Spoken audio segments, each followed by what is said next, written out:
Good morning, dear ladies and gentlemen. Good morning, dear guests, representatives of mass media, as well as speakers present in the room and on that side of the screen, and definitely all those who are staying online with us.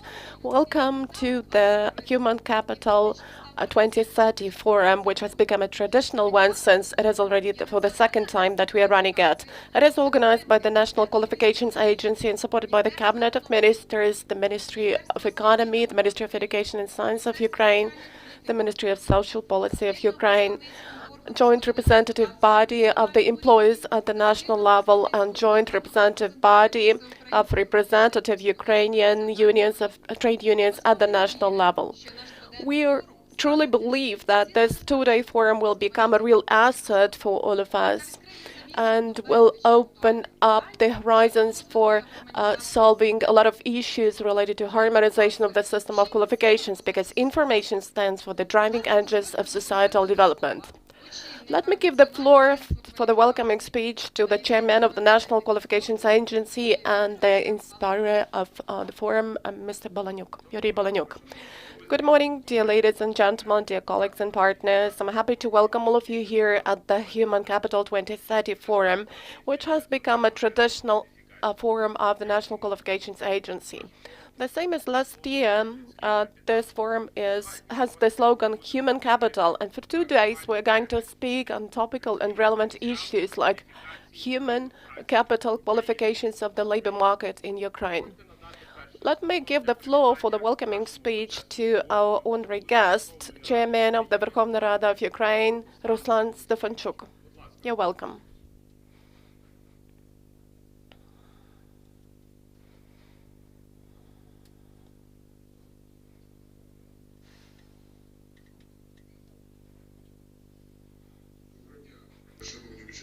Good morning, dear ladies and gentlemen and participants of Human Capital 2030. You know that human capital is the key driving factor of economic development, and the knowledge which you get during your life become more and more important in the structure of national wealth of Ukraine.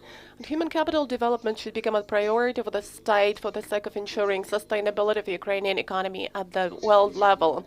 According to the World Bank assessments, Ukraine has a competitive advantage, which is the powerful system of education. But the share of human capital remains small.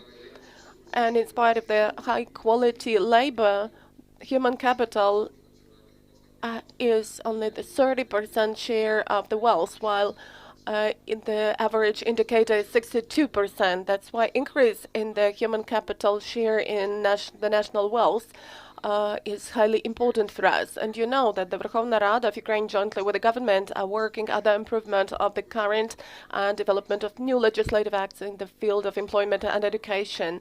And also we should pay attention to the legislative acts and bylaws dedicated to the development of the national system of qualifications, which is at the crossroads of these two fields. And it's important to transform the system of automation, reporting on the labor market, analysis of information, and relevant decision-making, application of artificial intelligence for forecasting demand and supply in the market of labor. And I'm sure that Verkhovna Rada will support all the legislative initiatives dedicated to the development of human capital and development of the national qualification systems for the sake of the development of the Ukrainian state.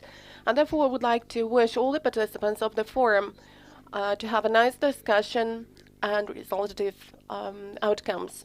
I'm inviting you to have a fruitful discussion. Good luck.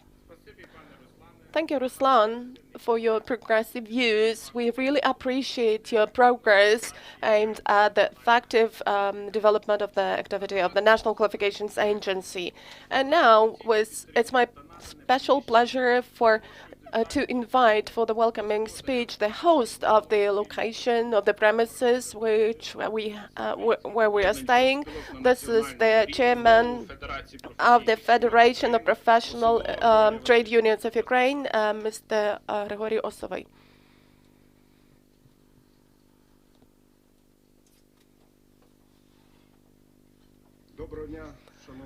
Good morning, dear participants of the forum. Unfortunately, we live in the times which we have when we have to hold such a forum in the online video conference format. But definitely, this is the topic that is extremely important for all the countries of the world, since it is investment into human capital and its development constitutes the driving engine for moving along the path of innovations and progressive high-quality development and human life. That's why we, as social partners who have invested our representatives into the National Qualifications Agency, are highly interested in having this investment into human capital properly implemented in all our countries. How could we achieve this?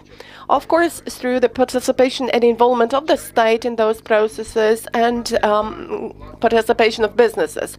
We have actually two employees. This is the state and this is the private sector. And it's absolutely clear that we, as the representatives of employees, hope that both of these components will make investment into human capital.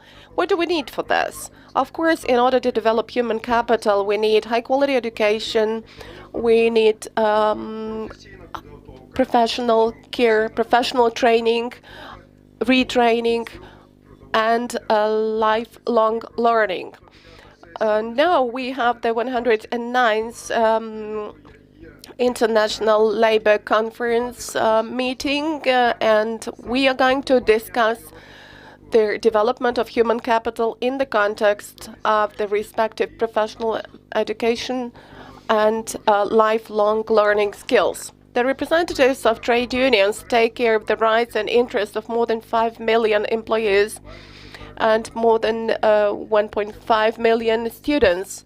This is the resource and the asset that will be required by the economy of Ukraine, and it would be good if the investment is made into this resource and if there is a demand for them in the labor market, which is unfortunately fragmentary, unstable, and the employers are not satisfied with the quality of training and the skills and abilities which they have acquired throughout their learning, and of course their vocational abilities and innovative skills.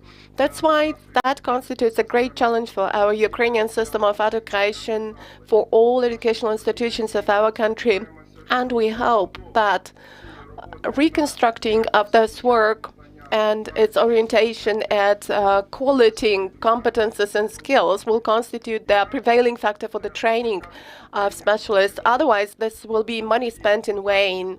And the money spent on education, the money spent by the state will not give the result expected.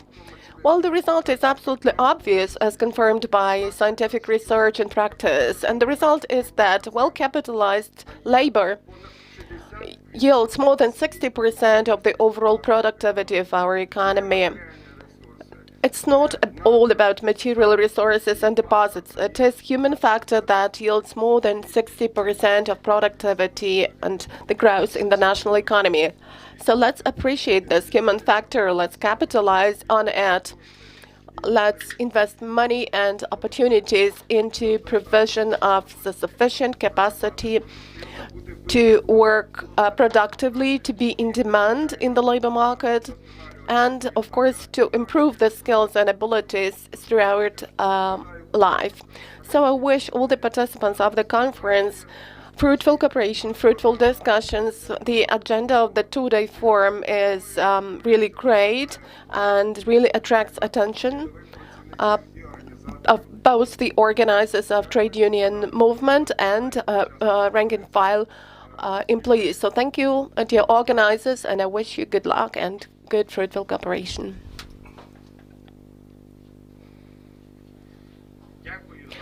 Thank you for your speech and for your wishes. We hope that our cooperation will further be even more intensive. And to represent the consolidated opinion of the Ukrainian business during the implementation of the state policy in social, labor, and economic fields, This is the main task of the joint representative body of the employers at the national level. And we have a representative of this movement, Dmytro Olinik, who is the chairman of the All Ukrainian Association of Employers Organization, Federation of Employers of Ukraine. You're welcome, Dmytro.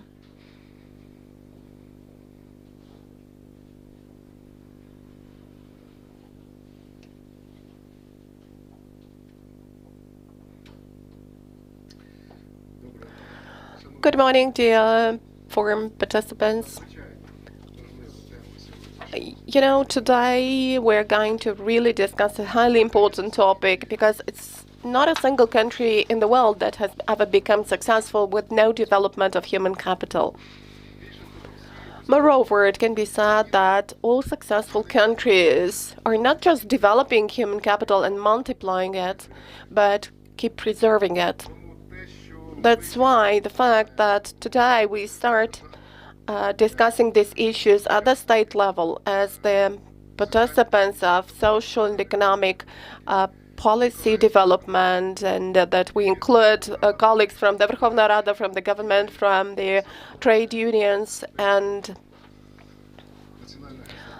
the National Qualifications Agency, which is the initiator of this discussion. So all this shows that we understand that without development of human capital, Ukraine will have no future. This future is not possible. It will not be a success. We realized that today, and by the way, I disagree, Grigory, with you. So even in the welcoming speech, we start the discussion. We appreciate our staff, our people. But we realized that there are also other things which keep affecting the fact whether we are successful together with our staff members or not. Whether we are successful together as people, as hired labor, we as business and the state, or not. And today I would like to draw your attention to one point which probably distinguishes us employers from the standpoint voiced by the head of the trade union federation and by Mr. Stefanchuk. We realize that we have high quality education. In fact, we give birth to very smart and wise, talented, gifted people. And education can and should become better. During lifelong learning, our people will develop new knowledge, skills, qualifications, and will become more effective.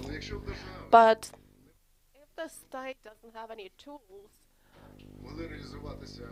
for those people to fulfill their potential here in Ukraine, everything that we do as employers, everything that we do as the state will just be in vain. This will be a good work for our competitors because our people will keep leaving for more successful countries.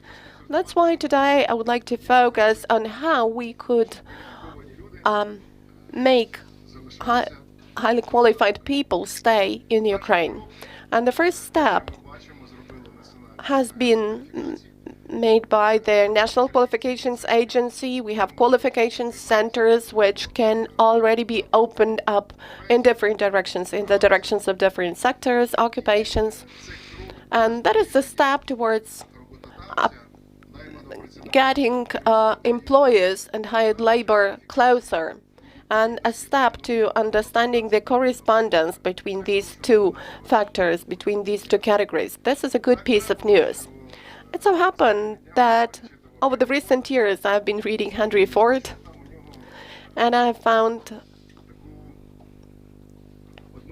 an interesting citation at which I looked from a different point of view. This capitalist of capitalists actually said that I've got plants and factories and I have people working there. And if you leave these factories for me, but you take the people, in a year or two, these plants and factories will just be covered with weed and will produce nothing.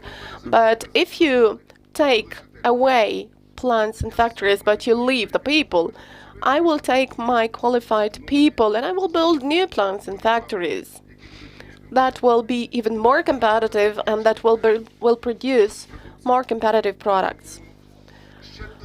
That's why, back then, Henry Ford realized that the value of human capital is the main thing. That is a real asset. And he understood that there would be a competitive fight for talented, gifted, smart people who know that they need to change throughout their life.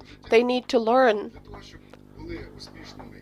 in order both for people and for companies and for the state to be a success. So today we have this fight for our people throughout the world, and we as the country need to win in this fight via the tools which enable people to develop, to get qualifications, to study during their life, and which also enable businesses to be competitive, to get investment for the national producer to develop here, for us to have jobs, and for our people not to live abroad in order to look for a better fate.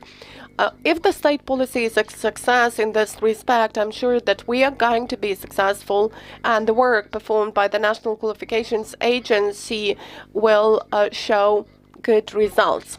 I'm sure that today's discussion is going to be professional and interesting, both today and tomorrow. And the main thing I would like to point out is that this discussion should be transformed into the successful tools of the state policy. Thank you. Thank you, Dmytro, for your support and for the understanding of our common goal, which is really meant for the better future of the Ukrainian state. So, dear participants, dear view audience, I would like to tell you a couple of figures. At the forum, we have 983 people registered for the forum, and 556 persons have got registered via Facebook separately. And I would like to provide you also some statistical data from the National Qualifications Agency, because during the registration we had a survey to understand how far the participants of the forum realize what the tasks of the National Qualifications Agency are. And they gave their answers, and 41% of the participants of the conference of our forum know about the opportunity for confirming informal and non-formal education via the network of qualification centers. We will compare this data. We will also have the survey during the forum for us to understand how efficient this forum is, and then we will also tell you the results.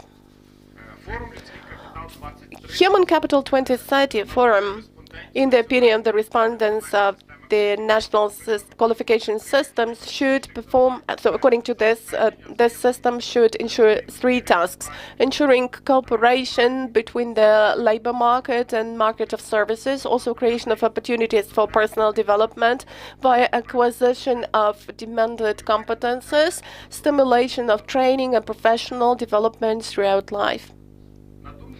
In the opinion of the respondents, professional standards stand for the following. They need to install unified requirements to the quality of professional education, be the basis for the development of educational programs for all the forms and types of education. Thank you for attention, and let me announce the beginning of the Forum Human Capital 2030. Thank you, dear speakers, for the welcoming speeches, for your inspiring words. The National Qualifications Agency also expresses gratitude to its partners, the Federation of Professional Trade Unions of Ukraine, for the premises provided in compliance with all the anti-epidemic quarantine rules, as well as to the EU for Skills Management for promoting our event for technical and information support. We wish our partners to be a success and and to prosper. And we hope that in the future, joint events will become a good tradition between our companies. As far as the agenda and the speakers are concerned, you can get acquainted with it on the official webpage of the National Qualifications Agency and Facebook, and on the website of the National Qualifications Agency. You can also follow the broadcast on the website of the National Qualifications Agency and the official webpage in Facebook and on our YouTube channel. And let me remind you that now we are holding an online survey concerning the development of the national qualification system. Please use the link which you see on your screen, or use the QR code. And let us start the work of the introductory panel of the forum, and we will speak about human capital development as a strategic priority of the state. Our moderator will be the chairman of the National Qualifications Agency, Yuri Balanuk, who has the floor to introduce the esteemed speakers.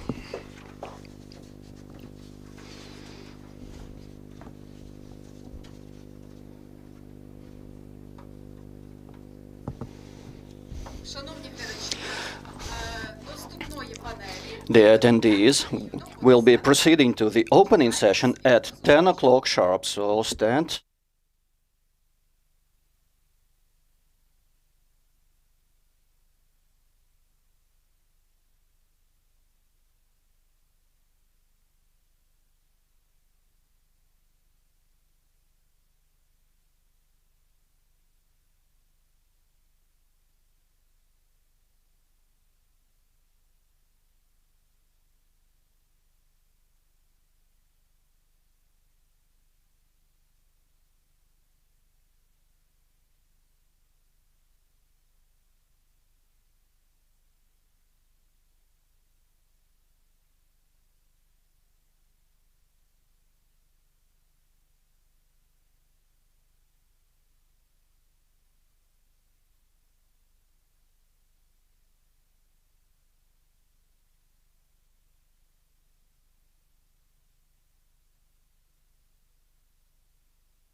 And we're happy to welcome everybody back to our Human Capital 2030 Forum.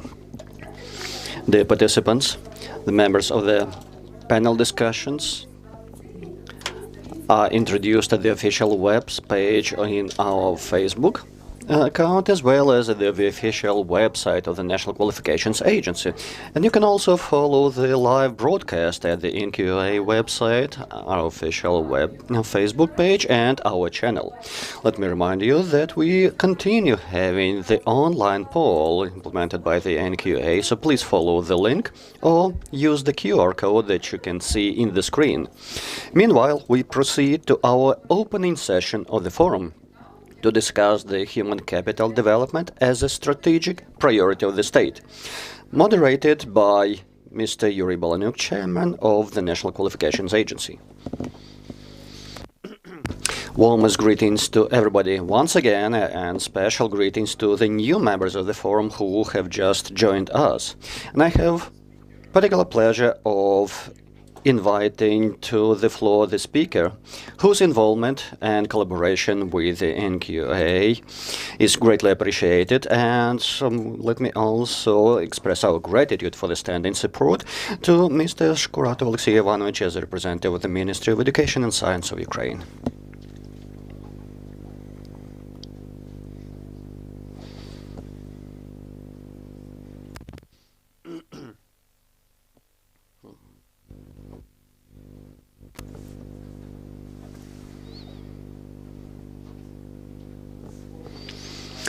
Okay, while Mr. Shkurat is handling some connection issues to participate in our panel, so let me invite Mr. Shubin Alexander Alexandrovich on behalf of the Federation of Professional Trade Unions of Ukraine. Good morning, my esteemed colleagues. I'm happy to welcome all of us at this outstanding event because the topic that we are discussing today is the topic and subject of the future. The world that we live in becomes more and more anthropocentric, which means that the centerpiece of all events, all factors, is the human being. If earlier a human being was face-to-face with some natural processes and proceedings developing, then today, whenever you step out into the street, you see buildings, machines, different pieces of equipment designed and created by labor of that human being. And once we look at the distribution of wealth in the globe, we can also see that today the wealthiest, the most efficient in terms of performance are those countries where the major share of added value is created by the human capital, by the mental capacity of those human beings, and respectively, such countries are magnetic in terms of the gravity to serve as the platform for strengthening that human capital and developing it further, particularly in the working place. Once we start discussion of any manufacturing process, then today we heard some quotations by Henry Ford as one of the major representatives of the classic schooling of economy and business. And among other things, he also mentioned that the capital, it's not just something which has to be accumulated for the sake of further production of leisure enjoyment. This is something which has to be reinvested into further development of the humankind and each and every human being as part of that. So whenever we talk about any production process, including the training and learning process, then we have to emphasize the development of the human capital and technology associated with that is making the time available for that development process more and more constrained. Earlier, we had dozens of years, decades, for the sake of education, learning, and professional development to become performing well in terms of production and manufacturing. But now, especially looking to the high-tech sector, sometimes the software which was produced and was quite relevant at the time of the student entering the university. By the time of passing the third year of study would mean that the curriculum should change and the student has to change in order to master the new available techniques and material at a faster pace, just to keep up with the technology as it develops. And that is why we, as the Federation of Employers working together in partnership with the trade unions, have to make sure that our system of qualifications and our framework of qualifications are matching the current pace. And when having the break between the welcoming remarks and the opening session, we're enjoying some side discussions with the esteemed panelists to better understand what should the state do in order to make the human capital as efficient as possible. And we came to consensus conclusion that investments into the human capital are basically quite diverse. And the major investment would be investing into the education sector, both for the young people and for adults, because the technology is changing at such a rapid pace, as well as requirements and expectations from the labor market to the employees are changing so rapidly and substantially that without continuous professional development process, it's not possible to keep up with that trend. And that also relates to different aspects of protecting personal and professional rights of employees that we enforce and monitor quite intensively, being the trade union organization. And this does not relate to the remuneration aspect alone, but also having development opportunities for ourselves and our children. And looking at the case of the well-developed countries, we see the best practices in terms of paying due attention to protection of those rights and freedoms of a human being as a center base driving the national development forward.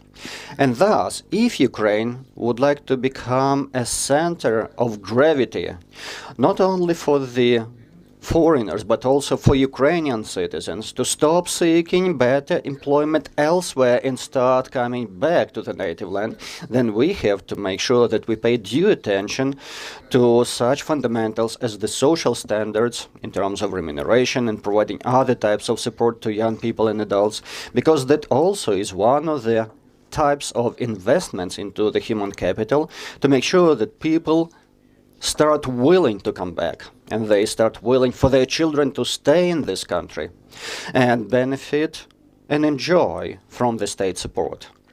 And thus, in my opening remarks under this session, let me emphasize that the future of Ukraine is in the human development, and including professional development as well as comprehensive human capital development. And we should be held accountable for making sure that is sustained, as well as reinforced in order to make sure that we become the country which really cherishes human development as priority number one. And this should not be a declaration, this should be our commitment, and we all should sign to it. Thank you, dear Mr. Alexander, for such a comprehensive and exhaustive overview from the standpoint of the trade unions. And with that, we're happy to welcome the Deputy Minister of Education and Science, Alexei Shkuratov. So, Mr. Alexei, let me particularly thank you for supporting also such tangible legal initiatives, and please have the floor. Our warmest greetings to this esteemed event, which is dedicated to such an important topic, not only in the current agenda, but in everlasting agenda. The basis of a human capital is a well-educated and healthy nation as priority number one, and also increasing the efficacy of using such a human capital lies within the education sector, which should be further strengthened, including the establishment of reliable system of national qualifications. An important aspect of it would be its transparency and clarity, both in terms of the national application and recognition in the international arena. And the national framework of qualifications would be the key toolkit, which is an integral element serving as the benchmark for designing and developing of matching both academic and professional competencies and qualifications. Looking to the international dimension, the national framework of qualifications provides for the clear recognition procedures of the international education licenses, as well as making sure that Ukrainian diplomas and completion certificates are recognized internationally.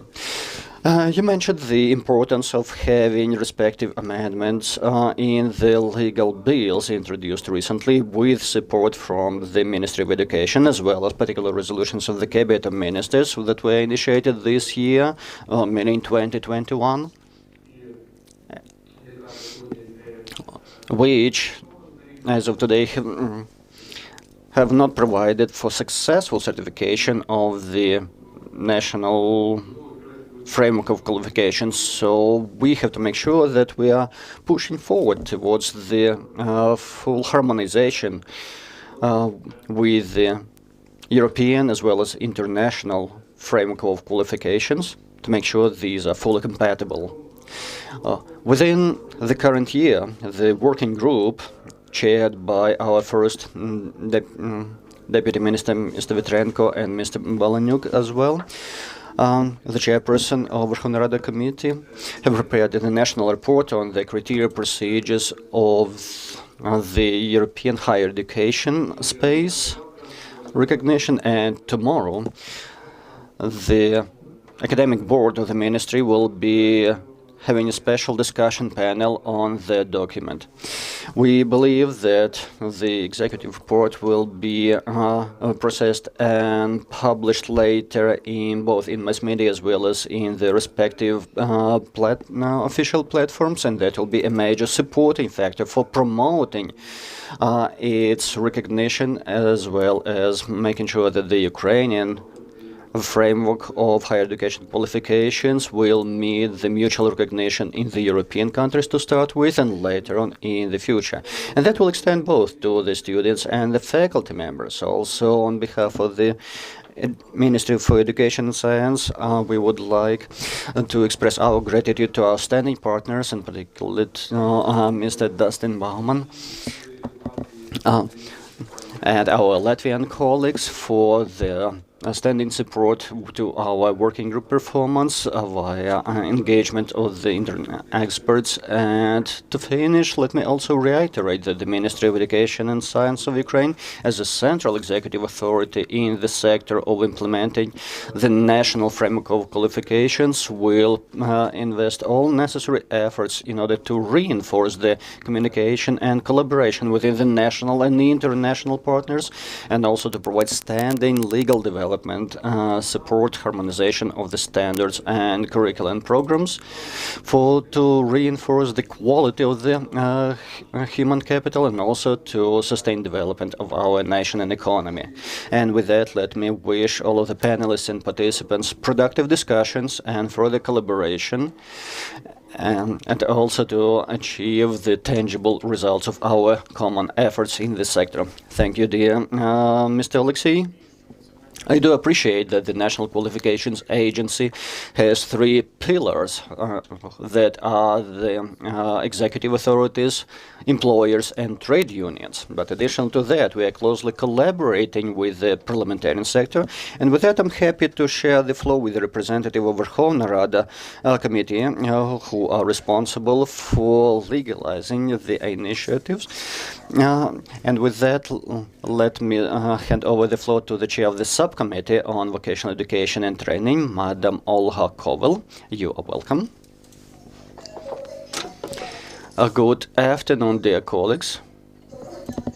Okay, first of all, please confirm that you can hear me, and I apologize for having different technical discrepancies which prevent me from having a well-established studio connection, so I am talking to you from the plenary hall. So I'm talking on behalf of the Committee for Innovations in the Education, and we are confident that today's forum is an outstanding event in the Ukrainian arena because the human capital is one of the sustainable development goals through 2030 as delineated by the United Nations Organization. Now, what has to be reinforced in this respect? Human capital and economic growth of the country are strongly bonded together. And definitely developing the human capital can incentivize and will be further promoting development of economy in our Ukraine, because people with better skills, with better education, will always be in high demand in the labor market, and they will be able to deliver high mobility to that labor market, because it's not just a matter of manufacturing some products with high value added, but also receiving higher remuneration in terms of salary and respectively spending more funds, which will further be boosting the market and economic development of the country. Our world is highly mobile, and the professions as well as labor market are highly mobile, and aligning Ukraine with the European Union expectations and standards makes the human capital as the centerpiece or in terms of priorities. We've been discussing this extensively in the last year forum, remembering that we still traditionally use such definitions as human resources and believing that that resource is an advantage. Due to some unknown reasons, we believe that our Ukrainian human resources are cheaper as compared to the European, but let me disagree, because we are rich in the human capital, which is an active asset boosting economy of our Ukraine. Our country has substantial capacity of multiplying that capital, and the human capital has the standing effect and making tangible impact on our society development, being quite responsive to the current day requirements, including the economy requirements. Similar to that, our education should also be quite dynamic. And that is the centerpiece of our efforts and concern in the Committee for Education and Innovations, while we actively collaborate with the Ministry of Education and the NQA. So let me reiterate that both our committee and myself personally are fully committed to believe that the appropriate development of Ukraine relies on proper development of human capital in our country. And today, this subject matter isn't at the top of priority. And I also believe this is a symbolic event that today in our plenary hall will be voting for the national budget of Ukraine. And I hope and believe that the due attention will be shared with the human capital, and respectively it will be supported by the adequate development resources shared from the national budget to implement that, and thus enabling us to multiply and grow our economy. So with that, warmest greetings once again, wishing all the best success, and I apologize, but I have to disconnect. Thank you, Olga. It's really important for us that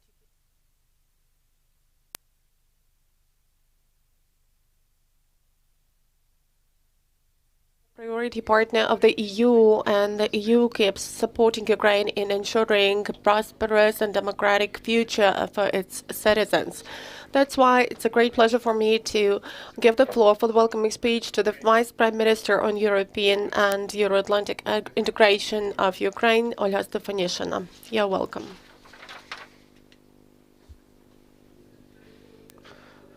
Well, sorry for not really being able to give the welcoming speech at the opening ceremony.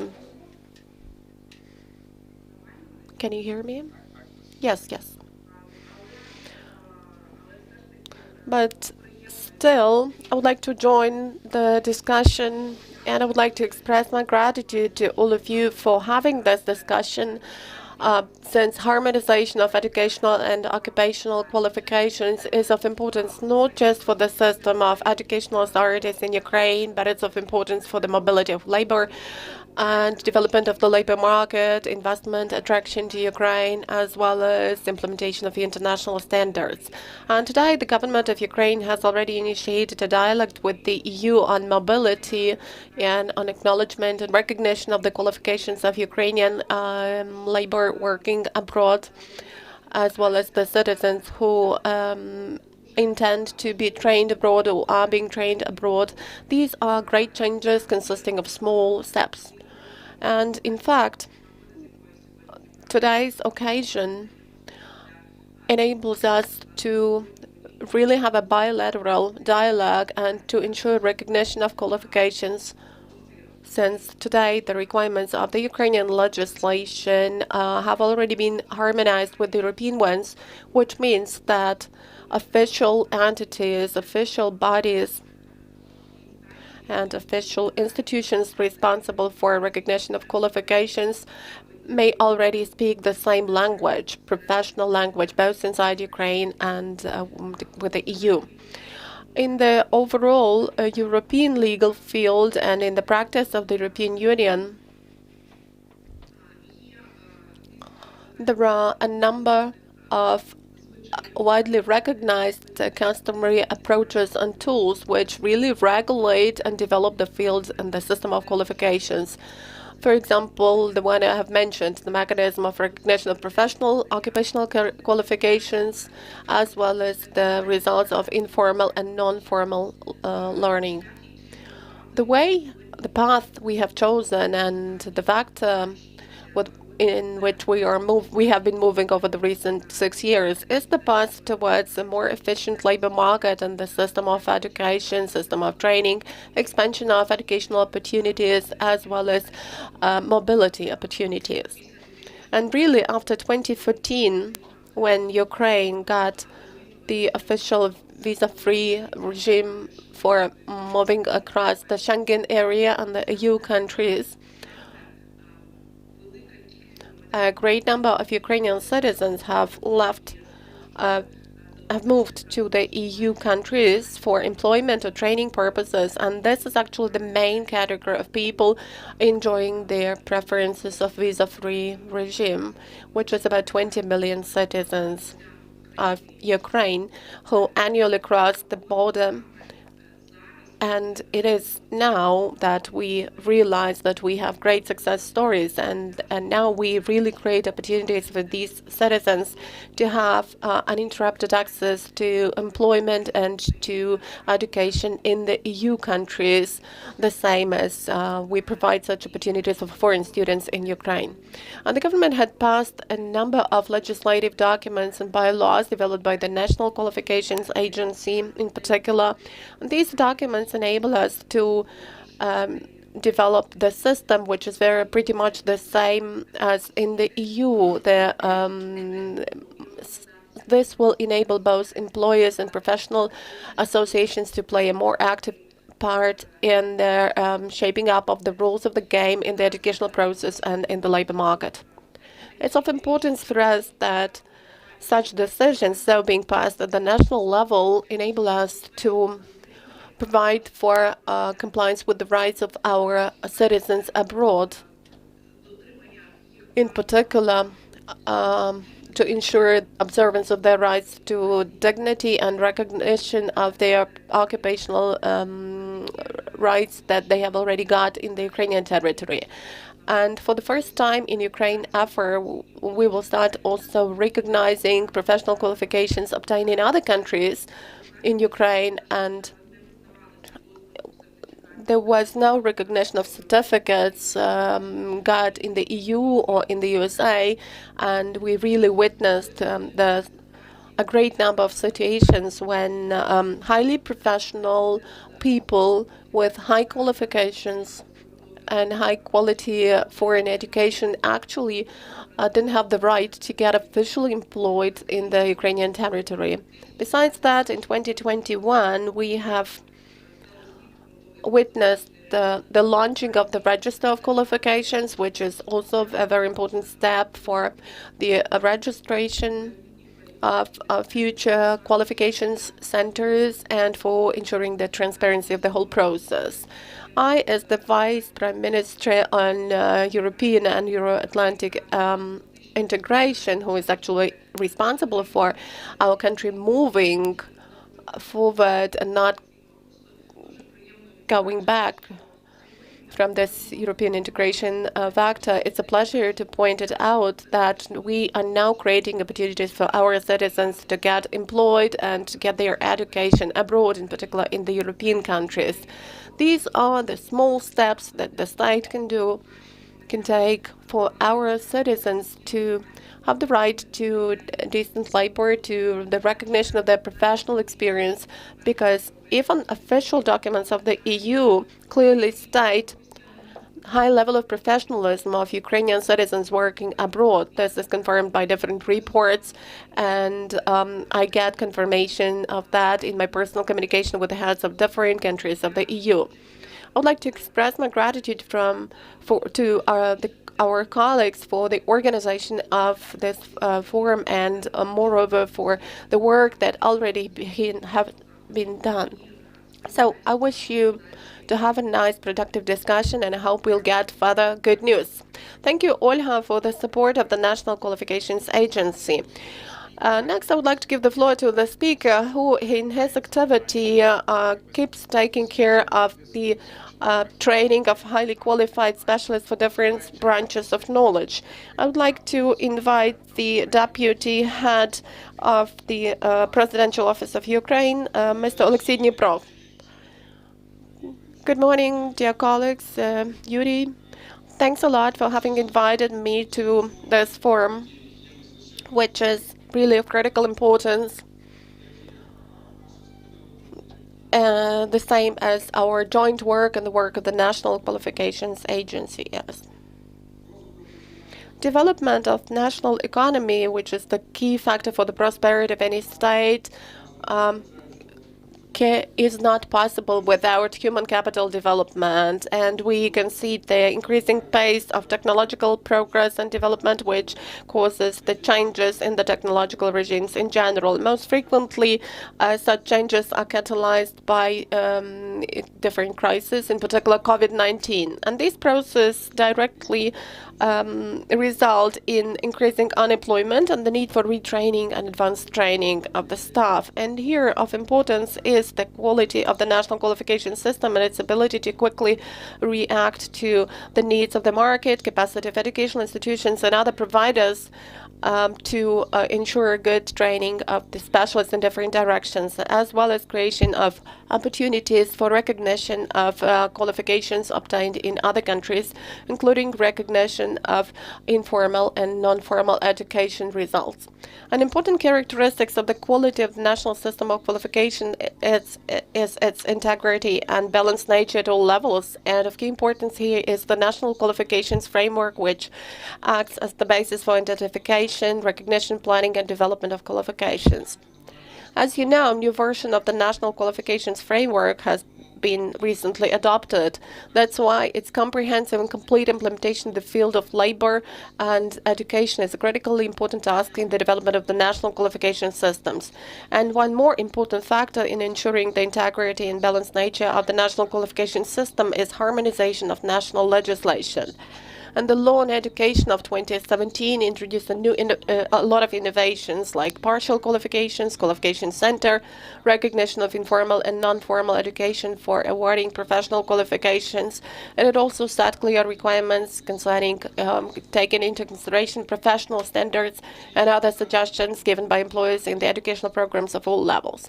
All the other special laws need to be harmonized with this law, and here I speak about the law on higher education and professional pre-higher education, and the same will happen with the laws on vocational training and education of adults.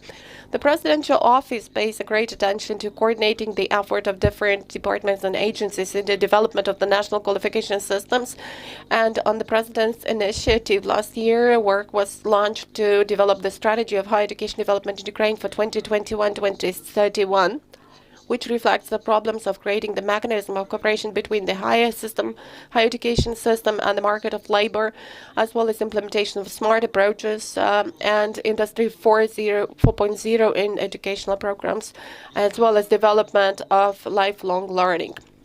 There has been developed a strategy for developing flexible system of education of adults, including the development of the retraining, advanced training system. Besides that, the office coordinates development of the new law on vocational education and training, and at a joint meeting of the Council on General Specialized and Vocational Education and Training, affiliated to the President, we considered the draft of this law, which we support, and we hope that in the nearest future it will be submitted to the Verkhovna Rada for consideration. My special thanks go to the European Training Foundation, represented by Cesare Onestini, its director, for a great methodological and financial support provided to Ukraine in the reform of vocational education and training and the national qualification system in general. And I wish all the participants of the forum to have a fruitful, productive discussion, new ideas, new solutions. Thanks a lot, dear colleagues. Thank you, Alexei. We hope that we will keep cooperating closely in the development of the Ukrainian state.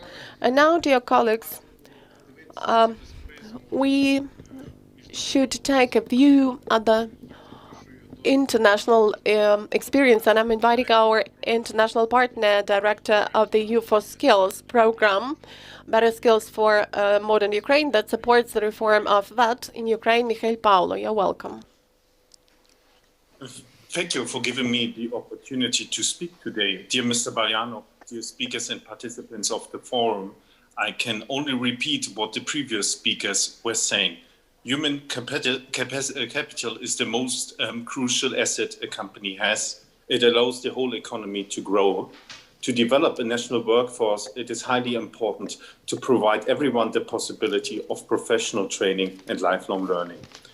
This enables workers to pursue skills beyond their initial education and helps them to achieve new career goals. For Ukraine, lifelong learning is important to master the economic transition. Currently, professional skills in digitalization, green skills, and automation are required. However, only 0.8% of the adult population take part in further training courses. This is one of the lowest figures in Europe. One prerequisite for lifelong learning is the modernization of the national qualifications framework. And I think all the other speakers already highlighted this point. The national qualification framework allows the introduction of new qualification. It creates linkages between initial and further training, and it makes possible to validate competencies learned outside of the school context. Our program, EU for Skills, is a multi-donor action of the EU and its member states, Germany, Finland, Poland, and Estonia, and we are partnering together with the National Qualification Agency to work, for example, on the development of the national qualification framework and its self-reference to European standards. In addition, we developed a methodology for collecting and analyzing labor market information. And this is, of course, required to match standards, qualifications with the needs of employers. Last but not least, we supported the National Qualification Agency in establishing rules and procedures to assess and validate learning outcomes. I'm today really happy that during the forum, our experts, the European ones, are working and discussing together with the Ukrainian experts on a quite wide range of topics. For example, we will have one expert speaking on the harmonization with the EU qualification framework. We have one expert speaking about the importance of labor market information from Latvia. And we also have Ukrainian and German colleagues speaking about the validation of non-formal and informal learning. I would like to wish you all a fruitful discussion, and I'm looking forward to the findings and recommendations of the forum. Good luck, everyone. Thank you very much, dear Mikhail Paulo. Шановні колеги, звичайно. Dear colleagues, definitely we do realize that through the prism of human capital development as a strategic priority of the state, we should realize that the people highly motivated in the quality of the systems are employers. That's why I would like to give the floor to the CEO of the Federation of Employers of Ukraine, Mr. Ilichov. So what do you think on this point? Good morning, dear colleagues. First of all, I would like to express my gratitude to you for the invitation, for the opportunity provided to me to be present here at such an interesting discussion. And a lot has been already said, but I would like to focus on what our colleague from the Verkhovna Rada of Ukraine, Olga, mentioned concerning the close synergy of human resources and economy development. And we definitely need to realize that today these are the two systemic blocks that need to go hand in hand. What is more important now, or what is going ahead? Is it human capital or economic development? In fact, we all see today that the migration flows are moving from less developed countries to more developed countries. And the reason for that is not that Ukrainian business is not willing to pay high salaries. That's because of the fact that the economies of the countries to which our people are moving are more innovative, are more productive, more efficient, and they produce goods with high added value. That's why, together with the strategy of human capital development, both the state and the society, the business should realize that we should keep building the economic strategy jointly. And when we work with our European partners today, as Mrs. Vice Prime Minister has mentioned, on the recognition of qualifications on joint projects, we should also realize that improvement of skills of our hired labor and new qualifications should first of all be reflected and be actually used in Ukraine, in our cities, at our companies. This is the main thing we need to understand. Otherwise, we may be trapped. And there may be a pitfall when our migrants are better qualified, but they don't stop being migrants. So a precondition for the success of human capital development definitely is their respective and efficient economic policy. If we keep working in this direction together, and if we approach our European partners, we should say that, dear colleagues, today you have a great chance to make an investment into our country and to build companies here because we offer you highly qualified staff. And I guess that this is the main thing. The other thing is that if we take into account the practical situation which we as employers can see in the labor market now, we keep speaking about that because we can see a great gap between training of staff, the skills available, and the skills which companies do require. The world is not just mobile. The world is rapidly changing in terms of technological progress, and almost every week we pay visits to our companies, and even here in Ukraine at our companies, twice a year or even more frequently, technologies change and new equipment appears, new software appears. And we realize that if there is no close connection between the labor markets and specific companies, institutions and employers and training institutions, we will never achieve the level which we now need.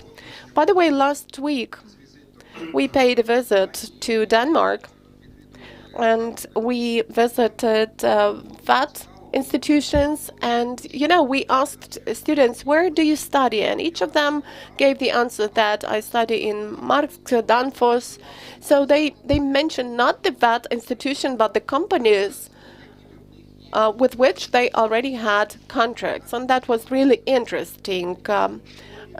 In spite of the fact that they study in VAT institutions, they work within the firm of a certain company, which means that on getting a VAT education, a young person already knows where he or she will work and what skills he or she will need.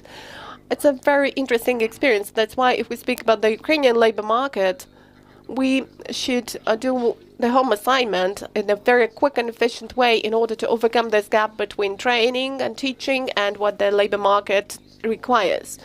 And really, the tools mentioned here, I will not repeat them, are of importance. This is the national qualification system, that is the new occupational classified new professional standards. By the way, in September this year, we held a survey, and 71% of the respondents, which out of more than 100 companies, have claimed that they are highly interested in the development and implementation of new occupational standards with further actualization of the standards of education. 71% of respondents don't just know what they asked about, but they're ready to join in the initiative, which is important. And primarily, this is important due to the fact that today we fully appreciate that we are discussing hundreds of occupations and even professions which are no longer which are not yet available in our classified occupations, so it has to be updated. And I'm really happy that all of our speakers today recognize how to face these challenges and how to approach them tangibly in terms of resolution while working together.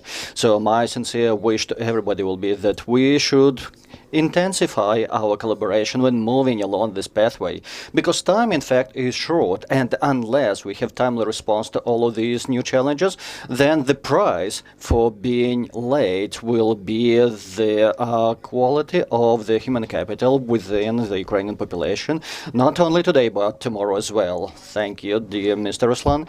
And indeed, being consistent and being resilient in your performance of the joint representative body of employers does suggest that even 71% of the respondents have voted in favor of upgrading of the qualifications framework that we have, which is reflected in the reflective legal bills which have been drafted and submitted for review at the Parliament, but also developing the professional standards to the new types of professions and occupations as suggested by the employers, and that has been accomplished as well.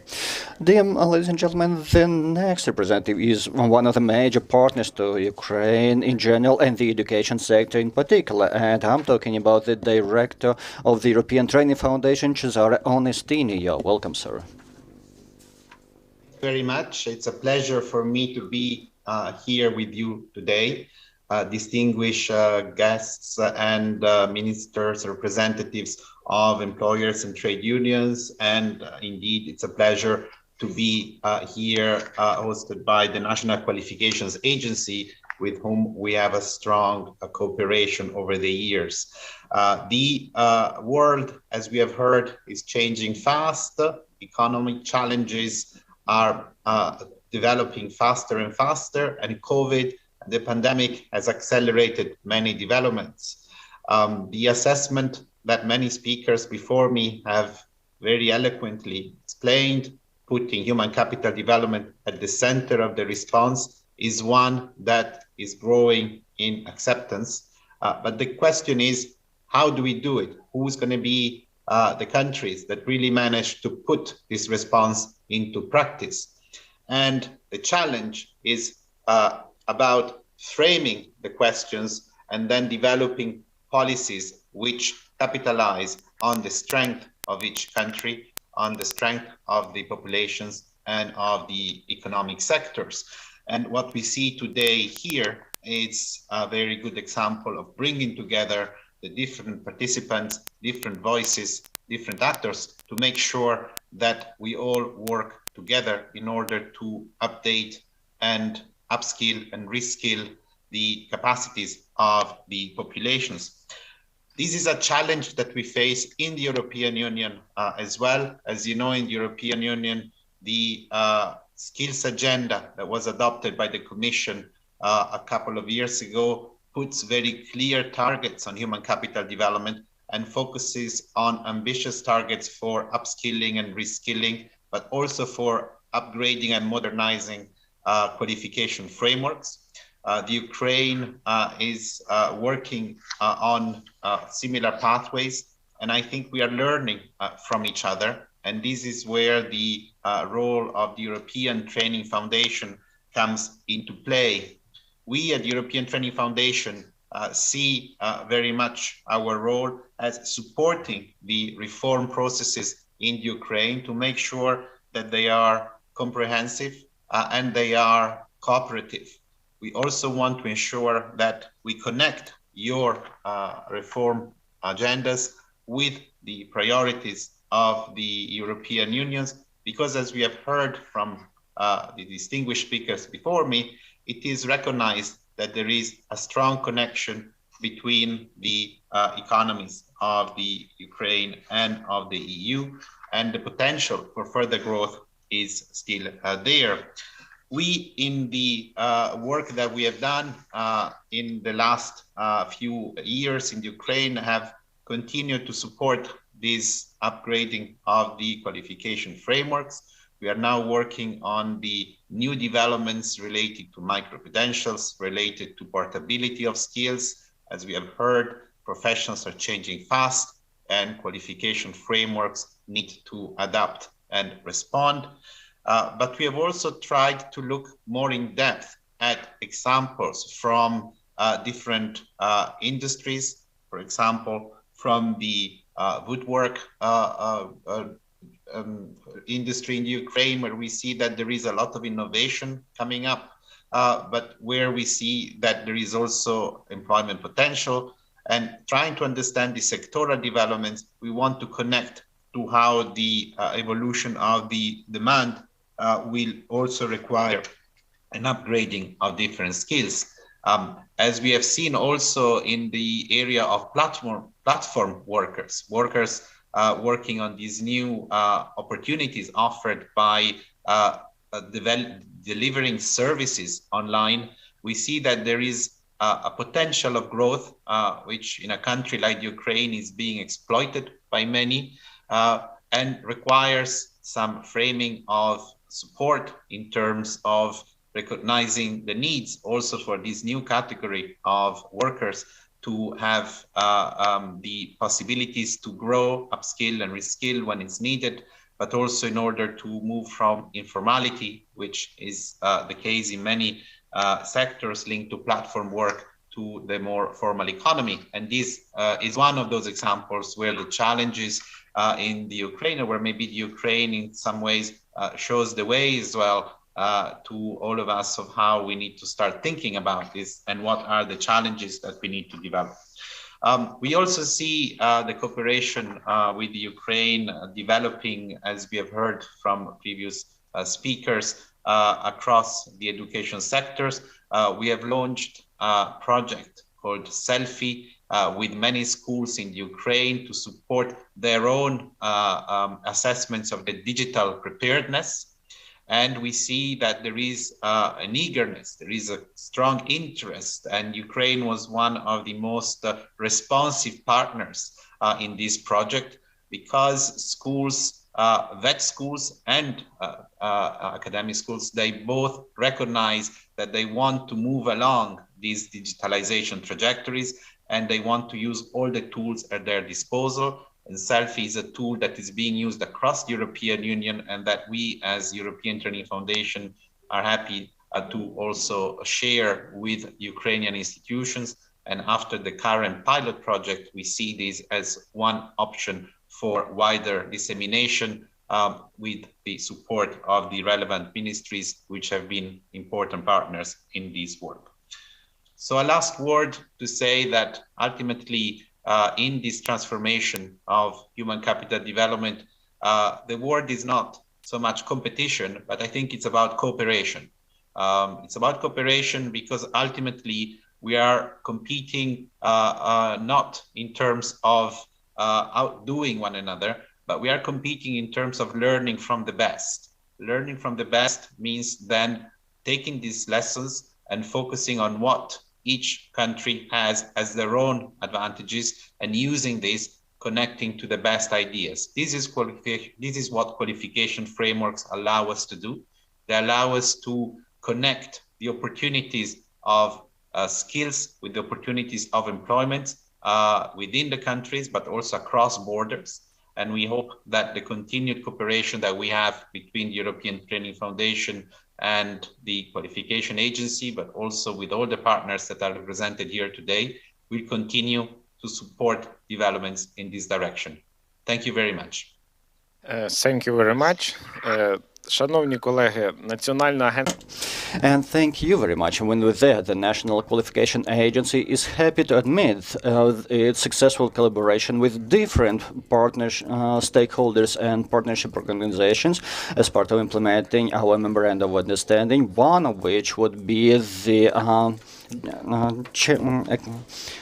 Ukrainian Chamber of Commerce and Industry. And with that, I'm happy to welcome the president of this system partner organization, Mr. Chizhikov. Thank you, dear Mr. Yuri, and thank you and warmest greetings to all of the esteemed panelists and participants of our distinguished forum.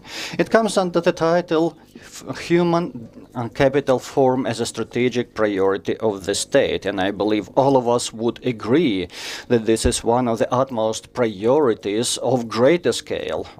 And not only for the state, but also for the business sector within that state and greater dimension.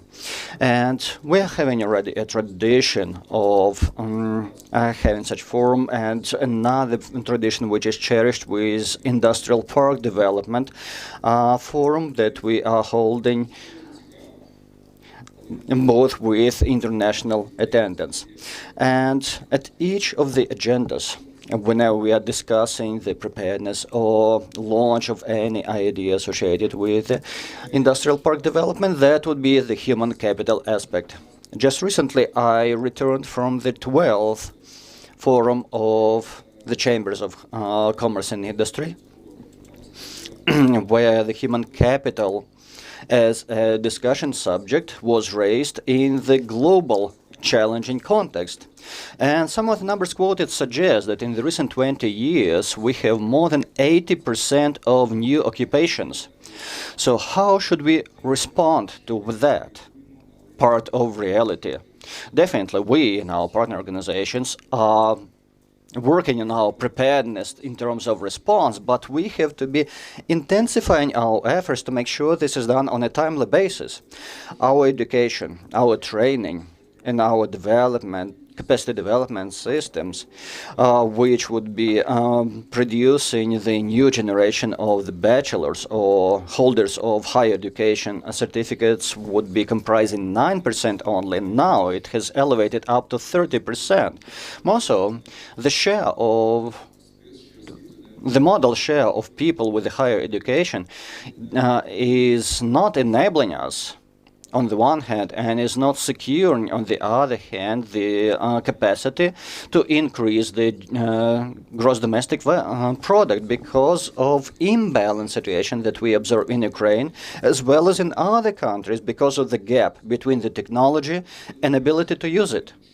So it's an obvious fact that formal education, which is time extensive and labor extensive, is not keeping up with the pace of technology development. And that is why business requires the professionals to be available here and now when the need arises. And for the Chamber of Commerce and Industry, which is called to provide for the respective business climate establishment and development, to promote our entrepreneurs, access the global markets, that's where the human capital is one of the top priorities. Both the state and the business should mutually recognize that whenever Ukrainians are migrating abroad for the benefits of seeking better employment opportunities or other opportunities of getting better value for their effort, we all should appreciate that the human capital is, traditionally was, and most possibly will be the major asset in the form of human capital. And that is why its development is one of the strategic priorities. And this can be facilitated by establishment of the relevant supportive environment which will be intensifying development of that human capital. Because we are quite confident that those professionals should have been produced in Ukraine and for Ukraine, not within our current educational efforts, but way before. And indeed, the current lack of capacity in the formal education sector could be compensated and complemented by the alternative types of education, informal, non-formal, self-learning, and other types, in different types of lifelong learning, including that learning which was acquired abroad for being reinvested back into Ukraine. And thus we are fully committed and to continue supporting these initiatives, including establishment of the qualification centers, not only at the national but also at the regional level. And also, speaking on behalf of the Chamber, I would like to reiterate that the subject selected for discussion today's forum is of exceptional importance, and we are happy to be part of this high-level discussion. Thank you, dear Mr. Hennady. Let me remind all of the participants that you can post your questions and comments both in the Facebook and live chat in our broadcasting channels. One of the questions that we have already received, and that seems to be one of the top priority, is to what extent the priorities of the fourth industrial revolution being implemented in Ukraine is one of the fundamentals of the human capital development in the context of 2030 pathway. Mr. Ilitchev, what would be your considerations in that regard? Please share. Let me repeat the question. To what extent the priorities of the fourth industrial revolution being implemented in Ukraine as a fundamental for the human capital development for 2030? Well, let me specify the question. Implemented by whom? By what parties? By all of the members and parties between the social dialogue. Well, let me start with the following preamble. If we're talking about Ukrainian business in its current stage, then I believe that the business is doing everything possible to making sure these priorities are fully implemented, because we are competing internationally and globally. We're competing with, not to say against, other countries that are the neighbor countries to ourselves, and that is one of the prerequisites of our nation's survival. And we are quite successful in our competition in different sectors, but such sectors are limited in number, being as frank as I can possibly be.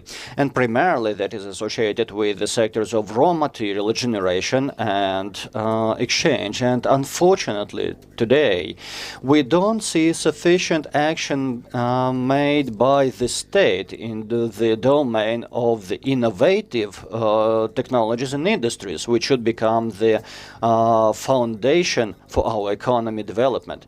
There are different reasons why this is not happening, and there are some efforts implemented to change the current situation and the paradigm. But so far, there are limited elements of our pride in this respect.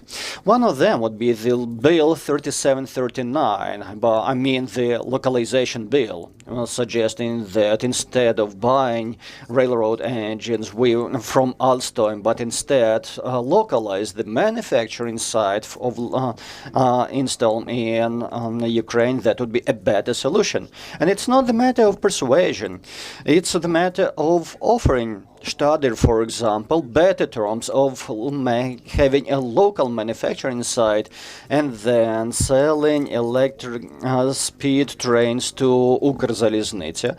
And that can be a very handy solution with immediate effect. Thank you for being so sincere and frank, and to the best of my knowledge. And I'm also personally involved to professional standard development, and performing this scrutiny of the draft processes and procedures, as well as terms of references for the technical standards development. And the trade unions are also directly involved and quite actively in supervision of the development and follow-up, as well as updating process to such standards. So the question is, how can we switch from professional characteristics to professional standards? How can we elevate this in our understanding and practice? Well, as a matter of fact, incentivization is available within the system. The employer, the competition in the labor market, they are the natural incentives, and also the need to comply with the new qualification requirements of the professionals, incentivizing the professionals to make sure they are developed enough. But speaking of the systemic element, in other terms, having a system available to enable an employee as well as trade unions acting on behalf of employees to contribute to development of the system of professional standards, then that is something that we intensively are doing at the moment. And we are working together to make sure that this system is inclusive, not to be burdensome for the employer, to be relieved of excessive burdensome requirements and implementation of the different functions on the one hand, but on the other hand providing for substantial space within the pyramid of generation and distribution of wealth to make sure that the employee receiving the new qualifications under the new standard, having it appreciated and recognized duly. And I am confident that in our collaboration, in tripartite collaboration between the state, employers, and trade union federation, we are able of doing so. But yet again, there should be incentives from the labor market, from the employers using the modern and high-quality labor force, and that should be manifested in the decent terms of employment and definitely in some additional incentives suggested by the state. Since the state is also interested in having its economy recovered, renewed, for its products to have the maximum added value, and for its employees not just to acquire new skills and qualities and to have a chance to go somewhere, but to stay here, for them to stay here and to create GDP. These incentives could also be mentioned when we develop our initiatives, and in particular, I would like to support the employers who claim that if we don't buy our high-tech products, why should we rely on anybody else buying it in such a highly competitive world? Thank you. And I would like to add a couple of words here. You mentioned incentives. What kind of incentives? Almost every business owner spends huge amounts of money for retraining of their hired labor. In particular, if we speak about a young person who just graduated from a higher educational institution or from a VET institution. A business, when hiring people, still has to invest a lot in order to retrain this person or to provide some additional training for the person to get the skills necessary. This stands for direct costs. This is the first point. And I've already mentioned a very quick change in equipment and technology and a great number of new products appearing in the world with which you need to compete. So business is directly interested in these new professional standards. If the system of staff training will start training people in the way for them to acquire the required skills, the skills required by business, the businesses will have to spend less on training, advanced training, and retraining, because the business now pays twice, paying taxes and spending money on retraining of staff. That's why really all businesses are interested in modern occupational standards, and it's also interested in quick upgrading of those standards, because if we speak about welders, for example, a lot of qualifications are related to welders and the occupational professional standard of the welder. So I could give you an example.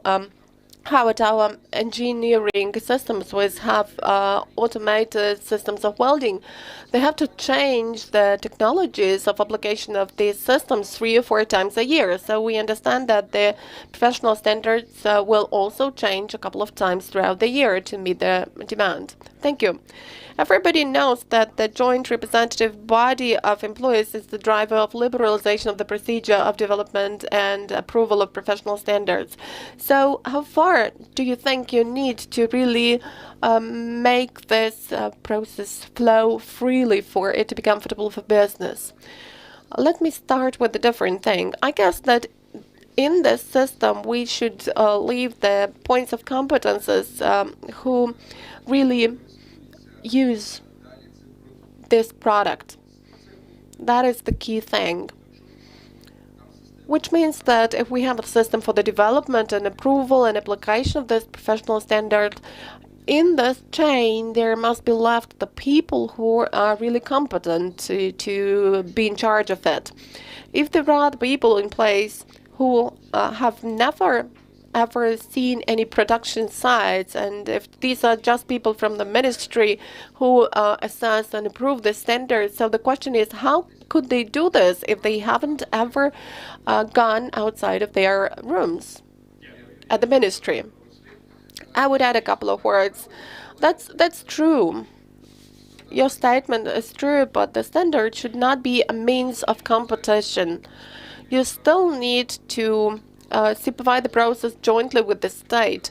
And again, if we take the example of welder, who is being so widely discussed today, so this is the standard which we require in different sectors and different industries. And if you are the first to develop it for yourself, this doesn't mean that we need to close the opportunities for other competitors, for other sectors to develop their own standards. And this work should be coordinated, and the system should presuppose interaction between all the stakeholders. Yes, but I don't mean that there shouldn't be any supervision, coordination, and the state doesn't have any role to play in this process. Just when we spoke about liberalization, I told you that within this chain, the particular role should be played by the people who really work with us. But the state role state should play its role, but only within the framework you have just mentioned, no more. But if a person who has never been doing any practical things, not saying that here the standard is wrong and here it needs to be amended, then the question arises, where from do we get those competences? How were they developed? Yes, I fully agree with you. Really, experts should deal with this. Thank you. Hennady, are you still here? There is a question to you. So in your speech, you mentioned that the Chamber of Commerce keeps supporting development of the national qualification system and is ready to establish qualification center. So what about regional chambers? You know, the results of informal and non-formal learning have started being recognized in Ukraine. What do you think is the outcome of all this going to be, and how will this affect human capital development? Well, if we speak about commerce of the chambers of commerce and industry, not just in Ukraine, but in Germany, in Italy, in Austria. So we should mention that they closely cooperate with other market stakeholders and they work at the training and qualification centers. That's why for us it's one of the priority issues. It's a little bit new for us, that's true. And together with our colleagues, we are now working at this issue, but we do realize that the qualification centers are of primary importance because they will ensure flexibility, quick response to the market needs. That's what I've mentioned. Every day we get new occupations, and unfortunately our higher educational institutions and vet institutions somehow do not keep up with this. They do not respond in a proper way, but there is a demand for that. That's why our expectations are rather positive, and I guess that next year is going to be a turning point, since let me mention that our country hasn't ever got such an experience of maybe we will make some mistakes. But anyway, we see that this is the basis for our future, and this will enable us to more actively involve new stuff in the business processes. And I guess that this process is going to be rather active and rather positive. So I would say that for us, it's one of the priority for the next year's work. And you can see, even from my experience of communicating with other chambers, that they are also positive. Thank you, Hennady. Do we have Alexei Shkuratov?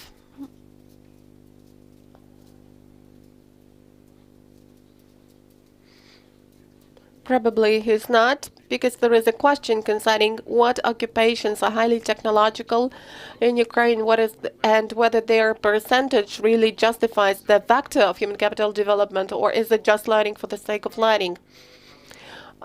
I may answer this question. So the basic problem of availability of those occupations in the classifier of occupations shows that the IT industry over the last 10 years has increased 114 times, and the occupations in the IT sector are actually not available in the classifier. So how is it connected to the development of human capital?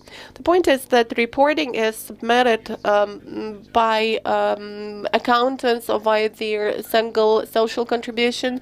The data is collected, and finally the data is used in the linear extrapolation of the calculation of the state order, which means that if these occupations are not mentioned in the classifier of occupations, actually you cannot do the training in them.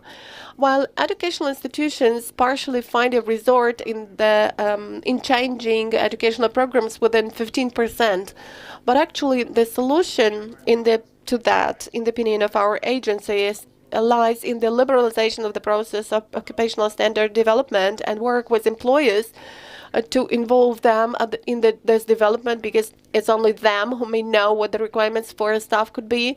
And then we could also introduce a new classifier of occupations and make a reform. And there is one more question. Why do we need to finance human capital development? Maybe this money could better be spent on healthcare or construction of roads.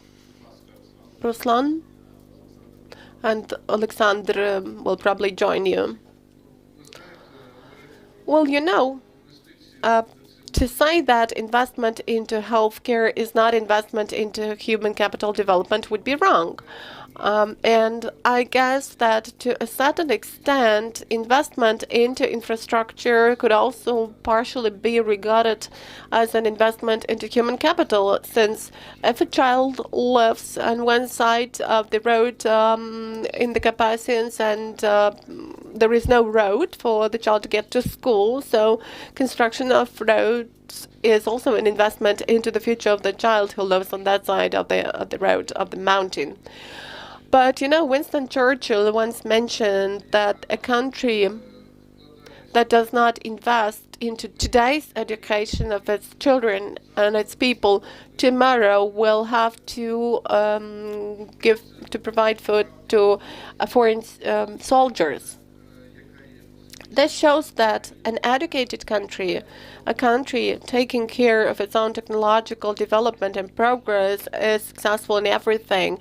It's successful in the international arena, it's successful in technology, and if it's successful in technology, it means that it is protected against any threat, be it physical, military threats, and biological threats, by which I mean something that we are currently watching with the global pandemic.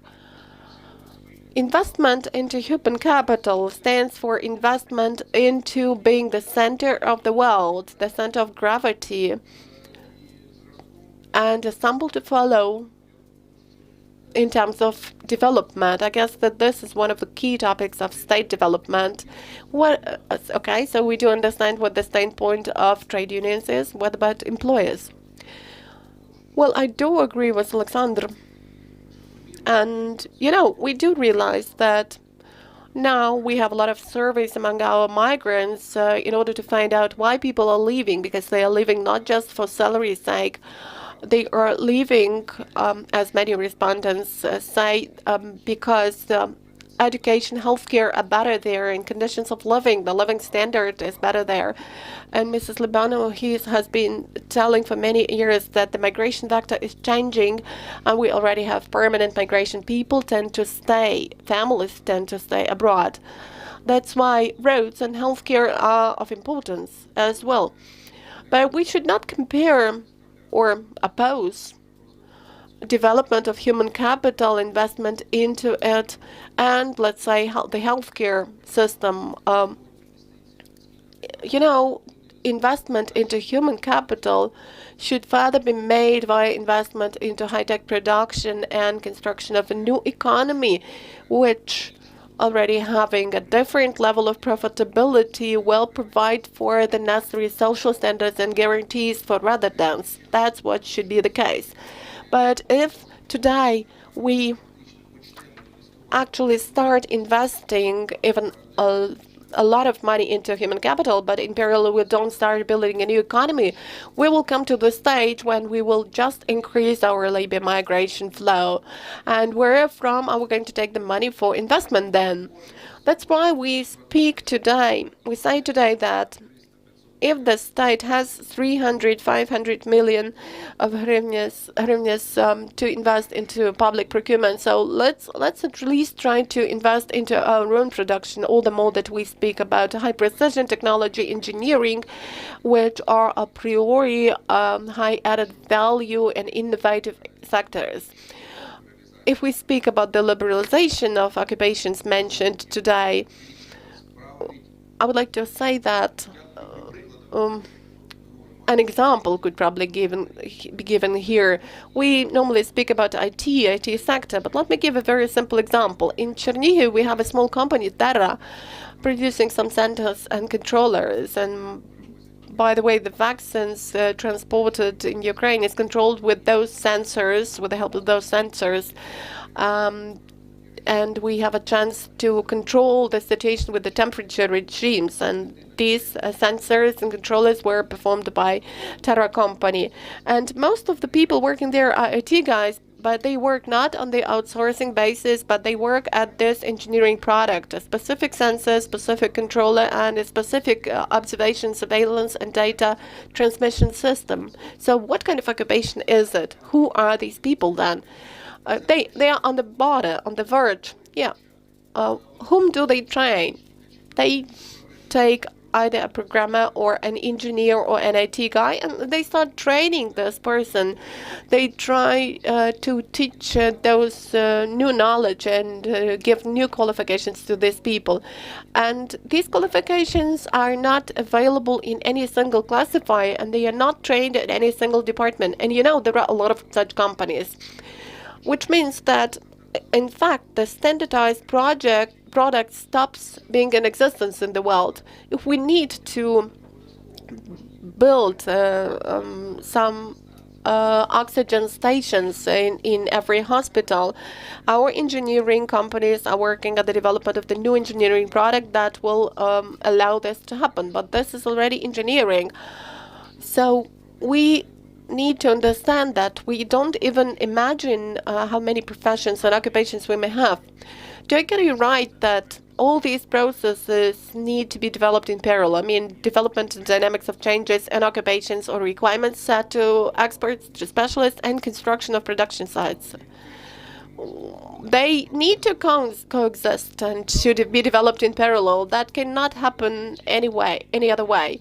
If we speak about the IT market and certain pillars for their classifier of occupations, we mean that we have 31% in shadow economy in Ukraine, and if the employer doesn't find a certain item in the classifier, he faces the problem. He doesn't know how to mark this person in the list of staff members, but generally he is thinking whether he needs to register the relationship with these employers and to pay taxes. And not all employers use legal business when they face such a problem, and then the state doesn't get any profit. And when we speak about lack of public funding for investing into certain sectors, here we also face some problems. And that's why the role of the National Qualifications Agency is rather important for the state development. Well, thank you for such a commandment. And Hennady also wants to give his comment. Yeah, just a couple of words. You know, when we speak about the role of the state, I'm trying to be objective, because we speak not only about the role of the state, but the work of business associations, businesses. What do I mean by that? If we speak about human capital in the future, you know, business is the main customer. It orders. And when we had a look at the statistics, figures show that For some reason, business was not heard, or was heard not in the right way. And over the recent 10 years, the number of that institutions has gone down in Ukraine twice, while the number of their graduates has decreased 4 times. At the same time, over the recent 30 years, and I already mentioned this problem, a number of graduates getting bachelor diplomas has increased from 9% to almost 30%. And we thus see that this movement is not in the right direction. This is not what our country needs. And when we speak about added value, well, probably you may argue with me, but I think that the humanities and their professions cannot actually create added value. It's only engineering and innovations that can create some added value. That's why we see that now, unfortunately, from the point of view of education, there is a trend towards training of lawyers, managers, psychologists, and so on and so forth.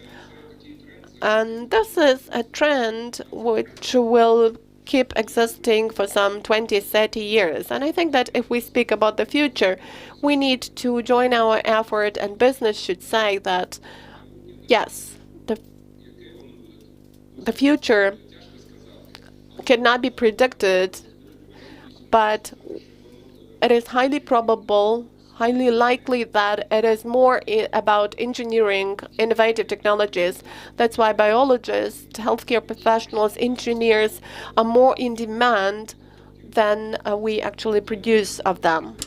And that is why for us, for the Chamber of Trade and Commerce, of Commerce and Industry, it is one of the forecasted pathways into the future, and we have to make sure that the voice of business associations and other representative bodies will be loud and clear, and it will be heard respectively by the state, by the other stakeholders, by the parents primarily, who today have to make a decision where should their son or daughter enter in order to sustain a better future. And again, remembering that the future of the value added is in the engineering, biomedics, and other domains which will be and should be supported respectively. And another comment from Mr. Alexander. Well, this is just to make a reflection on the absolutely appropriate hypothesis suggested by the Mr. Gennady, but at the same time I have to object, because Netflix and YouTube has not been created by the engineers exclusively. The humanitarians have contributed greatly to this asset, which now has major value added. And now look at the entertainment industry or leisure industry. This is also a possible breakthrough domain where Ukraine may also prevail and persist. But again, this is just an extra comment to reinforce how right you are. Yes, as Mr. Lichov suggested, professions today are all at the border between different domains, and even humanitarians need some engineering skills and vice versa to be successful. And with that, my dear colleagues, let me also contribute a remark regarding that subject under discussion. We at the NQA are closely monitoring the development of similar organizations or human capital domain development in other countries. And what do the most advanced countries do? They do appreciate that the state is not the most efficient manager possible, and that is why they rely on collaboration with the social partners, such as trade unions and employers' organizations. And they are delegating. In Germany, the right is delegated to the chambers of commerce and industry, and we believe that our country should also pursue the same way.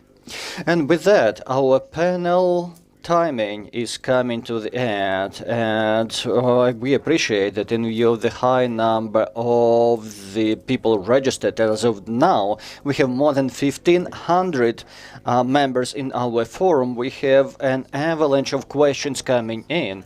So our secretariat will do our best in order to systemize all these questions and comments. So within a couple of weeks of time, you will have that summary posted in the official website of the National Qualifications Agency. And with that, let me start thanking our panelists for being so open with your opinions, exchanging them, and being responsive to opinions of the counterparts. And thank you for participating in such tangible discussion of highly vital and important questions which are critical for development of Ukraine as the state. And let me also share some results of the agency performance as of current stage in 2021.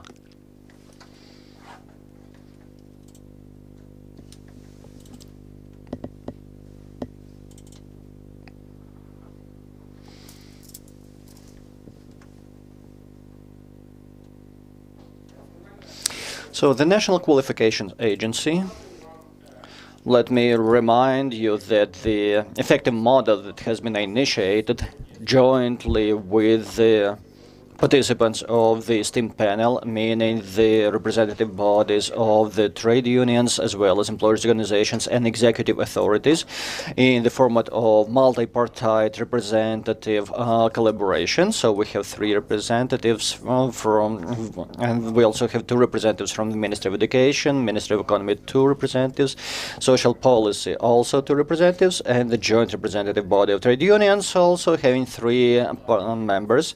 So this model has resulted in high rate of efficient performance that we are observing today, and this is merited not only to the NQA alone, but also this merit is to be shared to the effort invested by all of the partners moving together and seeking consensus.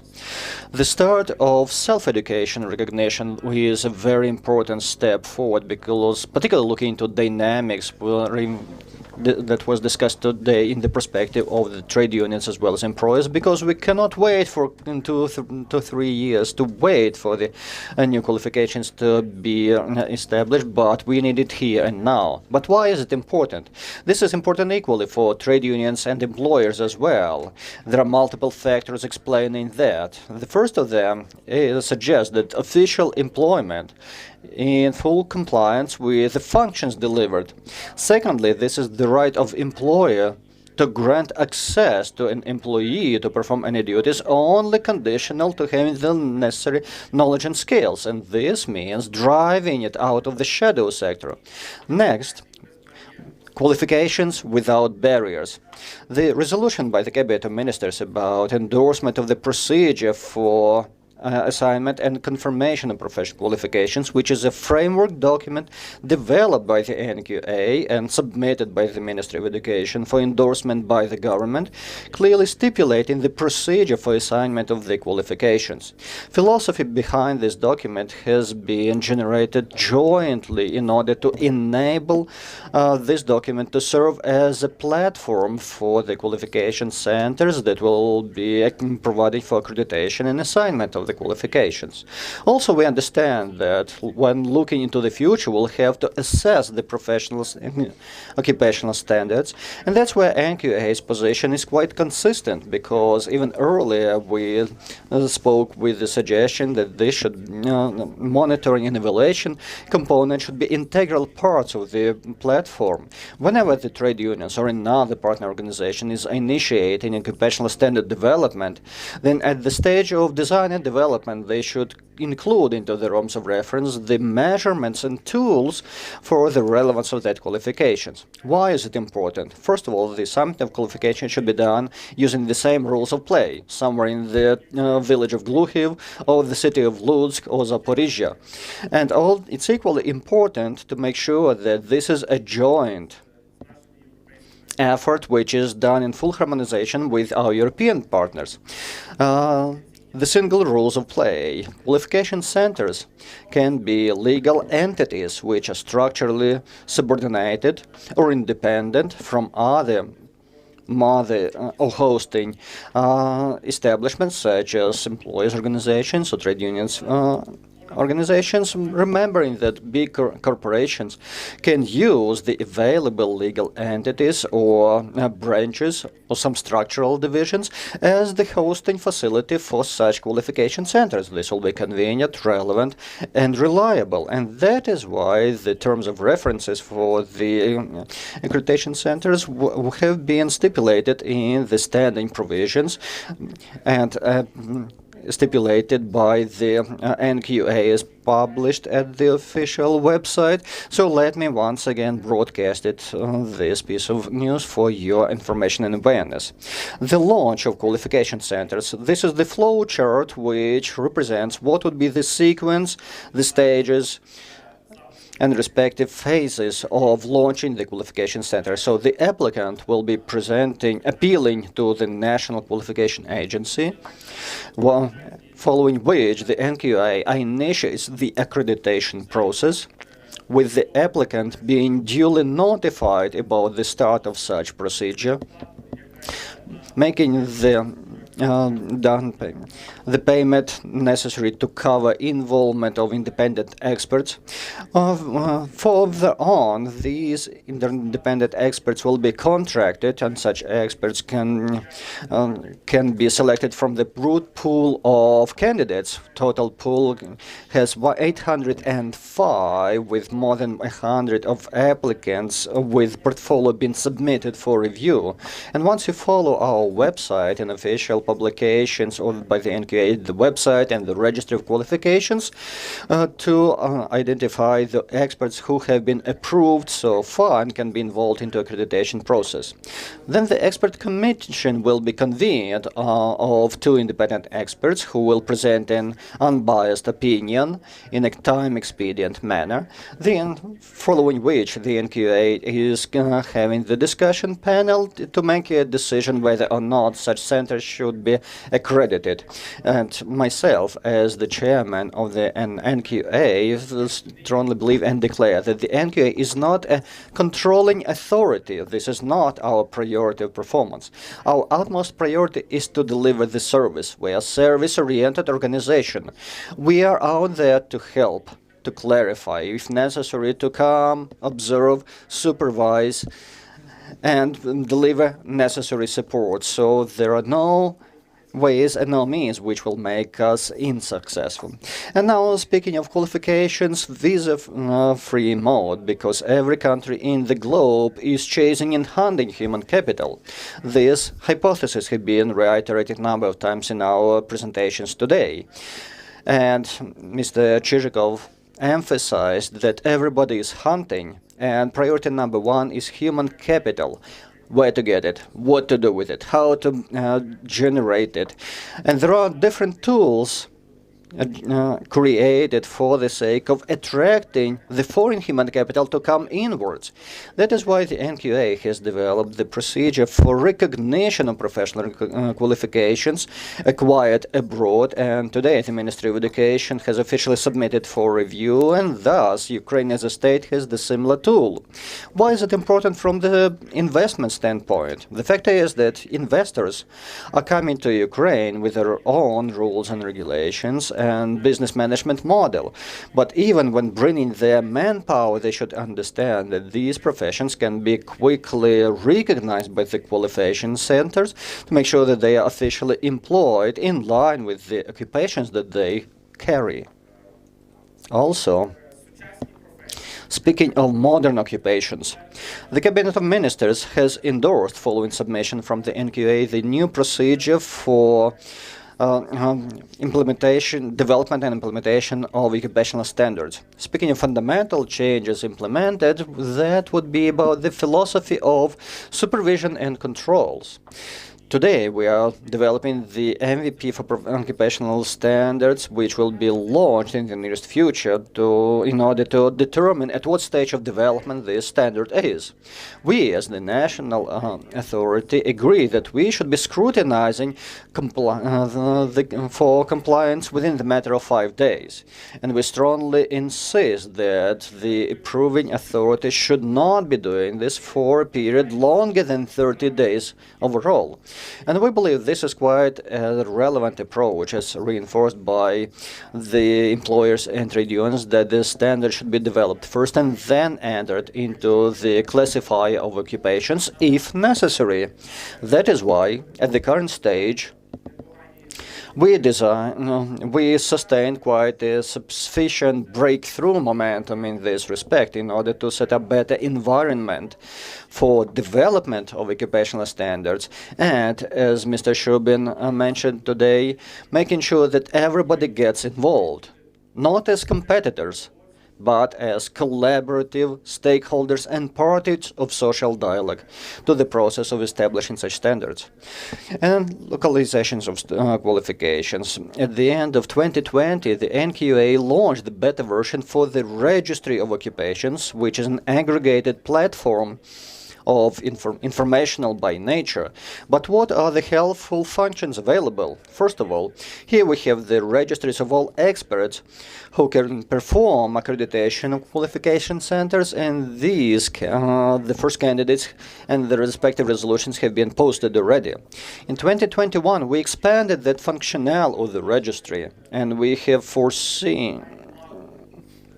enabled using the online map of the QCs established in Ukraine to be established in the country, which means that anybody from any place in the globe can check the Ukrainian map to see what are the centers available, which qualifications have been assigned already and to be assigned within their capacity.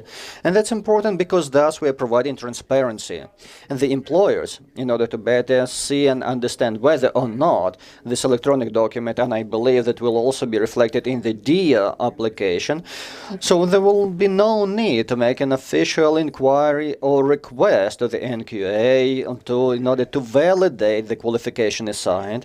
Following the code reference, the information seeker will have the exhaustive information made available. And I do appreciate, as the chairman of the NQA, that this tool will need to be updated and improved and made more diversified in terms of its applicability in the future. But we are open for your recommendations as well as in strategic element as well. So, education without frontiers. We do appreciate that our integration to the EU space is not only a declaration.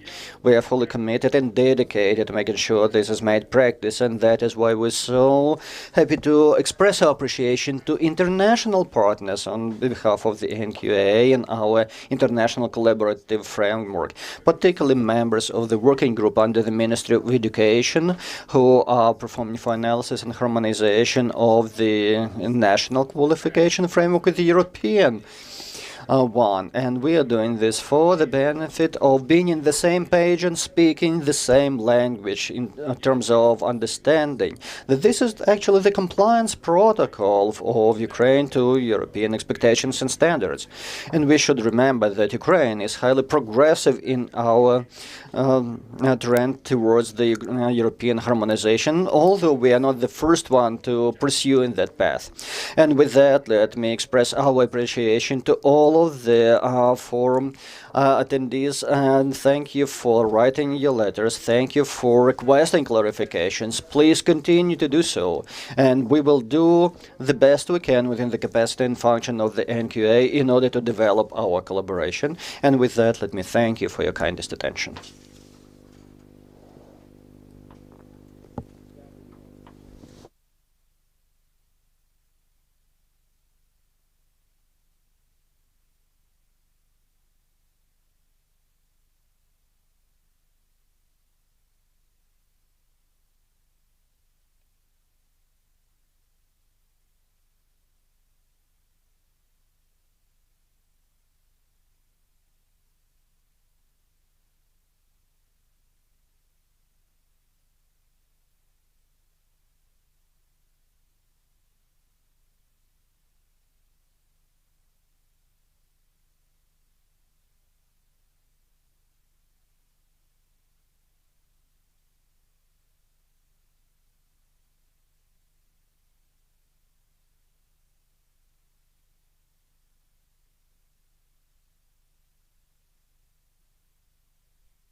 Welcome to all those who have joined us and who have been actually with us since the morning. So let me remind you that the Human Capital 2030 Forum is in the offline format, following all the sanitation epidemiological requirements of the Ministry of Health Care.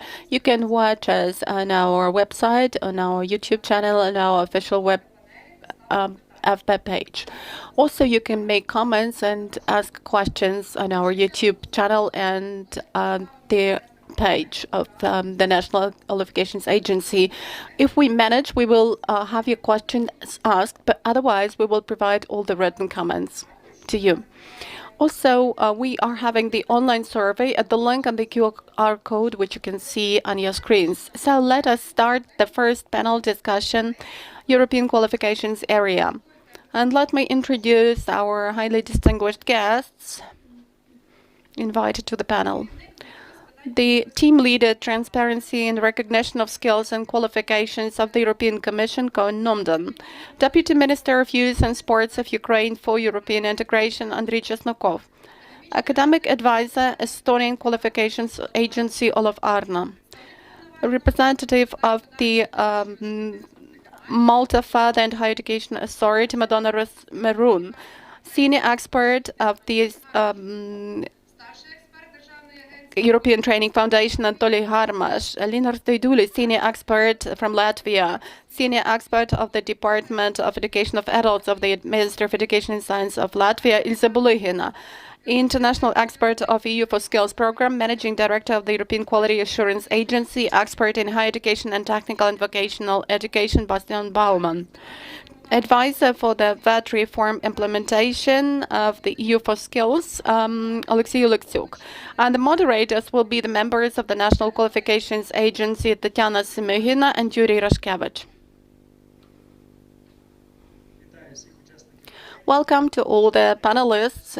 Our panel is dedicated to the establishment of the European Qualifications Area, so it's no wonder that our today's discussion will be focused on international cooperation in the field of qualifications, since it is international cooperation that it is a powerful tool helping to create not just the European regional system of qualifications, but the development, upgrading, improvement of the qualities of national qualification systems, which is extremely important for Ukraine. In March 2020 in Lisbon, the European Council, the Council of Europe, passed a very ambitious Lisbon strategy, which set the task of creating the most competitive, dynamic, developing on the basis of knowledge principles economy in the world. And the driving engines for the implementation of the Lisbon strategy are two European globalization processes, which are well known for educators because it is the Bologna process of reform and harmonization of high quality education and the Copenhagen process, which is something similar but in that field. In the field of vocational education, as we call it. Both processes are well coordinated. They have the same objective of establishing the European Qualifications Area where all the qualifications, both occupational and educational, will be transparent, clear, mutually supplementing each other, mutually complementary, and will help develop human capital in Europe and will ensure sustainable development of the European space and some countries in particular. And within the Lisbon strategy, the key coordinating role in terms of funding and organizational issues is provided for by the European Commission. And it's a pleasure for us that today at our meeting we have the team leader, Transparency and Recognition of Skills and Qualifications of the European Commission, Koen Nomdan.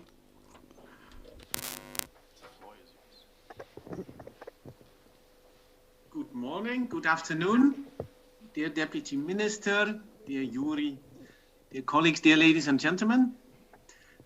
Many thanks for the invitation to speak at the forum today.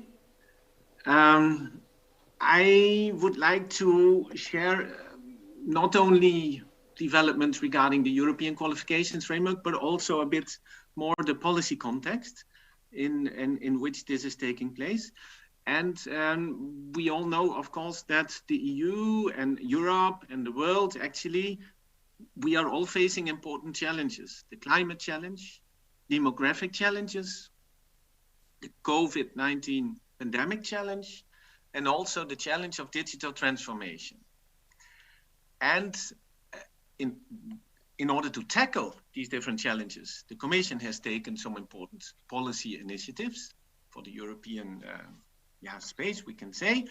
The European Green Deal, the European Digital Decade, industrial and SME strategies, but also the skills agenda, more particularly on the skills field.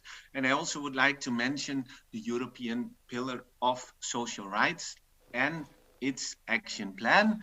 And the pillar and the action plan really put lifelong learning as first principle. And this first principle is also linked to Objective 4 of the Sustainable Development Goals of the UN. So these challenges that we have require a major step, therefore, in skill development, but also qualifications development. Because I think when you talk about skills, you talk about qualifications. And when you talk about qualifications, you talk about skills. So at the European Commission, we believe that there is a constant need for up and reskilling of workers, of learners, and of jobs seekers to make sure that their skills and their qualifications keep in pace with demands of a fast-changing knowledge society and of a fast-changing labor market. In this context, the EU has agreed to some key European targets in the skills domain that should be achieved by 2030. And this is, amongst others, that 60% of adults should participate in learning. This is almost twice as is the case now. And also that 80% of the adult population should have at least basic digital skills. In this context, I would like to draw your attention to two initiatives that will be presented next week. The Commission will adopt proposals for Council recommendations, so for EU recommendations, not law. We don't have a legal competence, we can only recommend. The first one is on a European approach to micro-credentials. And this is relevant because we see that more and more short-term learning is needed for acquiring specific skills. They have a targeted focus, they offer flexibility, and are also attractive on the labor market, given their shorter duration. And they will play, we think, an increasingly important role in the labor market and in lifelong learning. The second proposal contains a proposal on individual learning accounts. So advising, recommending member states to set individual learning accounts to empower adults to participate in training and also to increase participation rates of adults in training and to reduce skills gaps. Now, this overall policy on skills goes together with a qualification landscape that is changing from a landscape where we have traditional full-time qualifications to a much more diverse landscape where, of course, adults in their working life will constantly need to up and reskill. And this is not only the case for people at lower skill levels. This is independent from qualifications levels. And actually, this trend is not new. It has been ongoing since quite some years. Now, in this context of this qualification landscape, I would like to draw our attention to two things. We see, namely, more alternative credentials, and I already mentioned micro-credentials, but we see also other players entering into the market and offering training and certification, often for free, players like Google, like Cisco, like Amazon. And the key question is, of course, how these developments do affect the relevance and value of traditional qualifications, and also how they do affect the value and relevance of qualifications frameworks. This is a question that we need to address in the next years. Why do we have the EQF, actually? We have the EQF because we have a diversity of national education and training systems and a diversity of qualification systems. And the EQF plays a role in this context as a reference framework because it operates as a translation device between different national frameworks. And it does so by setting actually standards in the form of 8 EQF levels. And all these levels, as we know, focus on learning outcomes. And when you talk about learning outcomes, you talk about the skills, the competence, the knowledge that people acquire when doing their qualification. No longer we talk about the exact duration or less about the learning path. So the crucial challenge is how to keep the relevance in this changing landscape of qualifications and credentials. And therefore, for qualifications frameworks, the question is, do they need to open up and do they need to enlarge their scope? So beyond formal, traditional qualifications, do they need to include qualifications from industry? Do they need to include micro-credentials? And also, related question, what about validation of skills and knowledge acquired outside formal learning? In the EQF referencing criteria, we invite all member states to open up their qualifications framework to this as an alternative way to obtain qualifications. And this can also be relevant for micro-credentials. So I just wanted to share a few reflections with you. And for this, I think it's also interesting to go really into the objectives of the European qualifications framework. Because if you look in the recommendation itself, it says its aim is to improve transparency, comparability, and portability. And this is, of course, very good. But this objective is closely related to broader policy objectives of increasing employability, of also supporting mobility between countries and across sectoral borders, to foster lifelong learning, to foster also smoother learning pathways by linking non-formal, formal, and informal learning. And also to support more generally the modernization of education and training systems, for example, by placing more focus on learning outcomes. So I think we can conclude transparency is really the key, the central key in the context of these objectives. And transparency relates so much to learning outcomes, because it's interesting to have the levels, but to understand the qualification, you have to understand the learning outcomes of a qualification. And it is in this context that the EQF aims at connecting the different national qualifications frameworks that exist in Europe. And it does this through its, as we already said, the common referencing point, the 8 levels with their descriptors. Now the question is the EQF really achieving? Has the EQF really achieved its different objectives? Are we there? Are qualifications transparent? Can we understand qualifications based on their learning outcomes?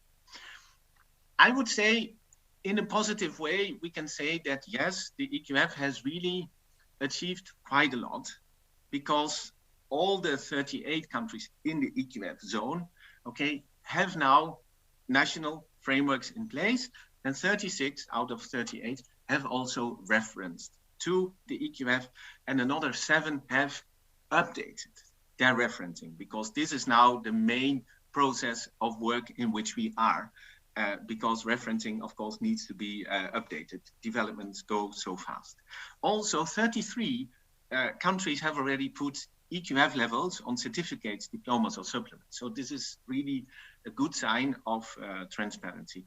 And 22 countries, so here it's a little bit slower, are putting EQF levels on databases and also in registers of qualifications. But there are also still issues that are a bit more difficult in implementation. For example, learning outcomes.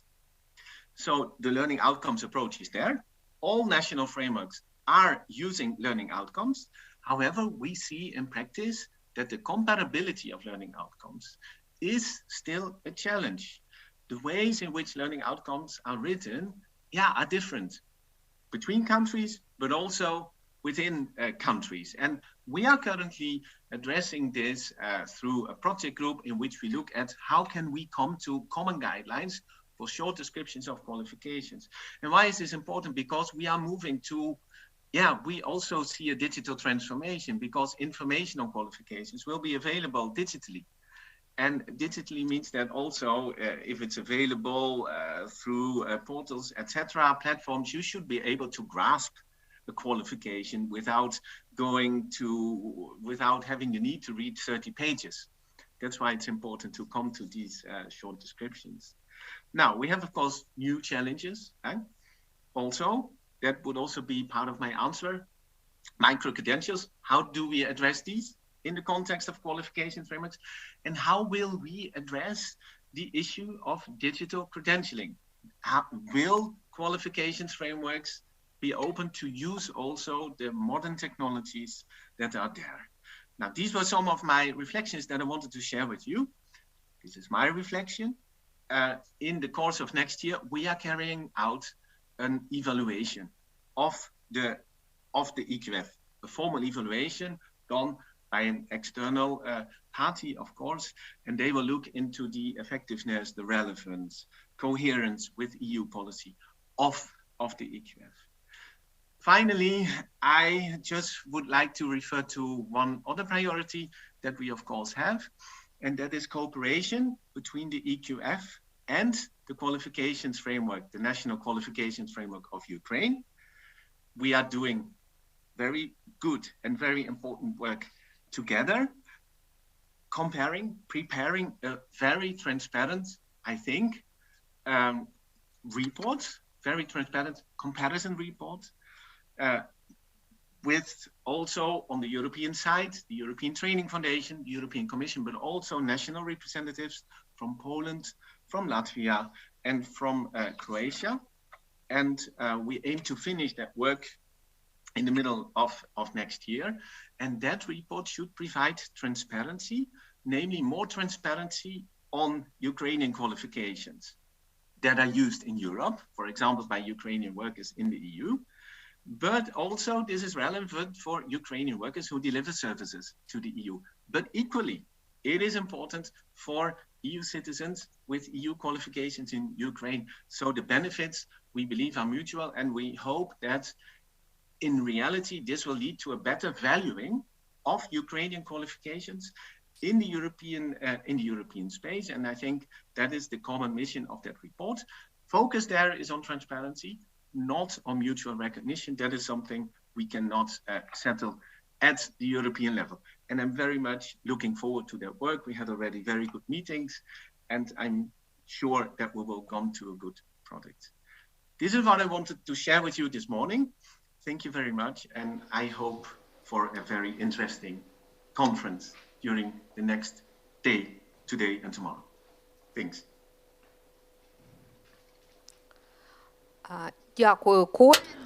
Thank you, Cohen, for your speech, for the presentation of the new European initiatives directed at the development of qualifications, at the development of the overall European qualification space, because here we don't speak about the qualifications of higher education any longer, but we speak about the qualifications area in general, the one embracing both educational and occupational, partial and full ones. And this new initiative on micro-credentials, they've been mentioned a lot, but now it's already reflected in a lot of European documents. And this area and the tools you have been mentioning are the things that will actually lead to the recognition of occupational qualifications in different countries in a very transparent way.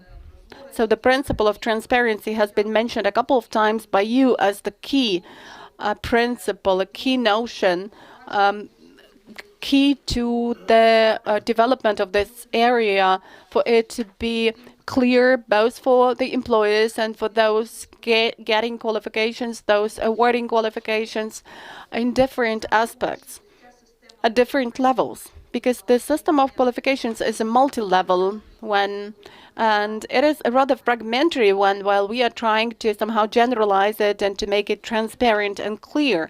That's why we need a discussion like we have today.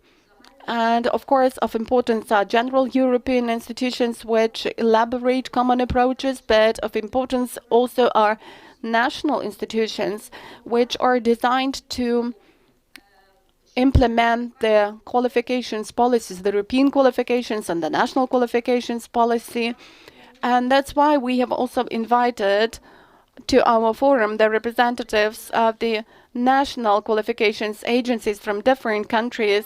In particular, we have Olaf Arna, who is academic advisor from the Estonian Qualifications Agency, and Madonna Maroon, who is the representative of Malta Further and Higher Education Authority.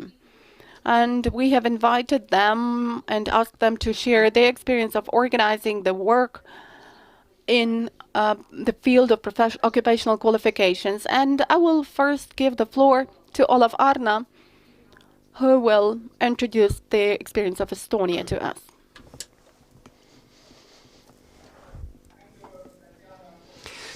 Introduction. Good afternoon, dear colleagues, dear friends. Many of you, I assume, I have met during different missions, during involvement in different projects. So I have prepared a presentation. I do hope to share with you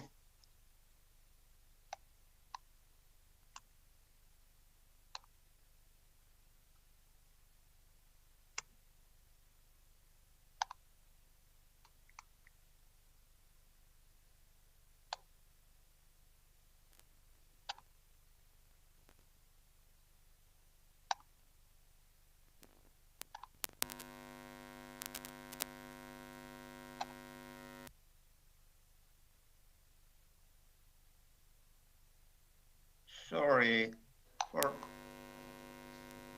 for some reason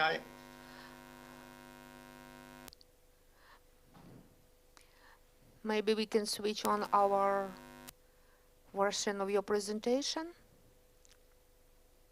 Yeah, немає. Yeah, sorry. No. Yeah. Oh, something. Finally. Oh, great. We know it happens. Yeah. So you may assume that the title of my presentation is somewhat inspired by the name of the Irish agency Quality and Qualifications Ireland, and I am seriously taking Ireland as probably the best example of how the system, our national system of qualifications, has been developed during several decades already. But actually also starting from the EQF, I would like to briefly explain how the Estonian qualifications framework appeared. It appeared actually in 2008, inspired by the recommendation on EQF, and we have referenced it to EQF already twice.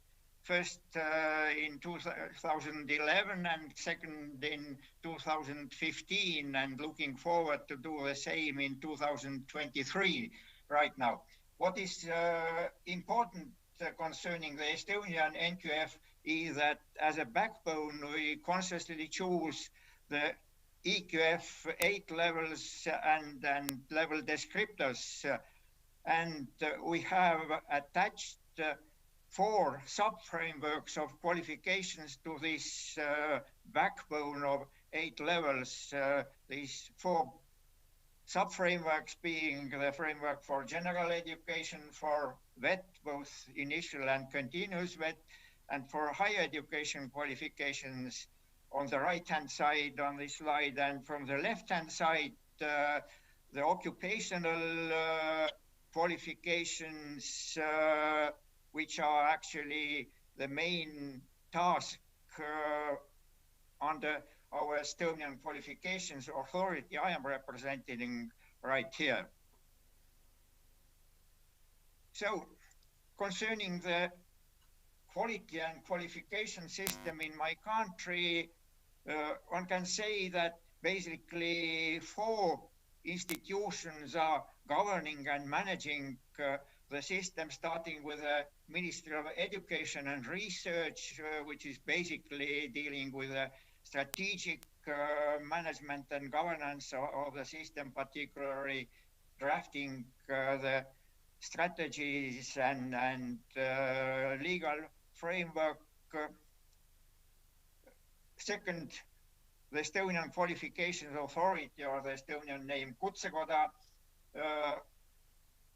which is dealing with occupational qualifications, basically the Estonian Quality Agency for Higher and Vocational Education, and non-existing right now is the organization Foundation Innova, which became integrated with a larger Education and Youth Board a year and a half ago.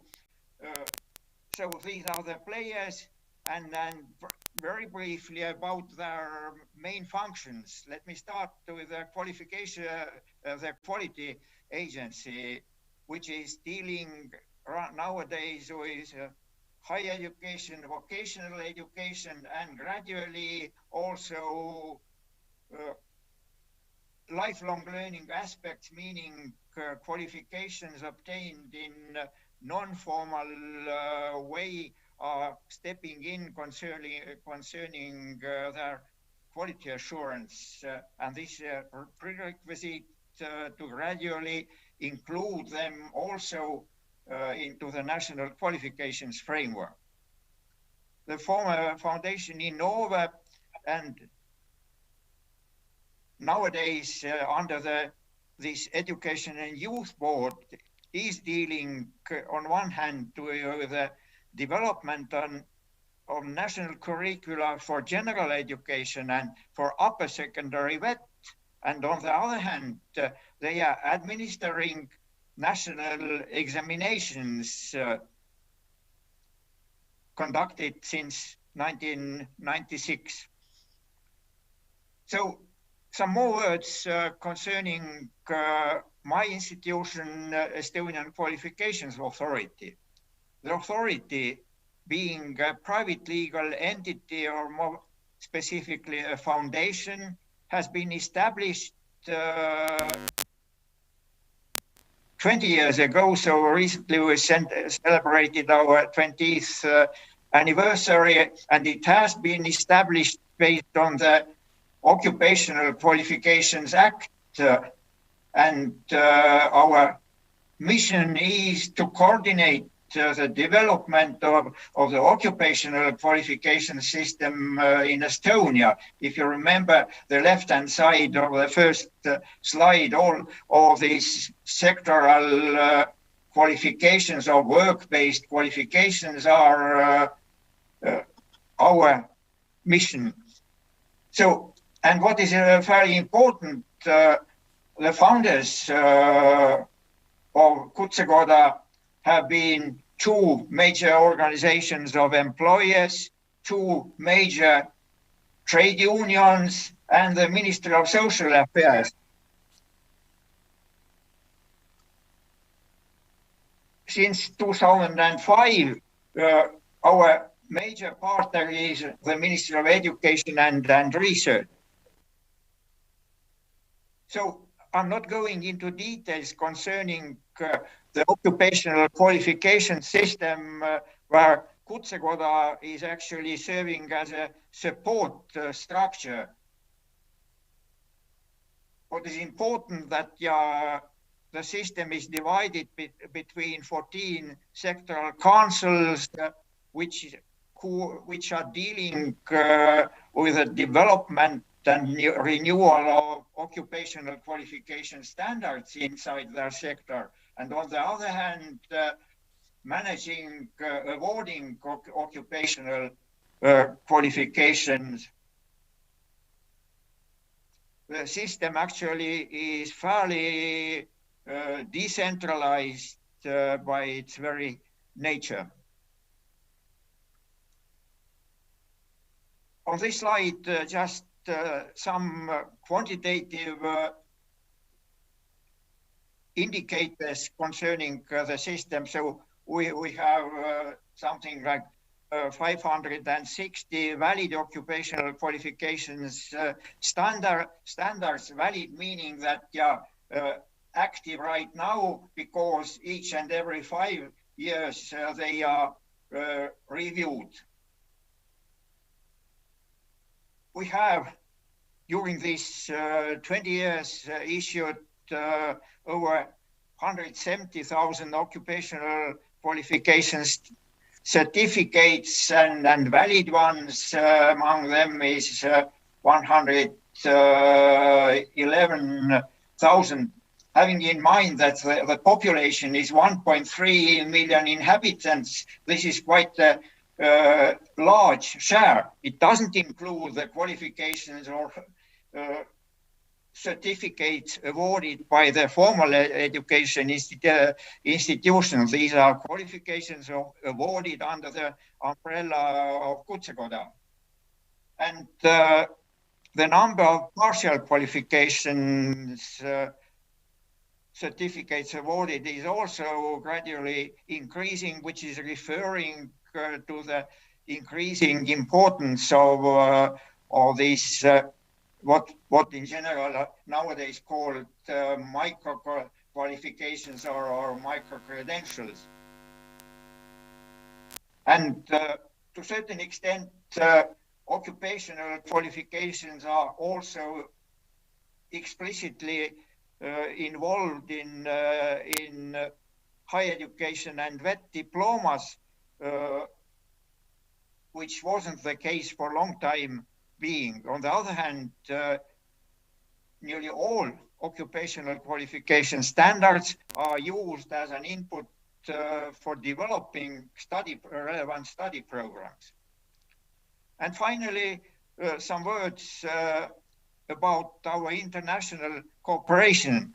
I'm not going to, let's say, talk a lot about each and every position. I do hope that you will receive after the seminar the presentations from us. But yeah, let me just mention some aspects, particularly our involvement in many Erasmus projects, and particularly one of them currently involving Ukraine. This QARSU project is aiming on promoting recognition of prior learning in higher education in Ukraine. I was referring to, let's say, involvement in different projects, and indeed we have enjoyed this possibility being, let's say, invited international experts or involved directly in twinning projects and other ones. But what I want to emphasize is that all these options for international cooperations have been a wonderful opportunity for us to learn. So first and foremost, this is a mutual learning. Thank you for your attention, dear colleagues. Thank you, Olaf, for Дякую, Olaf, за... Well, thank you so much, dear Olaf, for your comprehensive and substantial presentation. Interestingly enough, that the Estonian agency was being established following the same principles of social partnership similar to the Ukrainian qualification agency. So we observe not just trends that are similar, but also the practices and manifestation which are used comprehensively, and thus resulted in establishment of the institution which is responsible for the different sectors merging both the education and qualification and presentation. I do have some follow-up questions to Olaf, but let me suggest those questions later on after Madam Marov, representing the authorized body from the Malta Republic responsible for fourth and higher education, will also speak with her presentation. You're welcome, ma'am. Thank Thanks a lot for inviting me today to represent what we do at the Malta Further and Higher Education Authority. Well done for your conference and for this organization. I'm sure it wasn't an easy job given the circumstances. I will have a presentation.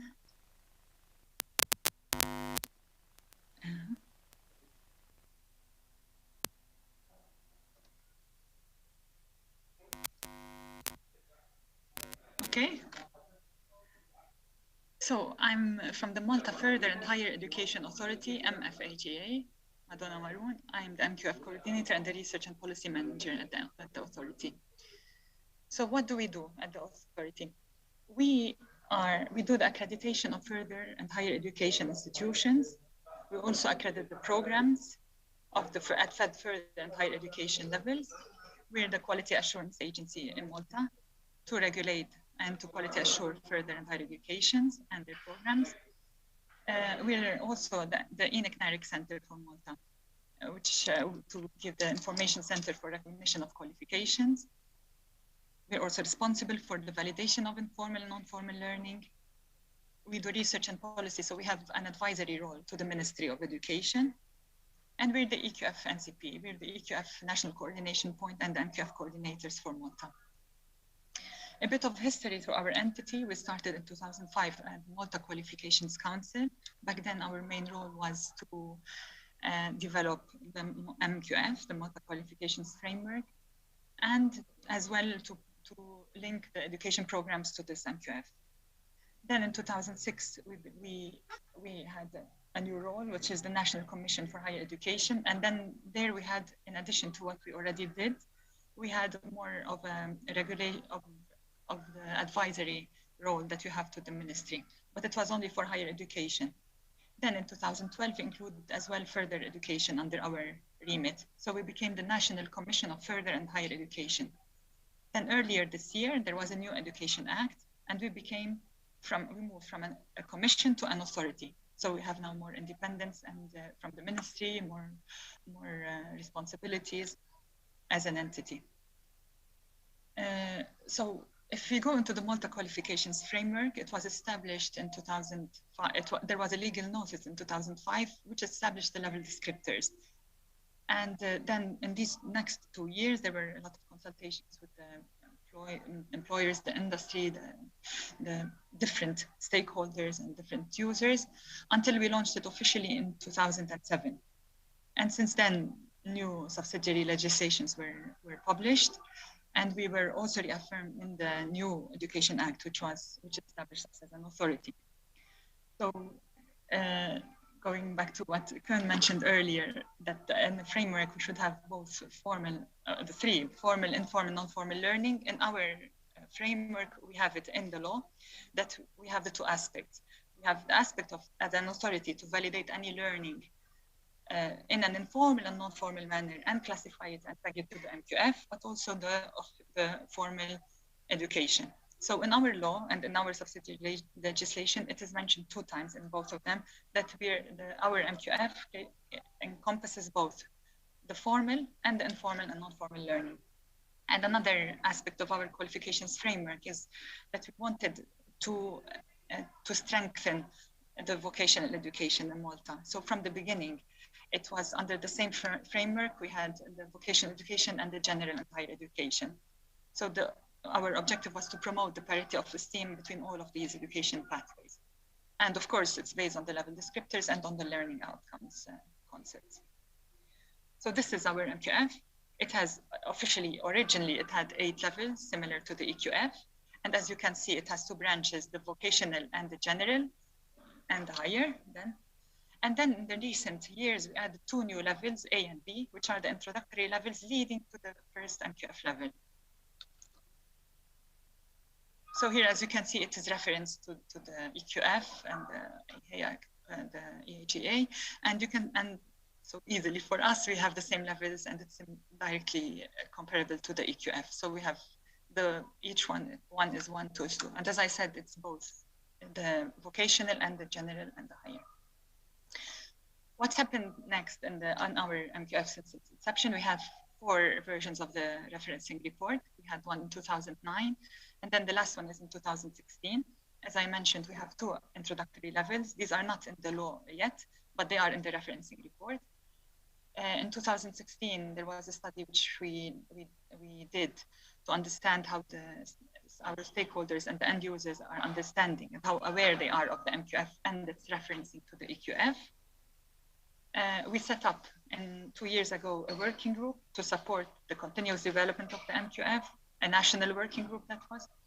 And very recently, last year, we had with our Scottish counterparts, the STQFP, we did an MQF impact assessment where we had a survey with different stakeholders, different users groups to understand how is the MQF used, how we can improve it, how we can improve it, the awareness and the visibility, and to see if there are any even as a technical and practical use, if we can develop it any further. Now we have more than 5,000 qualifications and awards recognized on the MQF.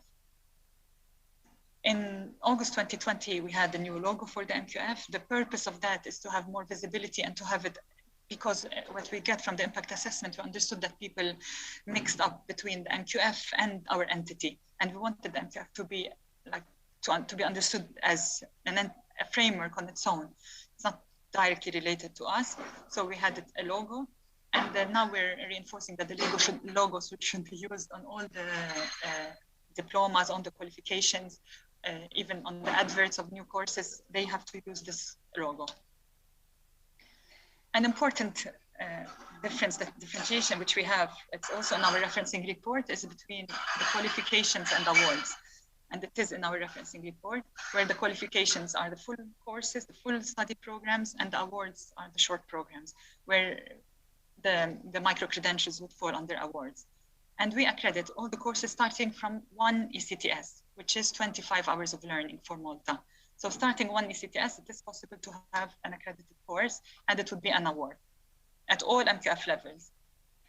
So here we can see in our referencing report, we have the different levels, and then we can see how, for example, at level 7, a master's degree could be between 90 and 120 credits, or a postgraduate certificate is a 30 credit. These would be full qualifications. Anything less than 30 at MQF level would officially be an award.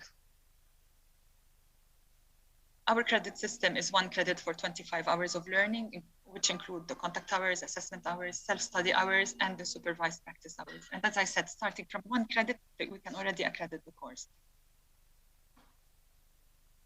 Very recent, last year, we launched the Malta Qualifications Database.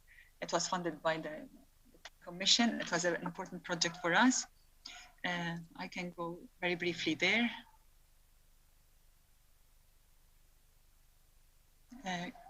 I'm not sure if it's opening. Yes. So we have on our qualifications database where we put all of the qualifications and awards that are accredited with the MFHEA. First, we have a section which explains on the MQF, the different categories of licenses and so on. We have a section on the qualifications and awards, which we can search. And then when we find the one that we want, we can go and we can have all the information about it. Where is it, the language, the MQF level, the EQF level, the details about it, even the learning outcomes would be there.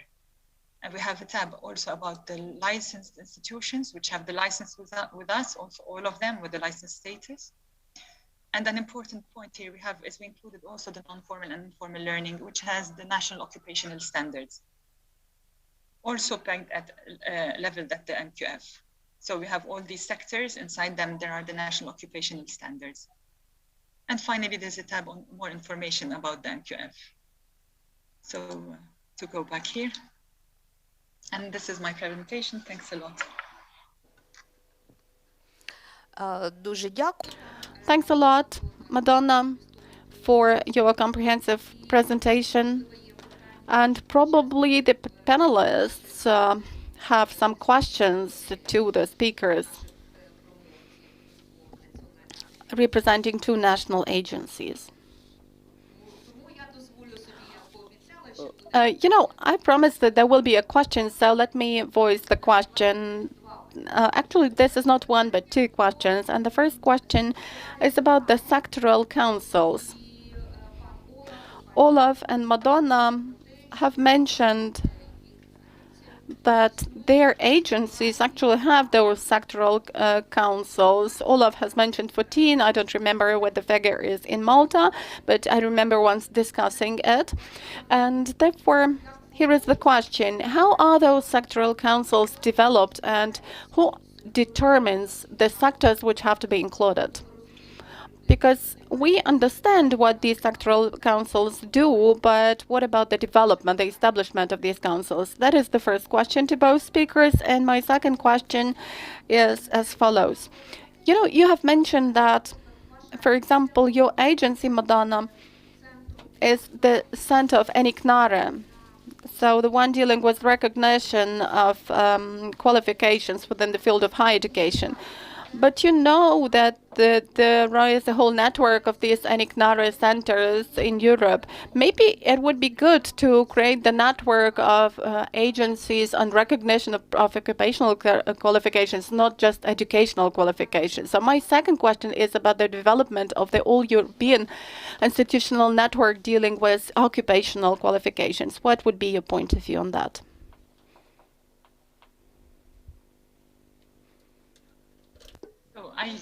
I can answer your first question about this. We have what we call the sector skills units.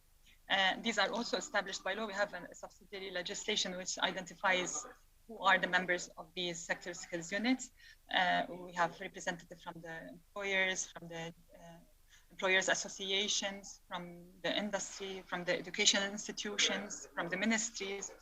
So on this sector skills unit, and then they pass through the ministry. The members are appointed by the ministry based on this law. And the sector skills unit will develop the national occupational standards under their remit, under their field, under this sector. This is, I don't know if this was your question. So this is for Malta. As for the second question, may I ask you to repeat it, please? Чи є сенс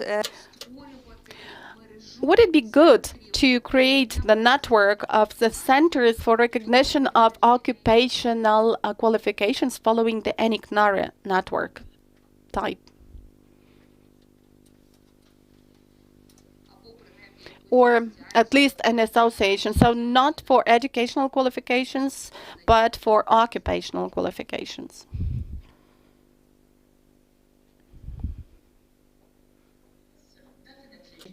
It would help. There's already the EQFAG, which has the part on the validation, which already has a place where we can discuss on validation. But the sectors per se, I'm not aware that we're involved in any European-wide thing. But it would help, yes. But considering that there's ESCO as well, there are already some European-wide bodies which help to have this kind of communication and dialogue between member states on the different initiatives related to this. And it's always good to have this kind of communication. Thank you, Madonna.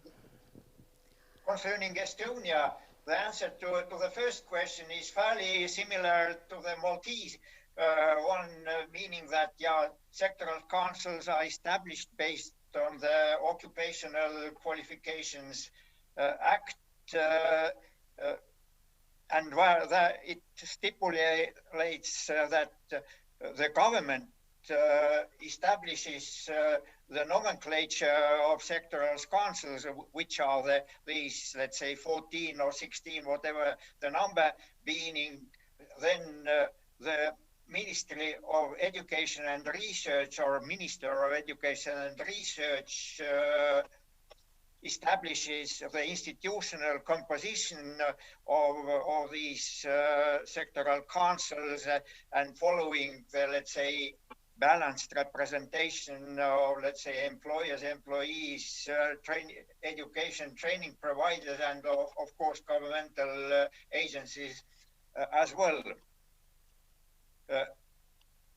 Answering the second question, so my point of view is that first, let me clarify that actually ENICNARE, or let's say national agencies or ENICNARE, they are, let's say, rather information centers supporting those, let's say, institutions or authorities which are conducting recognition, particularly, let's say, higher education institutions. So they are rather advisory institutions. In that sense, of course, having, let's say, kind of an international body which can perform similar function in the field of, let's say, professional or occupational recognition is a good idea. But yeah,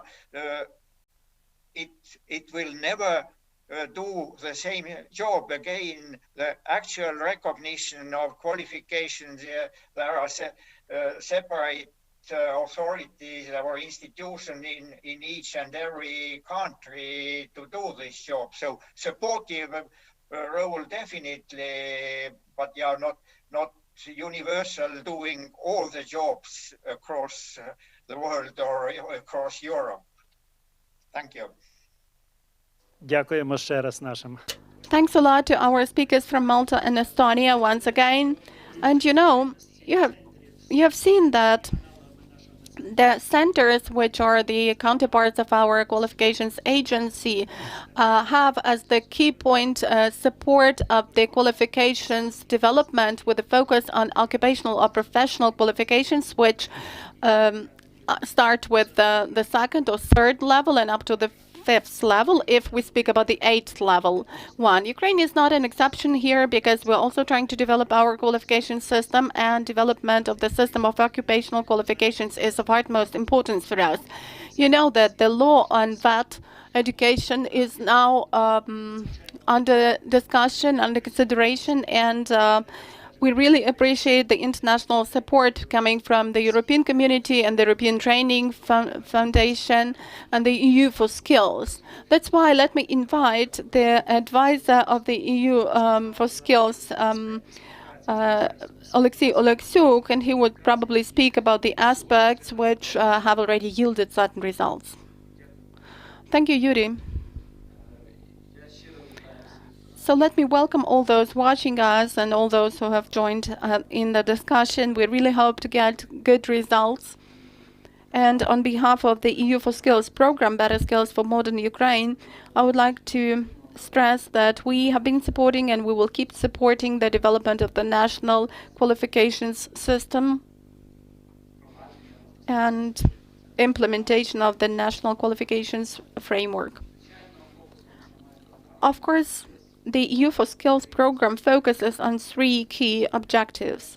The first one being improvement of the quality of vocational education and training in Ukraine. The second one is establishment of a clear connection between the field of education and the needs of labor market. And the third block of program focuses on is development of the infrastructure for vocational education in Ukraine. In fact, these 3 components all focus on human development, but if we speak about the national qualifications frameworks and development of the whole system, I would like to draw the attention of all those present and all the panelists in particular to dialogue or social dialogue in this process. Within our program, we have paid rather a lot of attention to it because all the structures, all the qualifications frameworks, be it at the national level or any other level, and our foreign guests have also mentioned the European qualifications framework, so they are all the result of a certain dialogue which was held in a certain level. And the National Qualifications Agency, as well as the Ministry of Education and Science, are also involved in this dialogue and are a part of the process of communication. Communication which aims to build a chain of connection between people representing all levels, starting with the child coming to a school at a certain level of that college, and up to the state level, how the state recognizes the results of his or her work and learning. And we need common understanding within this chain, which is built through such tools as the National Qualifications Framework, which is further adjusted to the sectoral or branch level. And then it keeps being implemented on the basis of educational standards, occupational standards, and then we reach the level of learning outcomes and parts of a specific educational program or course. It is only in the common understanding and the use of those tools that will allow us to make them alive and dynamic, because the framework by itself is just a structure which needs to be implemented. Within our program, we have tried to somehow assess this social dialogue involving international experts, and we developed the strategy of communication and cooperation between the key stakeholders. And it was of interest to come to realize that probably not everyone has the same vision of the role and part of a certain tool within the qualifications framework. Everybody is trying to assess the practical side of this tool, but you know that where we have two Ukrainians, there are three leaders, three hetmans.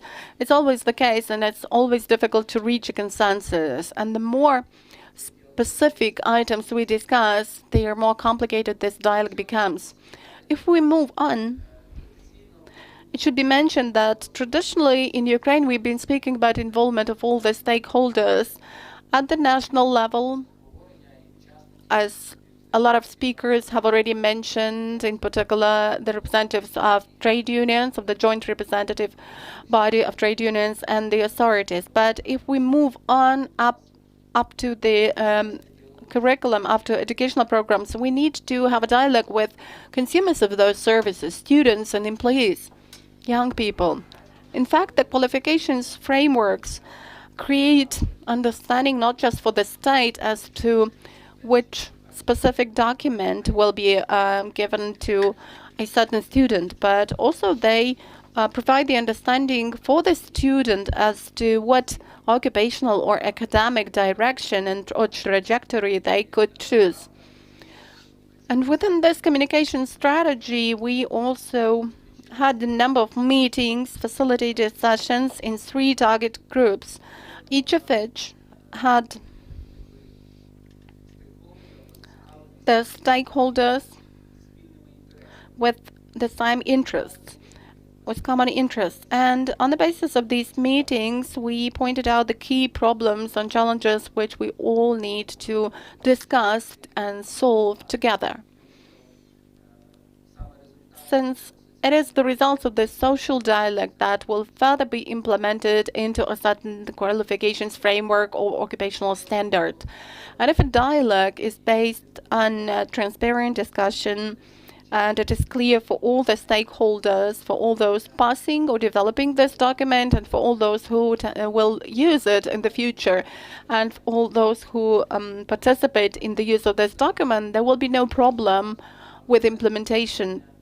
However, these sessions have shown us that we need further assistance and we need to move towards the reinforcement of the social dialogue.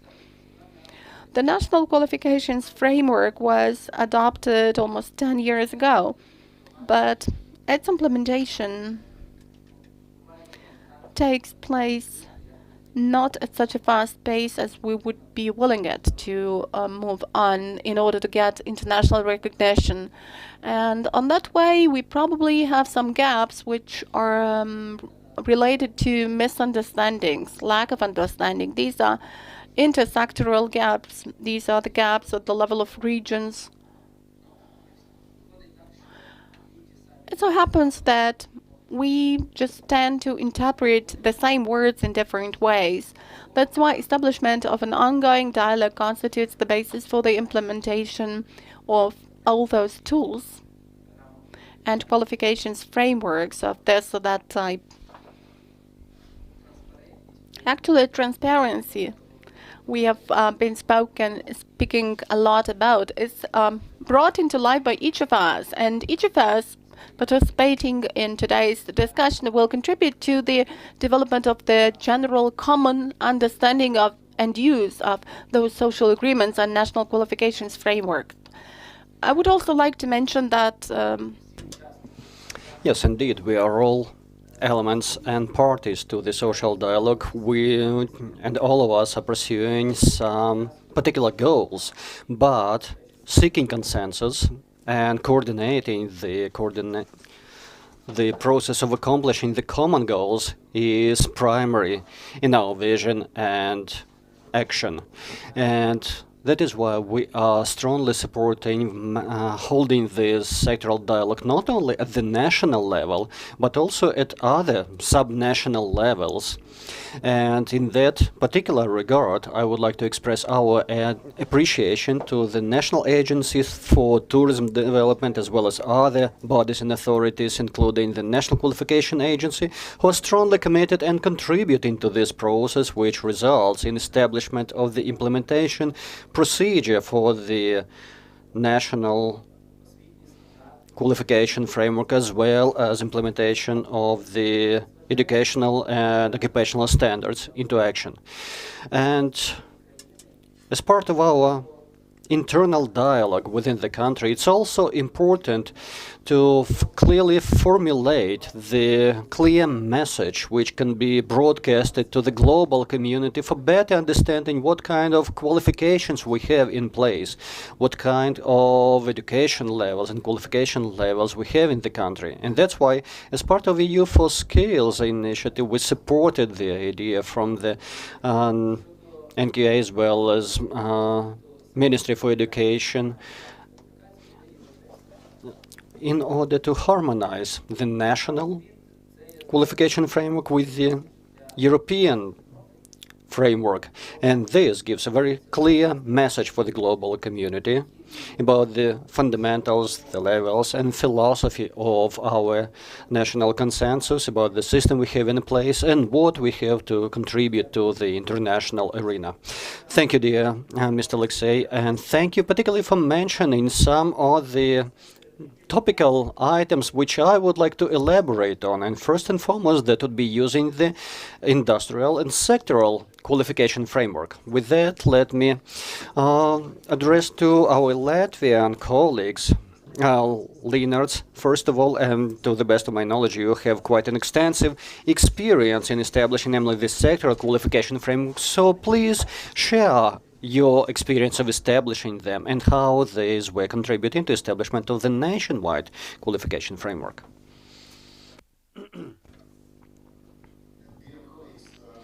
Thank you for this opportunity to participate in this workshop today. And really, may I share just a few slides related to this issue.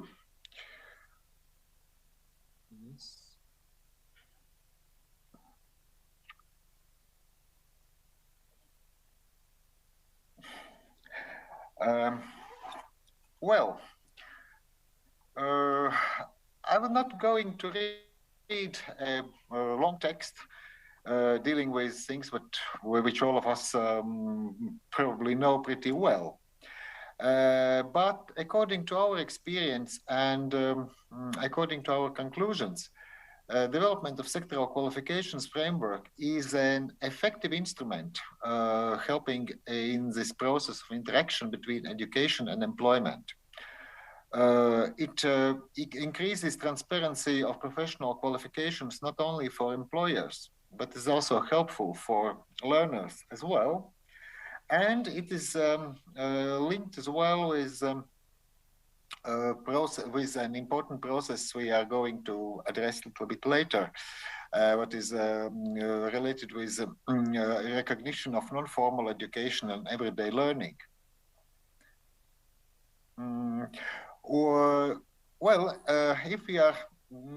If we are asked to highlight our experience, which is more than 10 years on development of sectoral qualification frameworks here in Latvia, we would like to say that first of all, it is a part of overall development process of interaction of education sector and world of labor and world of economical development, we should highlight that this is a gradual process, and in every case, a particular situation in particular country and in particular sector should be taken into consideration.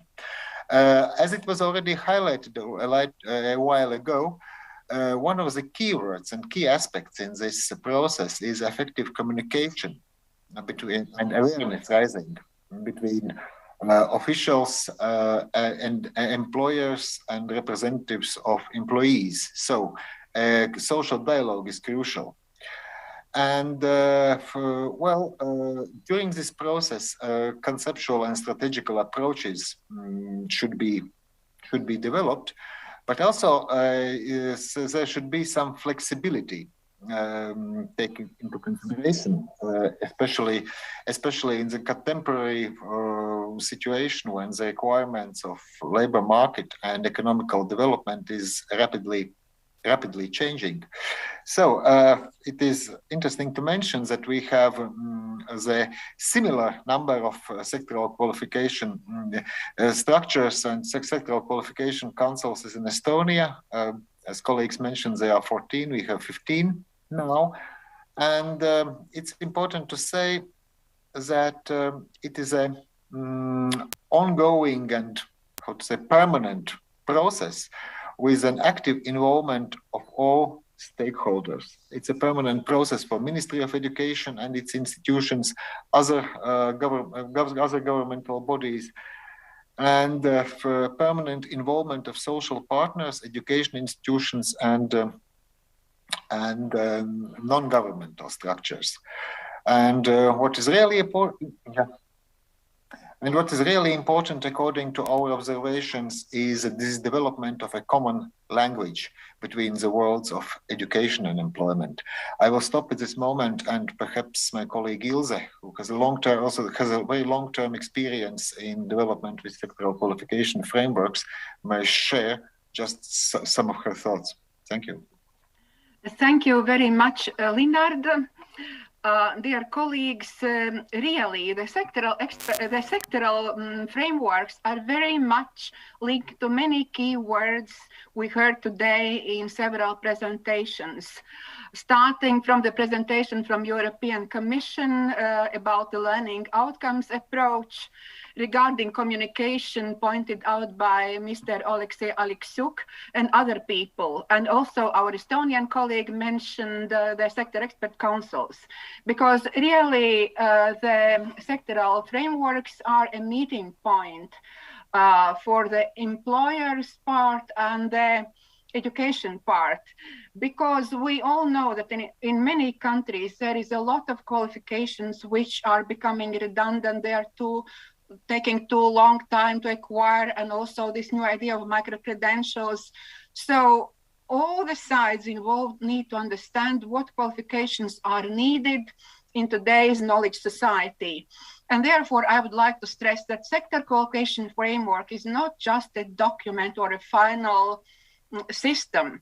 The very development process of this sector qualification framework gives a lot of insight for those who are participating, all the social partners, the education, the employment side. And it is a living organism which needs to be revised constantly. It's not finished. Speaking about the Latvian approach, one of the key stakeholders are the sector expert councils.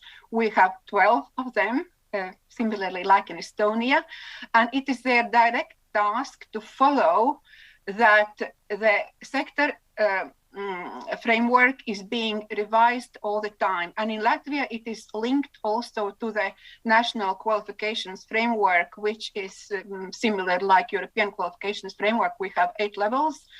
And as also Mr. Aleksiuk mentioned, it's easy to see from frameworks also the trajectory, the progression a student might follow. For example, it could be a situation, and very often there is a situation that you can follow in the qualification framework, that you start with national or EQF level 3, you follow to level 4, and then you see your possibility to follow to level 5, 6, etc. So in many ways, it's a good systemic approach, systemic representation. In Latvia, we have also not only descriptions, but also charts, which clearly show this visually, very easily perceptible.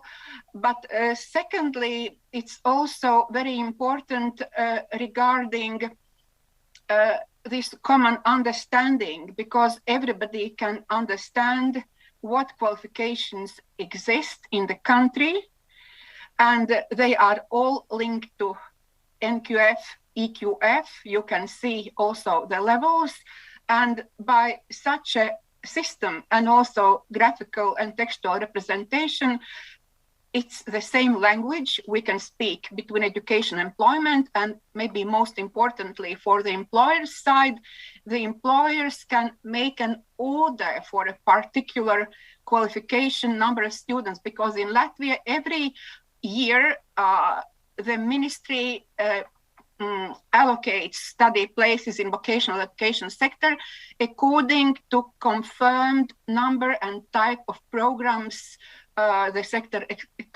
expert council acknowledges. And it's done basically through these sectoral qualifications frameworks. For this reason, I would like to finish and say that it's not just a system, it's not just a document, it's a living system. And stress once again that not the final project is the final product is so important, but the very process. In Latvia it took 10 years. The very process in discussions, maybe sometimes in very heated discussions, but while developing this framework, the involved stakeholders come to a common understanding, not for a document, but for a real system for the labor market of today's developments. Thank you so far. And very shortly, just to confirm statements by Ilse, may I share this picture? Of course, I'm not going to go just now one box after another. We can share these documents with everybody who is interested in, but this picture clearly demonstrates that this, first of all, that sectoral qualifications framework development is an integrated part of our overall development of qualification system in a country. And it's a process which is ongoing, and in our case, it actually started quite long time ago. We could really go back not only to the period of development of first referencing report, which was in year 2011, but actually we can say that the process started also already on the year 2004, and it will never stop, and it should be continued, trying to meet the changing needs of labor world. Ілза Ленарс, лишайтеся з нами на зв'язку. Наше багато. Okay, thank you, dear Ilse. Thank you, dear Leonard. Please stay tuned, because I'm sure we'll have lots of questions for you to discuss. But speaking of Ukrainian contribution, the Ministry of Youth and Sports in the summer last year was the national pioneer with a similar idea of establishing a sectoral qualification framework. So they presented their request to the National Qualification Agency, and we were happy to accept it for proceedings.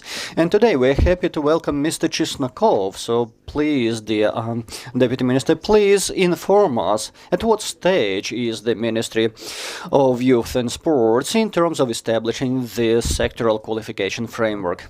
Well, thank you so much.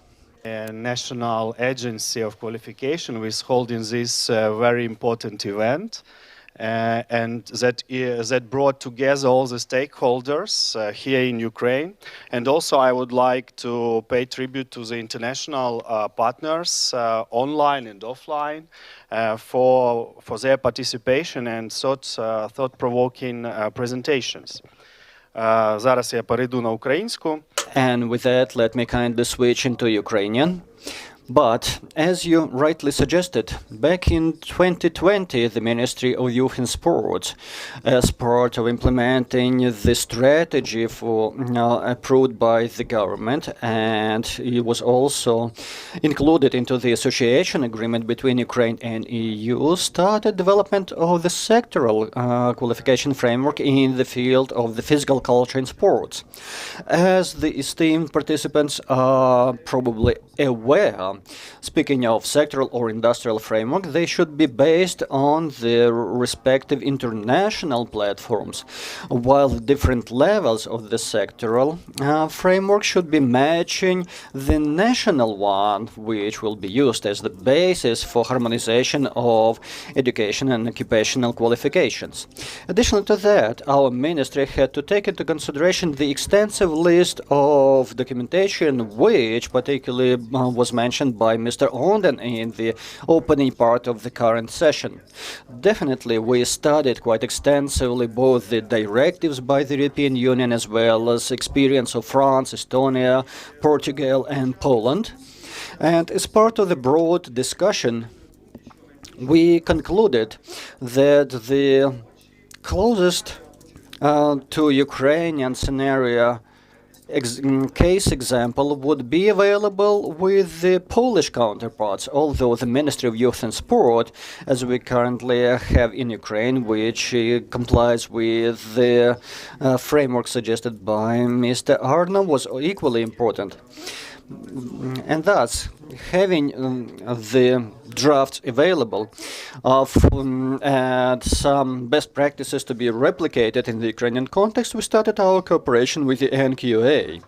And that let me particularly emphasize that we happened to live right in the peak of the pandemic development process, which was posing quite a hurdle, but yet we had to establish the social dialogue with a due effect, and this process was challenged. And the challenge was that different stakeholders, particularly speaking of the sector of sports, have differences in vision. Vision about the active stakeholders, such as the National Committee of Sports, or for example, the Federation of Cybersport in Ukraine, who believe that we should be abandon the unification stage and instead going into the micro levels, stipulating everything to match their particular expectations.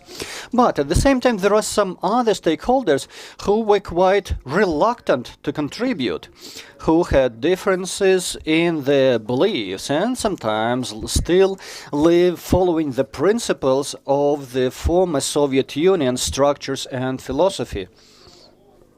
And again, this is also a part of our course for European integration and strengthening our competitive edge, which is available with our workers in the European labor market, which are quite critical, especially in the sector of sports.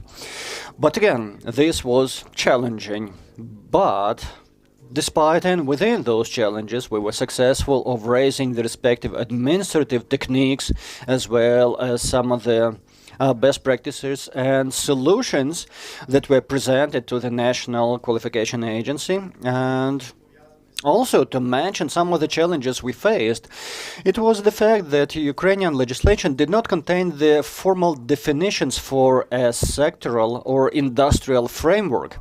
So this presented additional difficulties in terms of getting on the same page with the legal advisors and experts in terms of sustaining and providing for legal definitions for this initiative.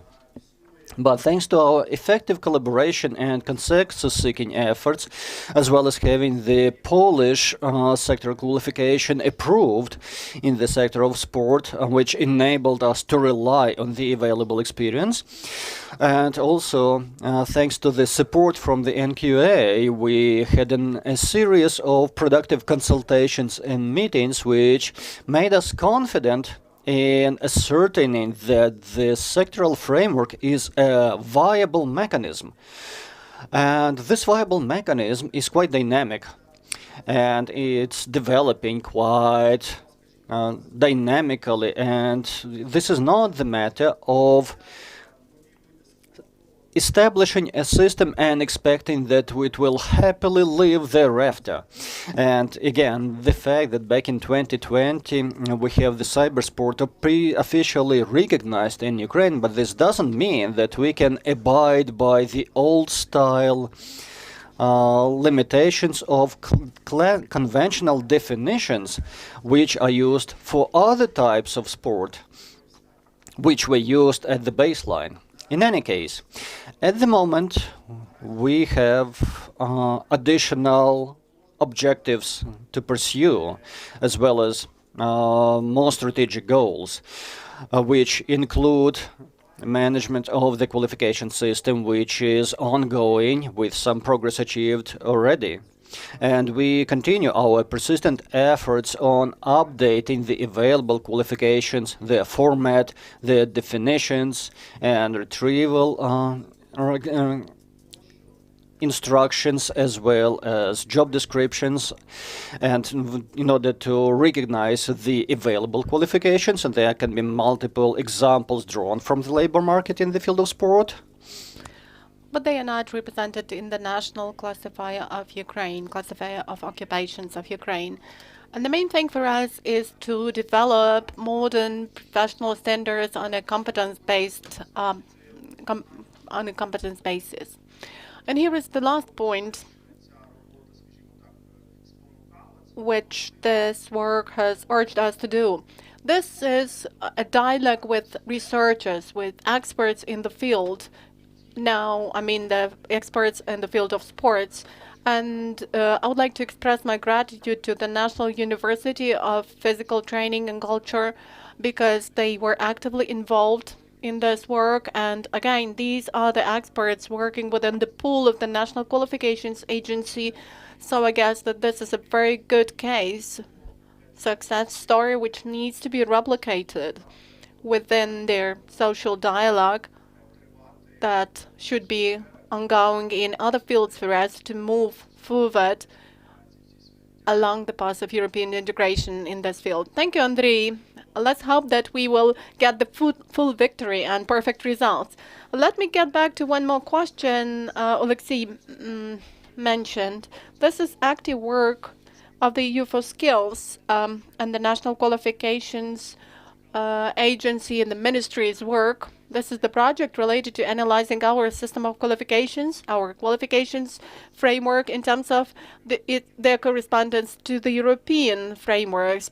Primarily, I mean here, the European qualifications framework, as well as the European higher education area framework. And you know that the last revised version of the national qualifications framework was passed in summer. Then in autumn, a special working group involving the representatives of different ministries and the National Qualifications Agency and the National Higher Education Quality Assurance Agency were involved into this working group, and their task was to develop something like a national report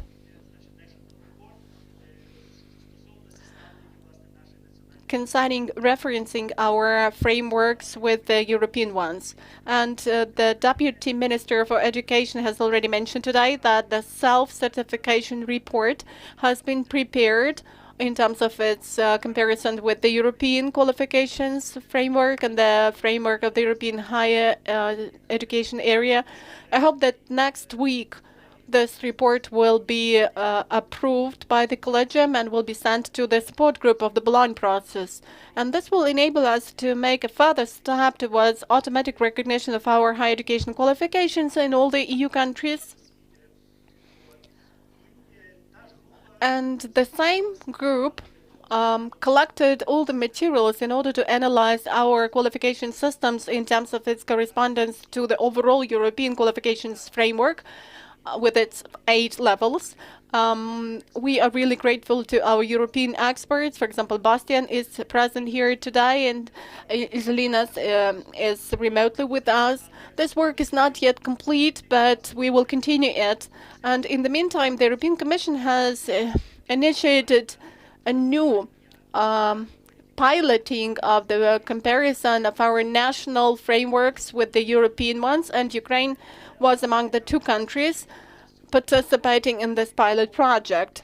Cohen has mentioned in general about this initiative, and now I would like to give the floor to the senior expert of the system of qualifications of the European Training Foundation, Anatoly Harmash, and I would ask him to tell us more about this project, about the results, and about the benefits for Ukraine coming from this project. And not only for Ukraine, but for the EU countries as well. Anatoly? Thank you. Good afternoon to everyone. In my today's presentation, I will try to briefly introduce the results of the pilot project related to the comparison of the European qualifications framework and our national framework.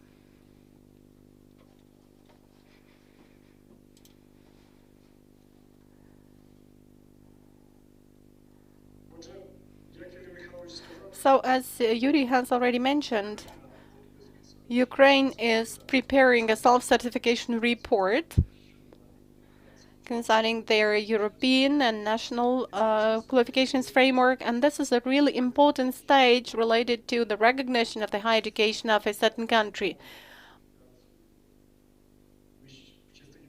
As far as higher education in particular is concerned, because it will enable us to have official referencing of the Ukrainian system with the European one.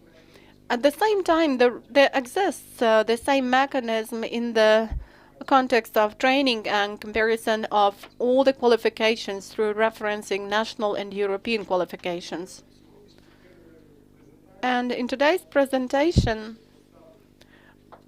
I will try to further develop the European context, which has already been introduced to you, but I would like just to mention that such a referencing the national framework with the European ones is the field in which the EU countries and free trade, European free trade area countries and candidates for accession to the EU cooperate. Most of the countries have already got their formal referencing of the national frameworks with the European one, and this shows high level of this referencing. And now another important aspect is the digitalization, and already 15 countries have published their qualifications or are publishing their qualifications on the European level on the Europass portal. So here comes the question where Ukraine can formally reference its national qualifications framework with the European one. Well, so far there is no formal procedure for this, according to the criteria of referencing, of comparison, because Ukraine is neither the EU country or a candidate for accession. But the latest recommendation concerning the European qualifications framework of 2017 suggested a different approach. This is the mechanism of comparison or referencing, which presupposes the opportunity for comparing national frameworks and regional qualifications of the countries not belonging to the EU, and thus a closer connection of national qualifications framework of the EU partner countries with the European qualifications framework is assured. For Ukraine, the precondition for this comparison is the EU-Ukraine Association Agreement. Thus, Article 432 of the EU-Ukraine Association Agreement speaks, or rather presupposes, establishment of national mechanisms aimed at improvement of transparency and recognition of qualifications and competences using, whenever it's possible, the EU experience. Another important factor is the level of implementation of the national qualifications framework, and it has already been mentioned today that the national qualifications framework is not just a document, that is a live and dynamic mechanism. And probably to start the comparison, the national qualifications framework must already be functioning at a certain level. So we assessed the degree of implementation of the national qualifications framework, and Ukraine was offered a pilot referencing project. Why pilot? Because there is no experience of comparing national qualifications frameworks of the third countries with the EU. It's necessary to test the criteria and the procedures, and the result of that, Ukraine will be the first country ever to get a common report with the comparison and further cooperation plan for the development of the national qualification system. For the EU, it would mean some practical recommendations and experience for referencing with of other countries' frameworks. So why do we need to compare the national qualifications framework with the European one? Well, I guess this is not just a formal mechanism. There must be some added value to that. There must be benefits for all the stakeholders. And the goal is, of course, trust in the quality of qualifications, improvement of transparency and comparability of qualifications. And as Yuri has already mentioned, we have already started the work on comparison, and already at the first meetings we discussed the possible benefits coming from it, like better understanding of the qualifications of Ukrainian citizens, or it could stimulate further cooperation between Ukraine and the EU countries. Thanks to the better understanding of the qualification system, this comparison, this referencing could become the basis for mobility, for investment, for educational projects, cooperation between institutions of Ukraine and the EU. So how do we do this referencing? What is suggested? I guess that referencing and comparison stand for agreements concerning their correspondence of the national level to the European one. And it is based on the dialogue and mutual interest of the stakeholders. So the comparison is suggested to be done in some thematic directions, which are to be discussed and approved by the parties.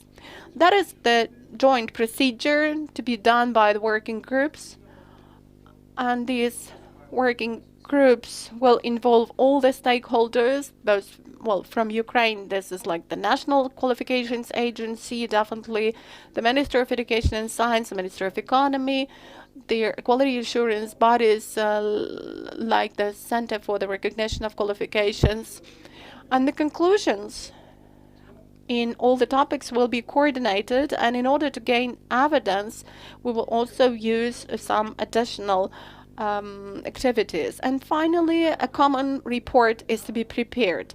I guess that such procedure must be linked to the self-certification of the National Qualifications Framework for Higher Education for European higher education area. So what are their thematic directions that are suggested for comparison? You can see the list in the slide, and the work group or the task force has already discussed them. And the first one is comparison of the objectives of the qualifications frameworks.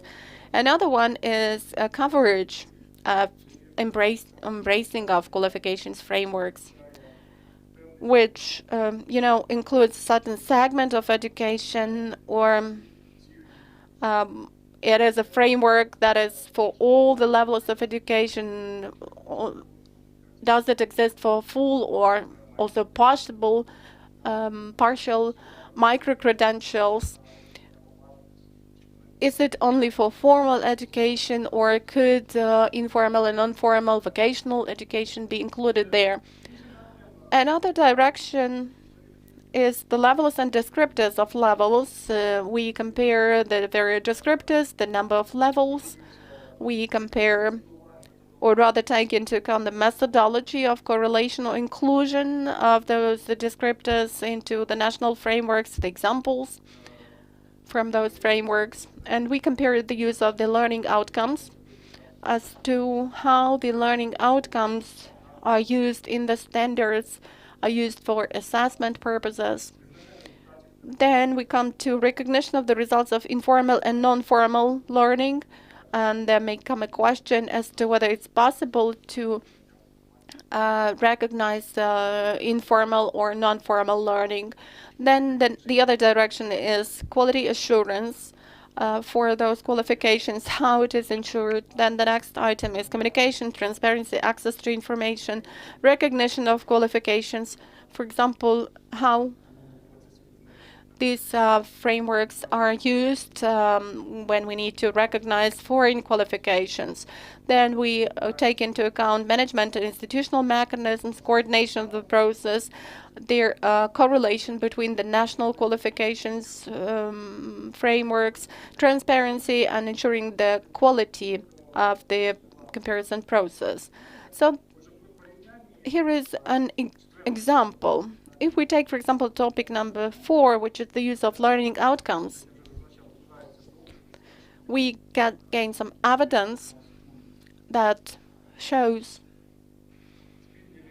common features, convergences or divergences between the EQF and the NQF, and there could be some supporting issues to cover, like how much do the qualifications frameworks how much are they based on the approach to assessing their learning outcomes? How are the learning outcomes generally determined? And by such examples of evidence, which could testify, as we have discussed it within the task forces, to some methodological recommendations for the development of standards and how learning outcomes are used in educational programs, or how are they used for assessing and recognition of the results of informal and non-formal education. As an example of analysis of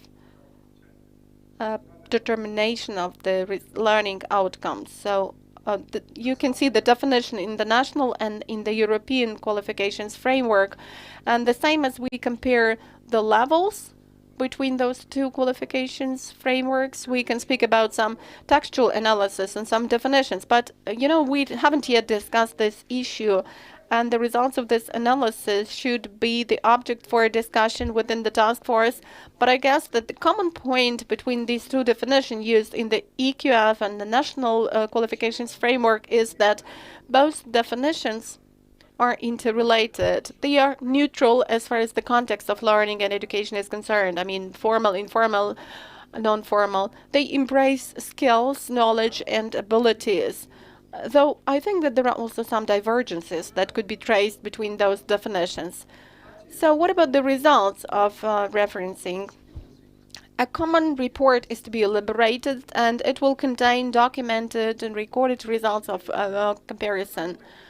And I guess that this report will show how much the National Qualifications Framework of Ukraine meets the requirements of the European Qualifications Framework. Also, joint plan of further actions could be suggested, like continuation of cooperation, making the results of comparison public, further steps, and the monitoring of the development of the National Qualifications Framework. And it is expected that the results of comparative analysis will be presented to the consultative group of the European Qualifications Framework and published on the Europass portal. So what is our further plan? It has already been mentioned in one of the presentations that we intend to implement this pilot project by the summer of the next year, and the European Training Foundation will provide methodological support in the project planning, coordination of our joint work. We will also provide support in terms of comparative analysis, preparation of documents, including preparation of the common report. And we will do monitoring of the development of the National Qualifications Framework. We have already set up the joint task force, and it includes, that I've already mentioned, the representatives of European Commission, the EU member states, which are Poland, Latvia, Croatia, and the European Training Foundation, and it also includes representatives of Ukraine. At the level of the EU, monitoring of the pilot project will be performed by the consultative group of the European Qualifications Framework, which actually includes the representative of the countries which I have mentioned, which are in charge of the implementation of the European Qualifications Framework. These are the EU countries and the candidates for accession to the EU. And this group discusses the results of the pilot projects and passes decisions concerning other initiatives related to a comparison of the national qualifications framework. We hope that at the end of 2022 or at the beginning of 2023, we will organize an event related to sharing our pilot projects experience. And we hope that in the years 2023, 2024, we will have new initiatives related to the comparison of the national qualifications framework, which will take into account the results of the current pilot project. Besides Ukraine, we have not yet started, but we also expect to have one more pilot project with Morocco, and also one of the African countries will have its qualifications framework compared with the European one.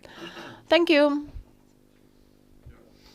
And I also will be happy to take any questions from you. Thank you, dear Mr. Anatoly. And indeed, we are collecting questions from our multiple members of audience. But before we proceed to that, I do have a direct question to Professor Bastian Baumann.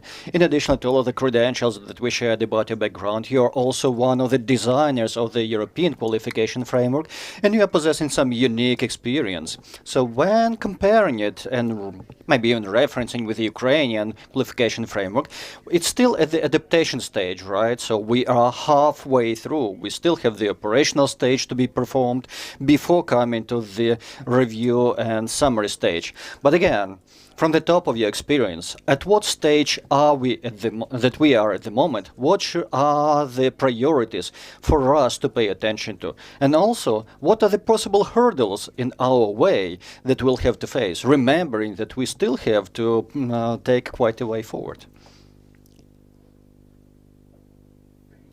Thank you, Yuri, and thank you very much generally for this invitation to this high-level forum.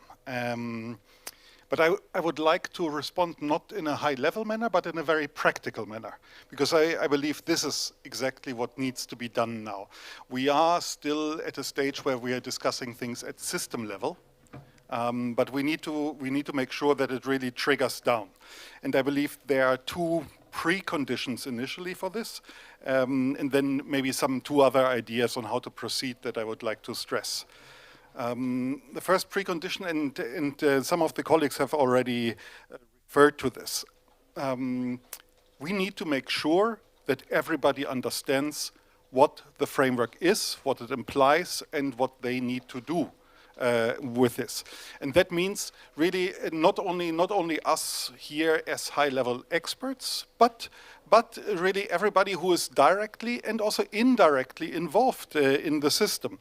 They should know what needs to be done, how it should be implemented, but also the question of the why is very important. Why do we do the implementation? Why do we have the framework? What is the objective that we want to achieve with this? The colleagues have already referred to using a common language, and I really would like to stress this.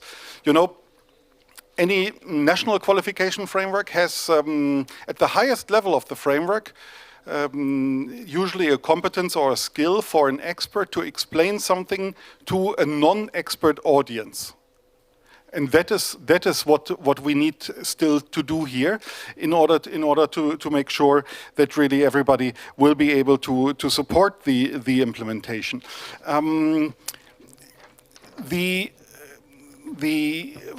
Let me give you an example. Job advertisements. Where are job advertisements really formulated in a way that you use a reference to a national qualifications framework? Still, when you look around, job advertisements say you need a bachelor here, or you need a master there, or you need a certificate in this.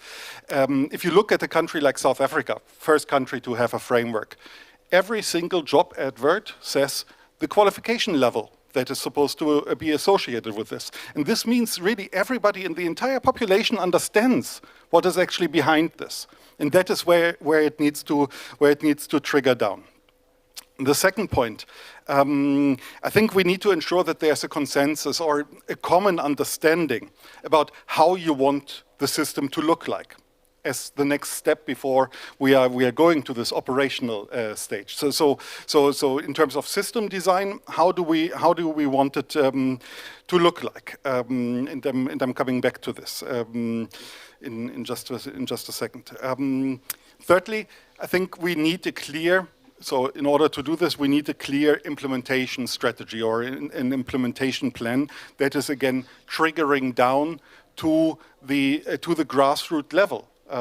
What it means in terms of the implementation of the framework.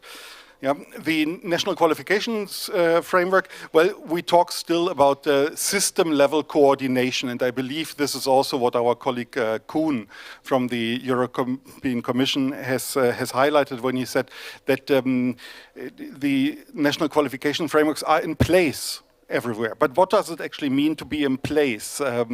It doesn't necessarily mean to be fully implemented. To be fully implemented, I would say if a national qualification framework is not fully implemented until it really takes full effect in the classroom, in the workshops. And that means we are trying to support a change of the system towards a more learner-centered system, towards a system which is focused on outcomes. So that actually means we have to rethink and redo the way how we learn, how we teach, and how we assess. And until this is, or unless this is not done, we cannot talk about a full implementation of a national qualifications framework. So, and the last point that I would like to mention here is, I think we need therefore also an agreement on how we are going to enforce, or maybe to put it a bit more softly, on how we are going to monitor the implementation. So, and here is a question: how will we link the national qualification framework implementation to the quality assurance system? So, how are we actually monitoring that the framework is implemented at the level of the classroom, at the level of the workshop? Who is going to be in charge of this monitoring? Who is going to be in charge to follow up on this? You know, I come from Germany, and we have one German phrase which says basically, paper is patient. And but we need to move away from the stage of the paper to the stage of really things happening in practice, and that requires a really active contribution of everybody. But yeah, only once we enter the stage of the more practical part, we will have a system that is going to be more agile, more dynamic, that is going to be able to respond better to any kind of economic and societal needs. Дякую, Бастіан. Я би ще хотів повернутися. Thank you so much, dear Bastian. And with that, let us follow up and with that immediately jump into some questions that might be shared with our Latvian reports as well. Speaking of reference reports, you have produced some of them already. The first one was in 2013, then the follow-up report in 2018, and the next one to follow. But speaking of the time between the reference reports, what were the main focuses of your performance, both at the national level, at the sectoral and local level, in order to keep your system live and performing?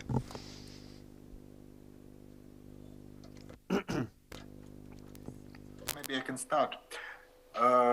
Dear colleagues, may I just quickly turn back to the slide I already demonstrated.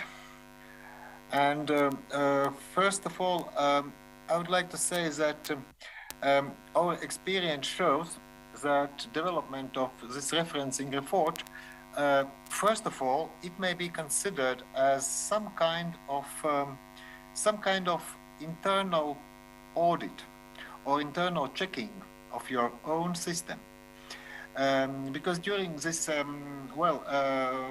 And just to answer to your question in 2 words, what happened? We can say a lot.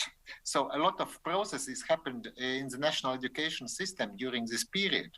And first of all, the development of this report highlighted from several things, which should be quite many things actually, which had to be updated in national legislation and respective regulations. And we would like to say that this permanent developments and updatings of referencing reports clearly reflects these processes and ongoing development in the education system of particular country, and at the same time they contribute and promote further development of necessary regulations and updates. So, Ilse, what do you think, what also important should be mentioned if we are talking about this almost, 16 years or at least 10 years, more than 10 years long process? Thank you, Leonard. You are very right in this, that a lot of education reforms are reflected and also caused by these developments of national qualification frameworks. Of course, it's a translation tool, it's also a transparency tool, but I think Professor Bastian Baumann said something very important. Unless the results of these frameworks are felt in the actual training and learning process, you cannot speak about implementation of the framework whatsoever. So the very live situation matters. And in today's context of the knowledge society, with all the career developments, with the situation that people want to get into the labor market quickly, that they do not want to spend on a qualification for years. They want to change quickly, they want to specialize. Unless we have such a system where everybody can clearly see where a qualification stands. If I just want to improve a little bit, I do not have to repeat everything, but because everything is now based on learning outcomes approach, and the descriptors in the frameworks clearly point to it. They clearly comprise these approaches. So we save our time, we can progress in our career, we can get jobs locally, internationally, we can migrate in our own country, horizontally, vertically, come back to the education system. I think there is a lot of benefits, provided that really the documents are not just documents. And also, as Bastian said, also in Latvian, we have the same saying that paper can suffer anything, what is being done with it. Yes, very similar notion. It is not a paper. If you want real result, really, I think the main thing is to bring closely to every level of stakeholders and every kind of stakeholder in the education employment system. That would be my comment. Thank you. And that's why I'm just sharing this slide, because, well, we could make a long presentation on the whole national legislative process, updating process, but from very practical point of view, as Ilse and Bastian and other colleagues mentioned, well, at the moment, of course, all higher education programs are clearly linked with a Latvian qualification framework, and everybody who is going to study clearly sees the respective level and clearly sees what should be the learning outputs after graduating this or that program, and how this transition could go from one level to another. Yes, and if I could shortly add, also the European Commission mentioned now the new proposal for the Council recommendation on micro-credentials. And right now in Latvia, we are in the second reading in the Parliament on the amendments to the VET law. And we are paying much more attention now with these new amendments that any single part of acquired knowledge, skills, and competence can be recognized, documented, and the qualifications built or parts of qualifications. So it's a modern approach, and the qualification frameworks help us a lot to be in line with societal and labor market developments. Thank you. Ще раз дякую, Лінарс Ілсе. У мене ще є одне питання до професора Баумана. Thank you so much. And with that, another question to Professor Baumann. We've been discussing the fundamental principles and approaches about the impact, overall impact of the NQF when building the national system. But let me ask a question about the practical tools which make this impact visible. Looking to the recent decade of European experience, we observe a trend to unification and also to deepening the transparency of qualifications. And this is manifested in the growing recognition of the ESCO at the broader scale. And also there is a suspicion that some countries are using ESCO already for drafting their new qualifications. So, dear Professor Baumann, what would be your attitude of using this technology? And what about Germany? Are you practicing such approach in any of the sectors in Germany already? My Latvian colleagues will be even better to but I would like to come here to one point, and that is, I think we need to distinguish between a unification of qualifications and a harmonization of qualifications, and also what is a framework supposed to do. Because I personally don't believe we need unified qualification as in the same qualification being delivered in the same manner by the same institution all around the world. We actually have major benefits from this diversity, but in order to do this, we need to harmonize the structure around it, and that is exactly what a qualification framework is supposed to do, and that is exactly why this is an important regulatory element for governments to ensure, yes, you have autonomy in the institutions to implement,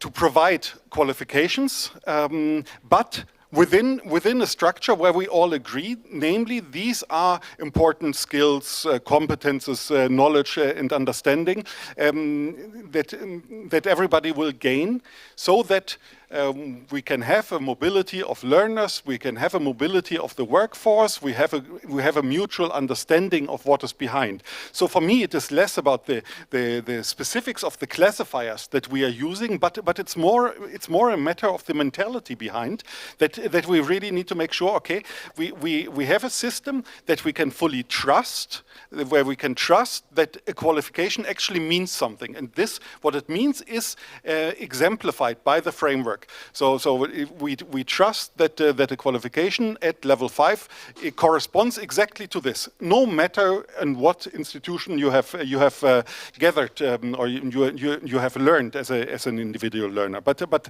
probably the more specific part, my Latvian colleagues will be even better to answer that question. Okay, pass the floor to Latvian colleagues. Ilse, Leenarts, ми ще маємо 2 хвилини, прошу. Yes, thank you. Well,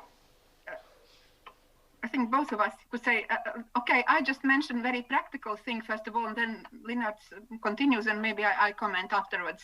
Very practically, now in Latvia, in the diploma supplements, we are in most cases making a reference to ESCO. Where it's not possible, we don't do it, but we consider it gives a wider panorama and insight if we take into consideration ESCO approaches. But of course, I completely agree with Professor Baumann that we don't need any uniform approaches. It's not possible. The member states don't support it, of course. There's a lot of discussion. But what is important when, for example, developing the occupational standards, it's always good that in the working group you consider a wider panorama, what's existing elsewhere, and only then you come to the final decision how you will shape it in your own country. But of course, it's a national decision what is needed, particularly in the national country. And now maybe Linnarts will more about these systemic approaches. Well, maybe not so much about systemic approaches, Ilse, but in general, we may consider that ESCO is a great tool giving an opportunity to learn about experience of other countries who are members of this system. Well, I will not read these bullet points placed here because everybody can do it when you go to the web portal of ESCO. But may I just highlight that all this information, this data about particular qualifications included in ESCO, they are coming from the participating countries, from national qualification databases.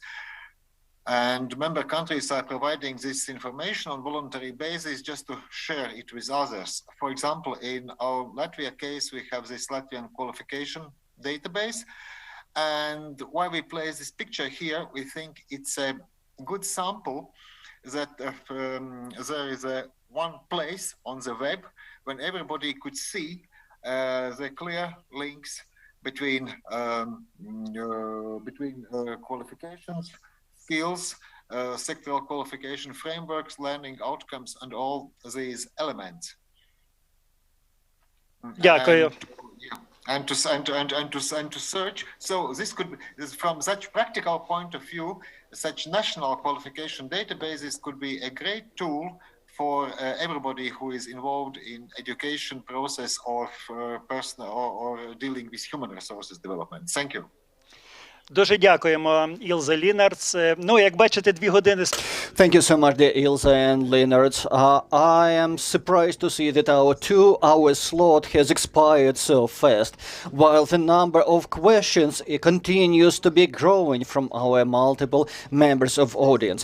I hope that we will have them referenced in our follow-up sessions. Meanwhile, let me thank all of the panelists, Mr. Professor Bauman, Your Excellency, Deputy Minister Oleksiy, and all online panelists. We'll stay tuned, we'll continue our communication, and hopefully the benefits and the impact of that will be quite obvious in the near future, but not only in the Ukrainian terrain, but also in the pan-European terrain that Ukraine is part of. Thank you once again. Well, definitely, this is a comprehensive and complicated subject, but it's exceptionally interesting. So with that, let me extend our appreciation to all of the panelists and speakers for sharing your extensive expertise. We are confident that the unique nature of this content was also appreciated by our online audience. Our online platforms are open and we have live broadcast as well as live survey that you can contribute to if you follow the link or download the QR code. Within that, we are announcing a technical break, so stay tuned. We'll be happy to greet you in our next panel with professional qualifications in the dynamically changing labor market environment. Thank you and stay with us.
Welcome to all the participants who have just joined us. Human Capital Forum is here. We are inviting all of you. Please leave your comments and questions to the page of the National Qualifications Agency in Facebook. If we have enough time, we will ask those questions right during the broadcast, or we'll provide you a written answer to your comment. And now let me introduce our speakers, our panelists who are staying offline and those who are staying online with us. So the speakers of the second discussion panel are Deputy Minister for Digital Transformation of Ukraine for European Integration, Valeria Ionan. Deputy Minister of Social Policy of Ukraine, Vitaly Muzyczenko. Deputy Chairperson of the National Agency for Civil Service, Andriy Zabulotny. The Chairperson of the Subcommittee on Vocational Education and Training and Pre-Tertiary Vocational Education of the Verkhovna Rada of Ukraine Committee on Education, Science and Innovation, Olya Koval. Chairman of the Branch Council of the Federation of Metallurgists of Ukraine, Olena Kolesnikova. Deputy Chairman, Head of the Socio-Economic Work Department of the Trade Union of Workers of Metallurgical and Mining Industries of Ukraine, Bogdan Overkovsky. Head of Vocational Training of LLC Metal Invest Holding, and an international expert of the Youth for Skills program, Vytautas Tutlis. And the moderators of the second discussion panel, entitled Professional Qualifications in the Context of Dynamic Changes in the Labor Market, are Deputy Chairman of National Qualifications Agency, Lyudmila Akimovy, and a member of the National Qualifications Agency, Inna Osachuk.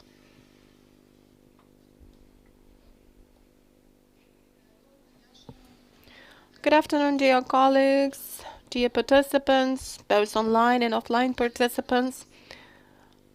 Welcome to all those who have joined us in order to discuss relevant and highly topical issues that are on the agenda of today's forum and on the agenda of the state and the society. It is already for the second time that the National Qualifications Agency has been holding the forum, which is dedicated to the topic, which is rather clear, but this topic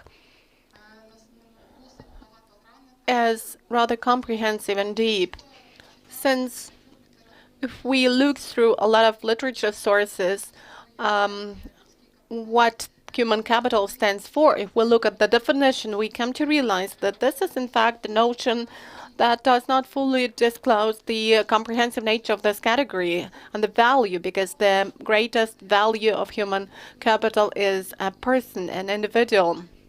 Therefore, as it has already been mentioned in the previous panels, it's high time that we invested into people, because we realized that in the labor market we now need highly qualified, highly skilled labor. This problem has been with us for quite a period of time, and therefore the National Qualifications Agency has been working towards the development of the national qualifications system, improving the directions which currently exist, and looking for the ways to solve their problems. We realize the dynamic labor market is changing and new occupations appear, and current occupations are also undergoing some transformations. But we need a standardized integrity for those occupational qualifications. And we realize that in the law of Ukraine on education, when Article 34, there is a definition of what professional characteristics, professional qualification stands for. And they consist of the three key aspects. The first one is who has to recognize professional qualifications. It could be recognized by the qualification center and by their education provider or any other authorized entity. As far as the second component or aspect is concerned, it focuses on the document, because professional qualifications have to be certified with a certain document. And if awarding of professional qualifications takes place in the qualification center, there will be a document providing the person who has gone through all the stages of qualifications award the certificate. As far as the third component is concerned, it's like a standardized integrity of the competences. There is the learning outcomes obtained by the person that enable him or her to do a certain job functions. And we realized that those integrities are reflected in the professional standard.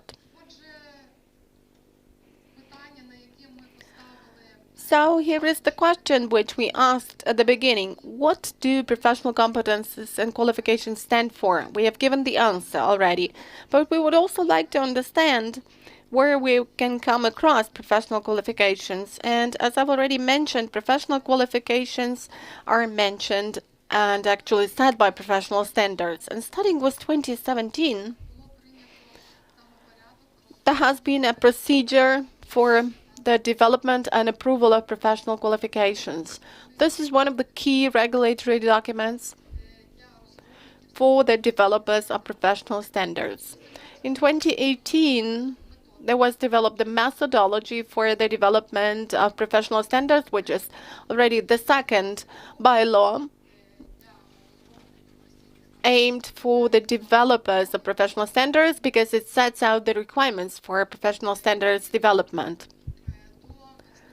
Under Article 38 of the Law of Ukraine on Education, the National Qualifications Agency has developed the procedure for development, implementation, and revision of professional qualifications. This procedure has been submitted for approval to the Cabinet Ministers, and actually the Cabinet of Ministers approved its procedure on the 11th of October 2021. I would like to share with you the key statements which are mentioned in this document, since in it there is established the National Qualifications Agency as their entity checking and validating professional standards. Also, the verification procedure may involve joint representative body of the all Ukrainian representative trade unions at the national level and the joint representative body of employers at the national level, which means that the social dialogue, which was mentioned today at the beginning, both during the welcoming speech and the introductory panel, is reflected in this document, because it is only jointly with the partners that we may actually achieve certain objectives and create certain reality that we need to define. As far as other substantial changes mentioned in the procedure are concerned, I must mention that jointly with the Ministry of Economy, there has been developed a mechanism for maintenance of the classifier of occupations and the mechanism for introducing new occupations. Because it used to be the case that the applications for the development of professional standards could be submitted for the occupations mentioned in this register, in the classifier of occupations. But under the new procedure, we can see that the Minister of Economy, after a professional standard is approved, must include the respective occupation, if it's not mentioned in the classifier, into the classifier of occupations. Thus, we see that the period gets shorter. I mean, the period during which the Central Executive Authority has to introduce the new occupation into the classifier. And of course, this affects the labor market, since we realize that the market is developing, new occupations appear, and these occupations need to be registered in the classifier of occupations. Also, let me point it out that in the respective document, there is also a mention about applications for the development of draft professional standards and applications for amending professional standards. They also have to be submitted to the National Qualifications Agency in the electronic format. These applications are introduced into the Register of Qualifications. And the last component I would like to mention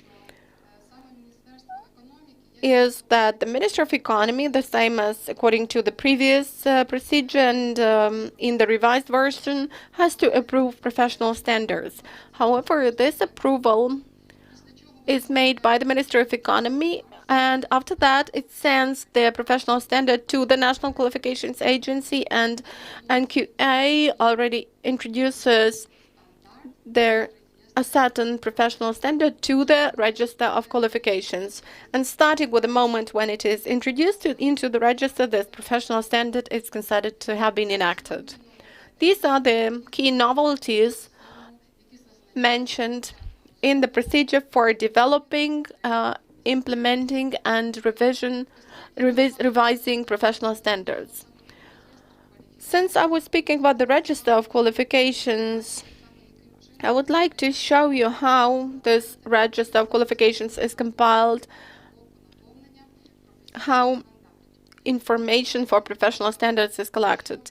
So, if professional standards as far as professional standards are concerned, you can see that there is the stage of submission of application concerning a certain draft professional standard. It is an electronic format application and application for amending professional standards. Also, you may open the block which is called Information about Professional Standards, and we may be looking for the standard by occupations or by professional standards. You can probably see it in the screen that we have this Register of Qualifications, and you can see what is reflected there. We may be looking for a professional standard by the code of occupation, by the name of the professional standard, the date of approval of this professional standard, and the date of revision.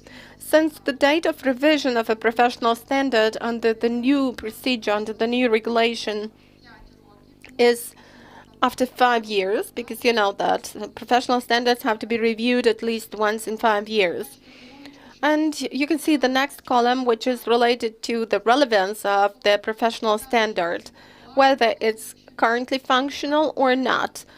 And if the standard was at the stage of revision, you would see this information that it is under revision. And the last thing you can do is download the professional standard in order to have a look at it and to select the information which is of relevance for you. The Register of Qualifications shows now 182 professional standards that have been approved. As far as draft professional standards are concerned, there are 70. And all in all, the number of developers of professional standards is about 46. The National Qualifications Agency will keep working at the improvement of the methodology for helping employers in the elaboration of professional standards. And the NQA has developed methodological guidance on the recognition of the level of professional qualifications under the National Qualifications Framework. And here I would like to draw your attention to the fact that this methodological guidance was approved by the decision of the National Qualifications Agency, and this methodological guidance can show the developers the ways that are most acceptable for them, and on the basis of this guidance they can also compare their learning outcomes with the descriptors of the National Qualifications Framework. Another document I would like to show you is the document that was developed jointly with the Ministry of Digital Transformation, since the representatives of the National Qualifications Agency are within the task force. And I mean here development of their list of digital competences for professional standards. I guess that we have here Deputy Minister Valeria, and she will speak more in detail on this point and on this document. The third document developed by the National Qualifications Agency is the methodological guidance for development of professional standards. This is one of the key documents developed by the National Agency of Qualifications jointly with employers for the sake of simplifying the procedure of professional standard development. And now the task force of the Ministry of Economy is developing this document further on, and the representatives of the National Qualifications Agency will be involved in the process as well. To conclude, I would like to express my gratitude to all our partners who have been working with us at the development of the documents which I've mentioned today. These are central executive authorities like the Ministry of Economy of Ukraine, the Ministry of Education and Science of Ukraine, the Ministry of Digital Transformation of Ukraine, the Ministry of Social Policy of Ukraine. Also, I would like to express my gratitude to the State Employment Service of Ukraine, the National Agency for Civil Service, and special thanks go to our partners, to the Joint Representative Body of the Trade Unions of Ukraine and the Joint Representative Body of Employers of Ukraine. Also, we will have an international expert at our today's panel. He was also involved in all those processes, and we keep working in a team at the improvement of our system. So thanks a lot, dear colleagues, for your presence, for joining us. And let's hope that this an hour and a half that we have today will be very productive and efficient. Let's hope that we will really point out the key issues that need to be settled in Ukraine for the time being. Thank you, Lyudmila. And we continue, and I would like to see Valeria. Valeria, are you with us? Yes, sure, I am here. Thank you, Valeria. So, I would like to point it out that changes in the labor market are happening anyway due to digitalization, total digitalization, which is already our reality. We have to live with it. And definitely it's affecting the content of the professional qualifications in general.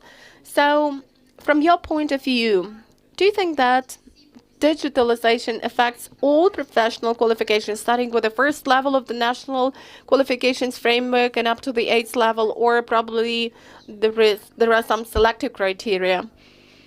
And the other question is, what are the directions where the Ministry of Digital Transformation would like to take some steps, or is already taking some steps for these changes in professional qualifications to become a norm?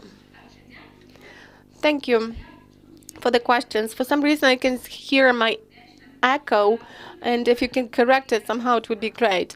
So, good afternoon to everyone. Happy to be with you. And let me have a short introduction about the trends and the development of skills when new occupations appear. According to the recent surveys and researchers, in particular analytics provided by the professional LinkedIn social network, the work could be done on a remote basis in 2021. And this research shows that there will be 150 million of new jobs, remote jobs, in the nearest future. And though there are still chances for every occupation to survive, but anyway, that will mean new conditions for employment. You need skills to work in a team, to apply creativity, and to have delegation skills. And the people applying applications for vacancies need to process a lot of information within a short period of time. We, as the Ministry of Digital Transformation, take this all into account while implementing our national projects. And for example, India Digital Education platform, we have about 60 videos, and we are trying to provide as much content to this platform as possible. That's why a lot of educational serials are dedicated to new digital occupations like artificial intelligence for school children and for adults. Together with the partners, we have developed a number of videos dedicated to the topic of programming, remote programming in particular. Also, a video on new digital occupations shows what occupations could be chosen by young people, people who would like to change their career. One of the objectives performed by this project of the ministry is removal of the gap between the needs of employers and the skills of graduates of higher educational institutions. And we believe that we need to prepare teenagers to the reality of the future market. We should give them a try. That's why the Ministry of Digital Transformation is implementing several projects for young people which are based on the business education concept. We are making entrepreneurial education accessible even at school, and that's why we have developed an entrepreneurship course and an entrepreneurship university jointly with several other institutions, supported with the USAID Competitive Economy of Ukraine project. And by the way, in the last semester, the pilot project had more than 4,000 students and more than 100 teachers, lecturers from 70 higher educational institutions representing 20 cities of Ukraine. And as a result, we got more than 400 ideas of startups. And this year we have launched a new stage with more than 80 universities joining us. And it's a pleasure that students and lecturers are happy to join the initiative. Also, we are implementing new approaches to IT education, developing new IT program which will be launched next year, starting with the 1st of September 2022. And the children will be taught how to look and analyze information using the internet. They will be learned some basics of digital literacy via some IT tools. And if we speak about business, it should be indicated that today, business also gets more digital, and according to the World Economic Forum report, 84% of employers are going to expand opportunities for their employees to do work remotely, which means that remote work stands for new opportunities, both for graduates and for employers and for employees. In the context of business, this means that yesterday, so even today's student may become an entrepreneur and create his own remote business team. We've got a lot of projects within the ministry that reinforce this direction, which is the DIA project, the portal of state services, where everybody can register his or her business within 10 minutes. DIA Business, which provides free of charge consultations and has an opportunity for entrepreneurs to have some classes in the online school, and some other opportunities for specialists of different professions. So, of course, digitalization affects the market development, changes the rules of the game. And we need not just to speak about adaptation, but to already take the first steps. And I'm really happy that we in the Ministry of Digital Transformation are actively moving in this direction. Thank you. Thank you, Valeria. A very dynamic presentation. And you have actually given the answers to my questions within the context of your presentation. And, you know, I'm personally interested, and I can see that other participants of our forum are also interested in your ambitious goal, which you have mentioned with the horizon of 2024, 6 million Ukrainians that need to be involved in the program of digital skills development. So do you have any summaries?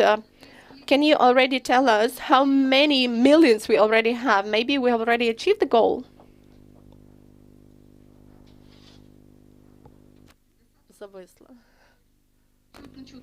So can you hear me?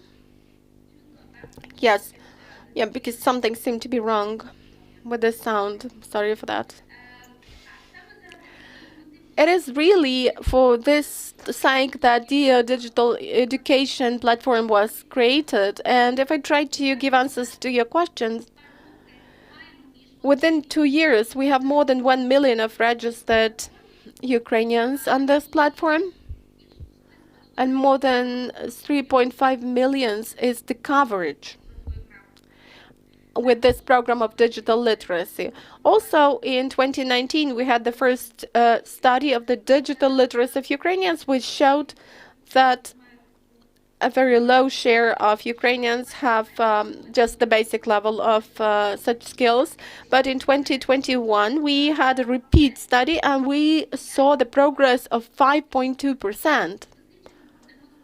This study showed us a gradual increase in the level of digital skills. So the share of Ukrainians whose digital skills have are now about the basic level is much higher. It used to be 53 below basic level, now it's 47, so 6% is the difference. I'm sorry, it's very uncomfortable for me to speak because I can hear myself echoing. Sorry for that. I just need to tell this because it's already my second attempt and somehow... well, have you heard the figures of 2019 and 2021? Yes, with the delta, with the difference of 5.2%. Yes, I'm just specifying because there was the problem with the sound. So, an important disclaimer is that the share of Ukrainians who don't have any digital skills at all has decreased by 4%, more than 1 million.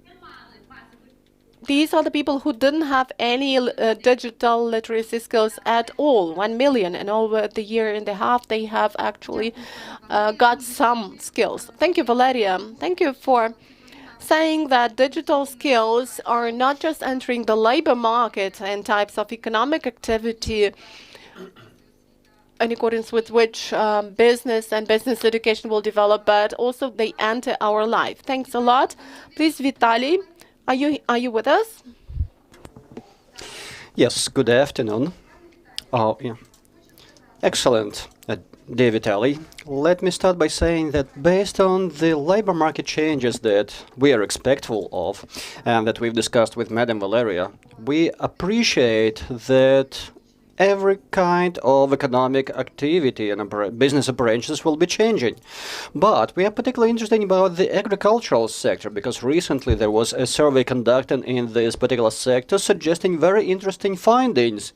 And the agriculture actually lives in the future. And the Smart Forum, which is available with some of the major agricultural producers, is actually part of our current day reality. So based on that, we have to admit that this is not a common situation because majority of Ukrainian agriculture is small and micro companies and farmers. So in your opinion, what could be approaches, what could be the techniques which would enable the Ukrainian agricultural companies to adapt to the modern labor market environment, digitalization, robotics, automation, and other techniques, and what could be the changes required for the farmers and agricultural producers? Well, thank you for the question, and I'm happy to welcome all of the participants. I'm really happy to contribute to our constructive discussion today, and I particularly enjoyed the statement made by Madam Ludmila, suggesting that today the major value of human capital is the human being oneself. But let me expand on that notion. It's not just a human being, but the knowledge, skills, competencies, and not just combination of all of the above, but also ability to use and apply all of the above tangibly. Because that is building the competition in the labor market, which is required to gain your space on this earth, getting the decent place in the labor market, which will make it beneficial for other parties involved. Definitely, Ukraine currently experiences a major problem associated with lack of highly qualified labor force, including agriculture as a sector, particularly in the rural neighborhoods. Let me make an example to show how we are changing the social sector paradigm, because we as the Ministry of Social Policy are trying to change the fundamental approaches to be proactive and not just being a Ministry of Social Benefit dispersal. We have very active decentralization processes ongoing. We are also trying to engage local territorial communities at a greater scale to both policy setting and addressing different issues locally, and we also suggest that substantial part of working age population as of today is covered by social benefits and they receive different social disbursements.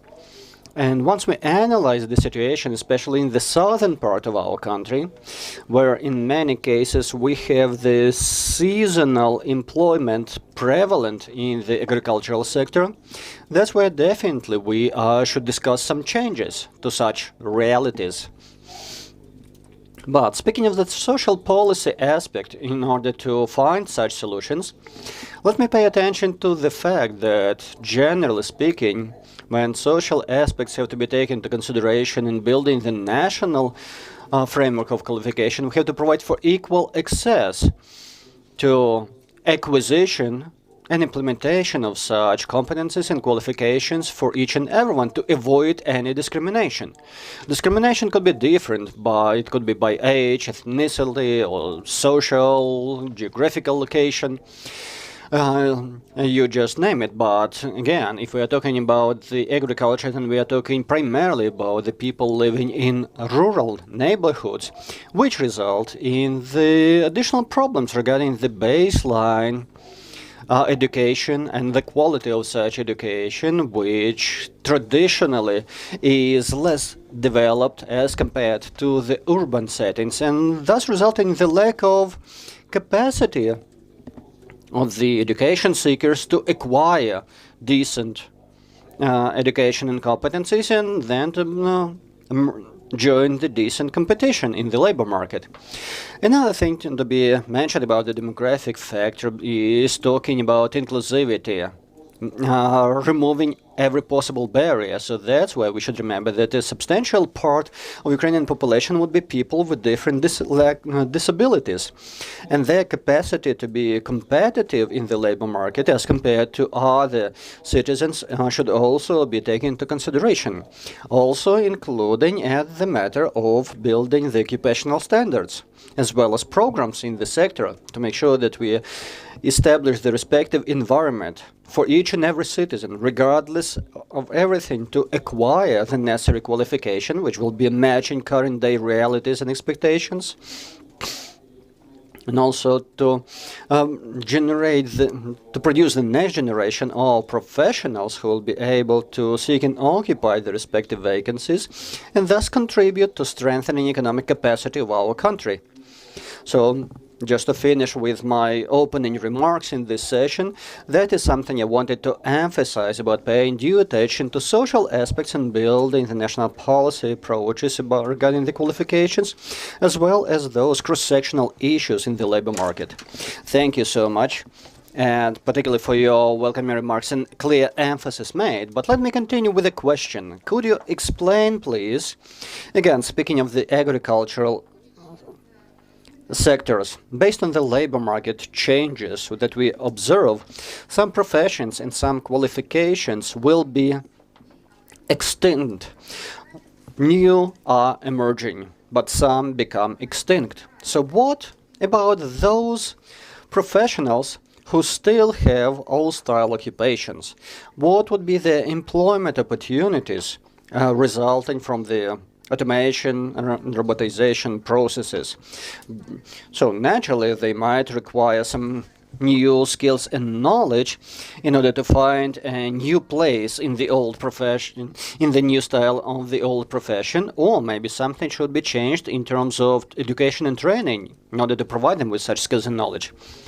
Well, definitely this is a cross-sectional question, and it goes definitely beyond the boundaries of agricultural sector and rural neighborhoods alone.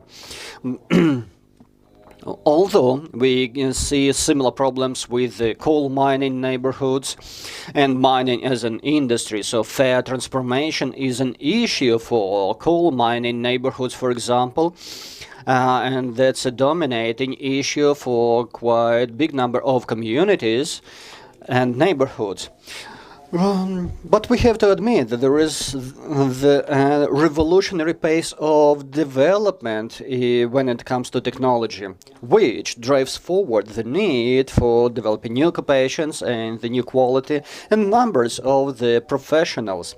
But at the same time, this might result in the absolute numbers of manpower to be involved, because job which years ago could have been performed by a dozen of workers now can be done with less efforts of 2, maybe 3 people.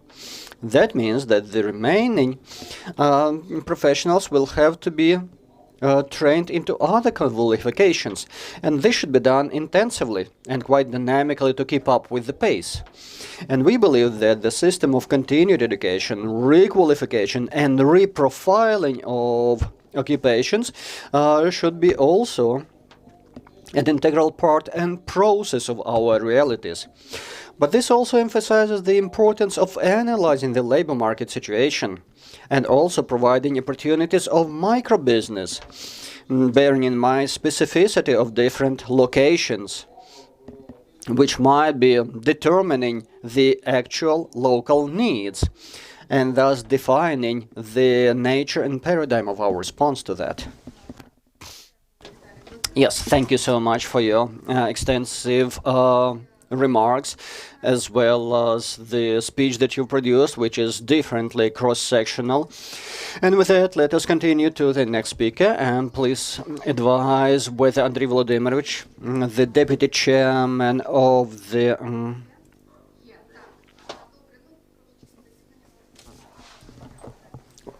public service officials, whether he is with us. Yes, okay. Dear Mr. Dmitro, when talking about the changes in the labor market, we have to understand that some of those changes have incentivizing impact, and they could be compared to the engine driving this process forward and boosting development of our economy, as well as improving the performance ratio, but at the same time posing certain challenges. So, to the best of my knowledge, the public service of Ukraine and the National Agency for Civil Service is undertaking the reform of its structure to make sure that the model of performance of the civil service becomes more client-centered. And in that respect, you have certain progress achieved so far.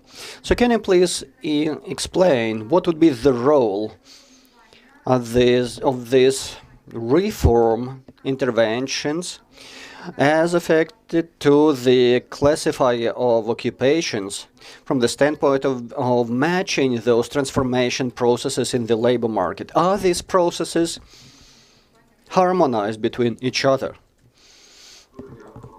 Well, thank you so much, first of all, for the kindest invitation. And let me start by the warmest greetings shared by Madam Natalia Alyoshina, who is the chair of the National Agency for Civil Service. If you do not mind, let me share a couple of slides of our presentation to provide you with some background data, which will be helpful and informative both for the panelists as well as our audience who is following the live broadcast. Please confirm if you can see the slides. Yes, confirmed. But please, can you switch your presentation into the full screen mode, just to make sure that we have magnified image of the data? Okay, can you see it better now? Yes, thank you. Okay, so with that, esteemed colleagues, esteemed members of the forum,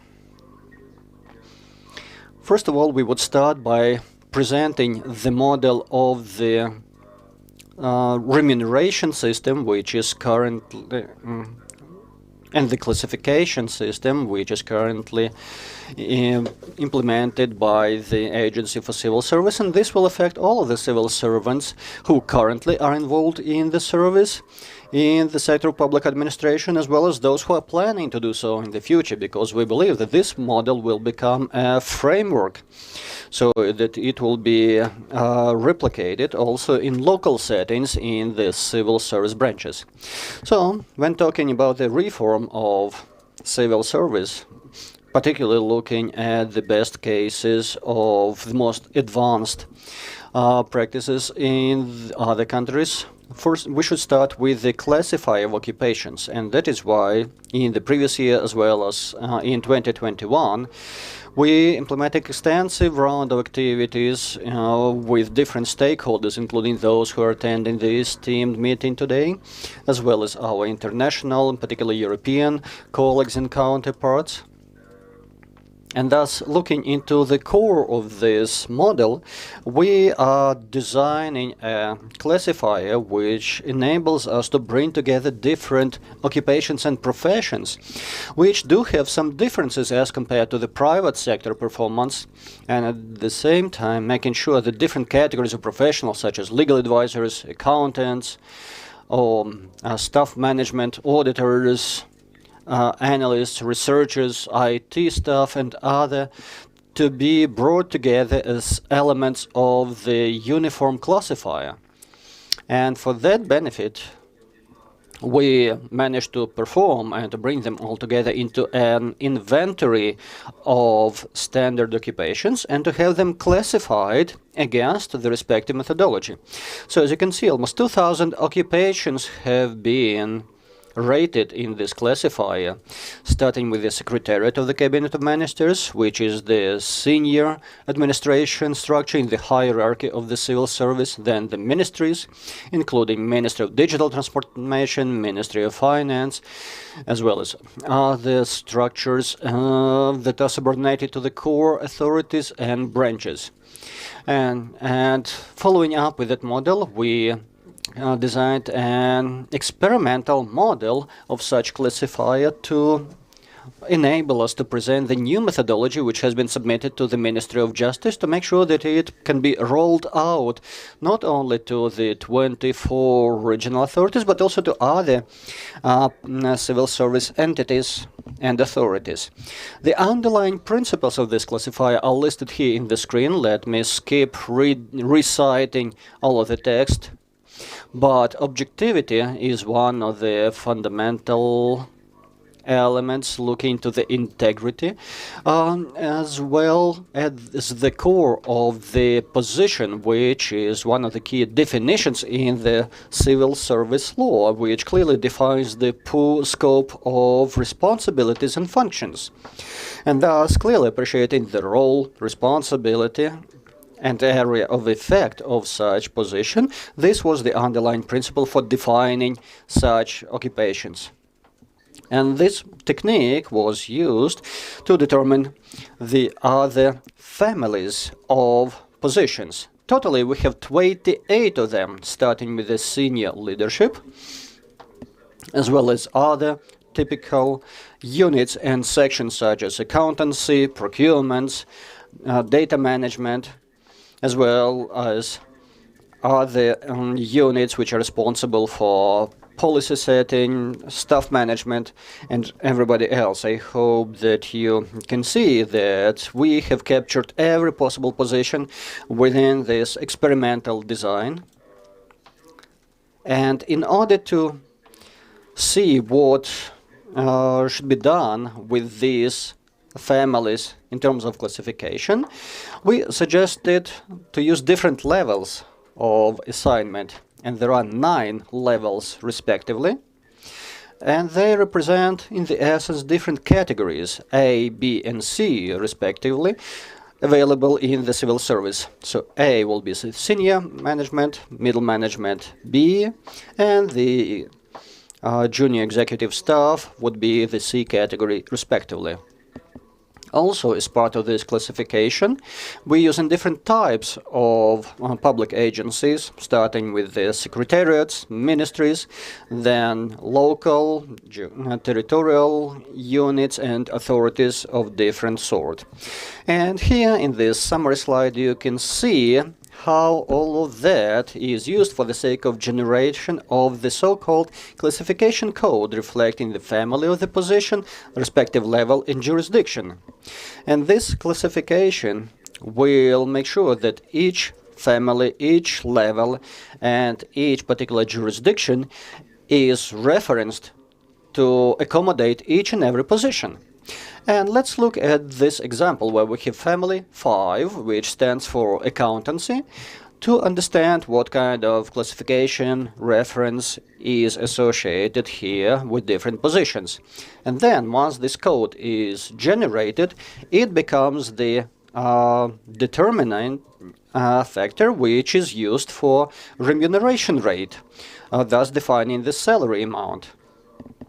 And all citizens who are interested in acquiring a position within the civil service, they will be seeing only the core salary, but that will be only part of the entire remuneration amount, because the work rate, the additional surcharges will also be taken into consideration when deriving the actual amount to be remunerated.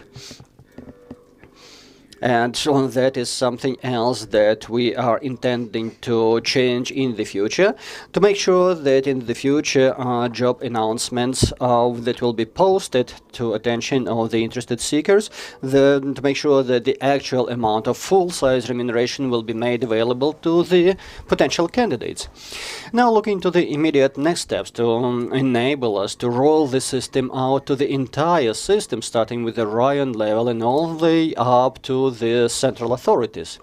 And thus, in 2022, following the executive order from the Prime Minister, as well as respective resolution from the Secretariat and the Cabinet of Ministers, we have the official directive that by the June the 1st, 2021, we had to perform the classification of the civil service positions, which should be referenced to the market positions, and this is the key element to make sure that we have to provide for such referencing in order to show how competitive the civil service positions are against the commercial labor market.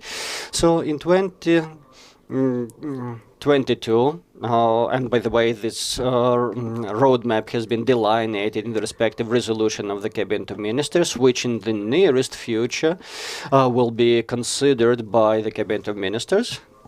And it will deal with submitting it to the Verkhovna Rada of Ukraine for consideration for it to have some regulatory basis, because there was a speech yesterday at the committee concerning our proposals for the Verkhovna Rada for 2022, and this draft law has been voted in favor of by the profile committee headed by Mr. Klitschko, and actually there were no objections even during the public hearing. So we keep moving along this path, no matter how complicated it all is. So that is the situation, the current situation with our proposal related to classification of civil service positions, and we hope that we will manage to cover this path and that this classification will definitely be the model highly expected both by their civil servants and the representatives of different bodies. Thank you. Thank you, Andriy. So let's expect that certain institutional changes coming together with this classification will lead to higher motivation of staff and to the simplification of management procedures, and will somehow polish horizontal and vertical communication. Thank you. And let me give the floor to one more speaker, Olha Koval, the chairperson of the Subcommittee on Vocational Education and Training and Pre-Tertiary Vocational Education of the Verkhovna Rada of Ukraine Committee on Education, Science and Innovation. Olha, welcome. As far as I understand, the draft law 4147 is already in its second reading, and it is the law related to the qualifications. So what do you think is the most revolutionary element of this draft law for this development of the qualification system? Good afternoon, dear participants of the forum. I'm happy to be back with you again and to participate in this discussion panel. I'd like to first of all mention that our labor market over the recent decade has been undergoing great changes.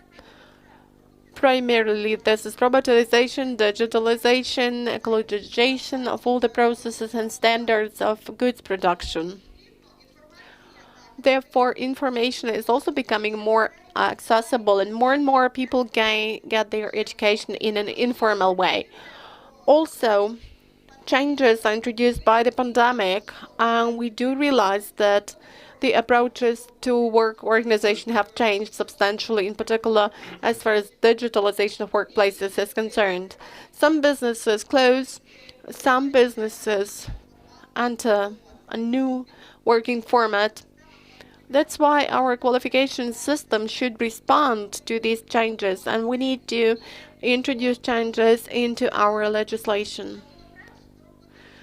Draft Law 4147 is among the draft laws badly required by our labor market.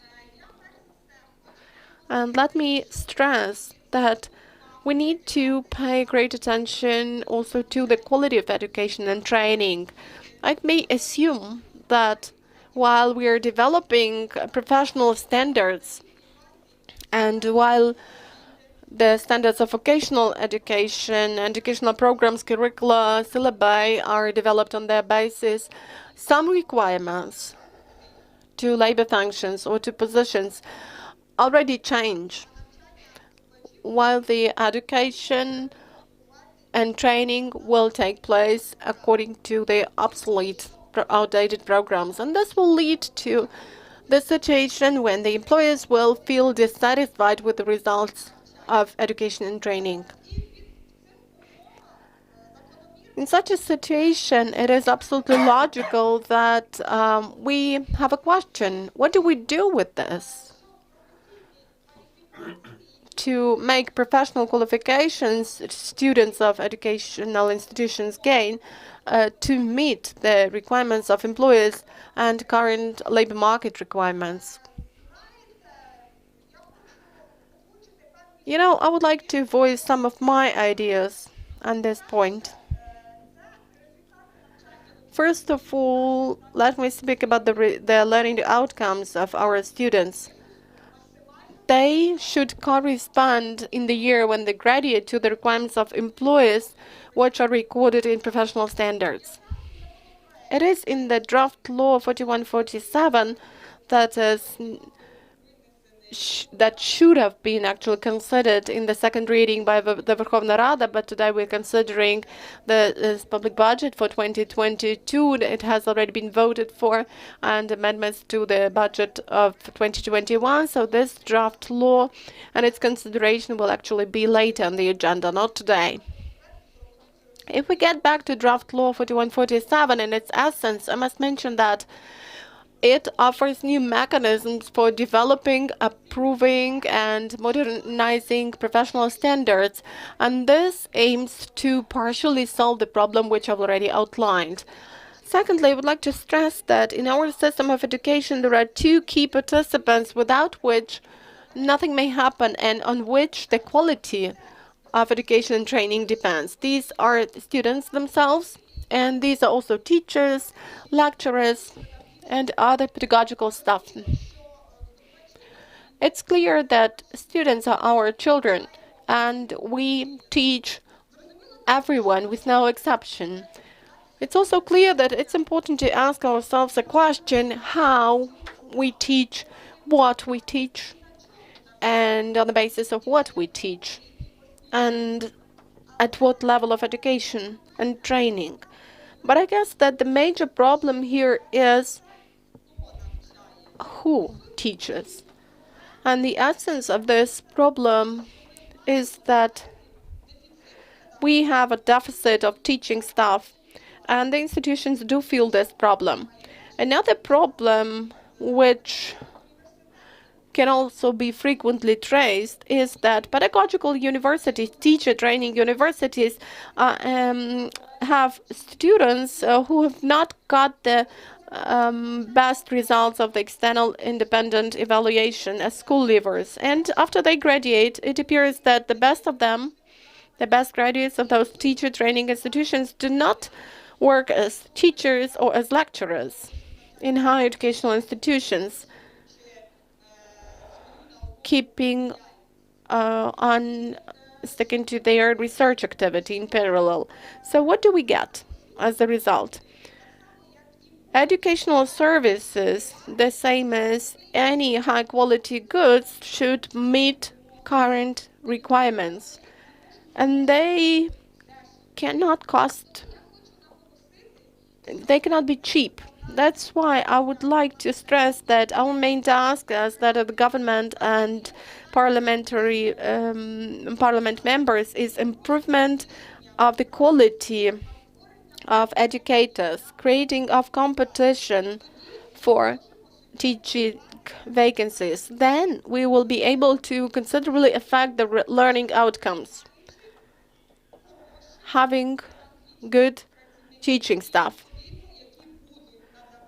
who will provide a chance to get the competences required by employers. Here is another thing, another powerful tool for solving the problem of dynamic changes in the labor market is teaching staff directly at their workplace, on-the-job training. This is recognition of learning outcomes and respective confirmation of these outcomes by the educational documents that need to be acknowledged by all the market participants, I mean other employers, and by the controlling authorities of the state. And we are also working at this. Now the committee is working at the law on vocational education, which will also contain a number of innovations in this direction. Another thing which I've already mentioned is that the state cannot compete in the modern open world in their occupations market if we do not recognize the qualifications obtained through informal education and training, self-education training. And now the issue of lifelong learning is highly important, and I don't mean here only education which you obtain in higher educational institutions. And the state has already mentioned that qualification centers need to be established, and they will confirm and recognize professional qualifications, both full and partial. And Draft Law 4147 actually does expand those opportunities. And the government, together with the National Qualifications Agency, develop and approve the necessary legislation. And I would like to express my gratitude to you for this, because the work is rather intensive in this direction. Another point I would like to mention is that it is highly important for the labor market to have advanced training from year to year, and conscious employers actually try to follow this global trend of lifelong learning. And we need to approach this issue in a systemic and well thought over way, since advanced training and skill raising of employees, regardless of their occupation, should also be based on the opportunities provided by the system, both the system of formal and informal or non-formal education, and they should all be involved in cooperation with the employers for us to be able to quickly respond to the changes available in the market. I would like to stress that Draft Law 4147 so far is one of the important steps in this direction, but we still have room for perfection. And jointly with the National Qualifications Agency, with the Ministry of Education, and with employers and other stakeholders, we are really making progress in this direction. Thank you. Thanks a lot, Olha. A very informative speech, and I would like to point it out that on the basis of the information you have provided, everything laid down in Draft Law 4147 will contribute to improved employment rate, and that is the indicator that all the approaches declared in it are right by their nature. Thanks a lot, and let's go over to the next speaker, which is Olena Kolesnikova, Chairman of the Sectoral Council of the Federation of Metallurgists of Ukraine. Olena, here is my question to you. So Olha, in her previous speech, has mentioned some innovations included into Draft Law 4147, and she has also mentioned Draft Law of Ukraine and that. It seems to me that these are comprehensive, highly informative laws from the point of view of qualifications development, but I think that they are inexclusive. There are also some other things. So could you speak on what else should be done in order to stimulate development of the national qualification system? Thanks a lot. Well, first of all, I've heard a lot of things today, and I was happy about that because I'm involved in the panel with a lot of people who actually have something to do with their appearance of the notion of professional standards. For some reason, 2018 was mentioned as the year of development of this notion, but actually it started in 2011, and Inna and Bogdan may actually confirm this date. So today, during the coffee break, we spoke about the fact that we had heated discussions at the beginning, and the trade unions actually objected to all this, but now they are our reliable partners. Representatives of the field of education also objected, but now they support us as well. And you know, our expert who came to Ukraine said that I don't understand how generally have managed to make this functional analysis because many agencies, many countries have not managed to do it. Really, a lot of progress, a lot of success, and I'm happy that the law on VAT and draft law 4147 are there, and we don't have any discussions concerning what should be done with the qualifications. We have one large team consisting the representatives of all the sides of the social dialogue, and Olha has mentioned that our law on VAT doesn't speak about VAT in municipal institutions, but about the whole system of vocational education, like lifelong learning, this is the notion which could be seen on every page of that draft law, and on-the-job training. And you don't know how many discussions we have had with everyone to show that we could do this, can arrange this in a high-quality way, and that we understand what professional standards are about, because educators used to say that you're a business and we are educators. You don't know anything about professional standards and education, but they don't say this any longer. We work together and everybody realizes that we do have the expertise. We know what we do and why we do it. That's why all this is laid down in the law. And it's only in synergy that we can do something good, both for the state. These will be the right things. Therefore, the law is based on the key principle of public-private partnership.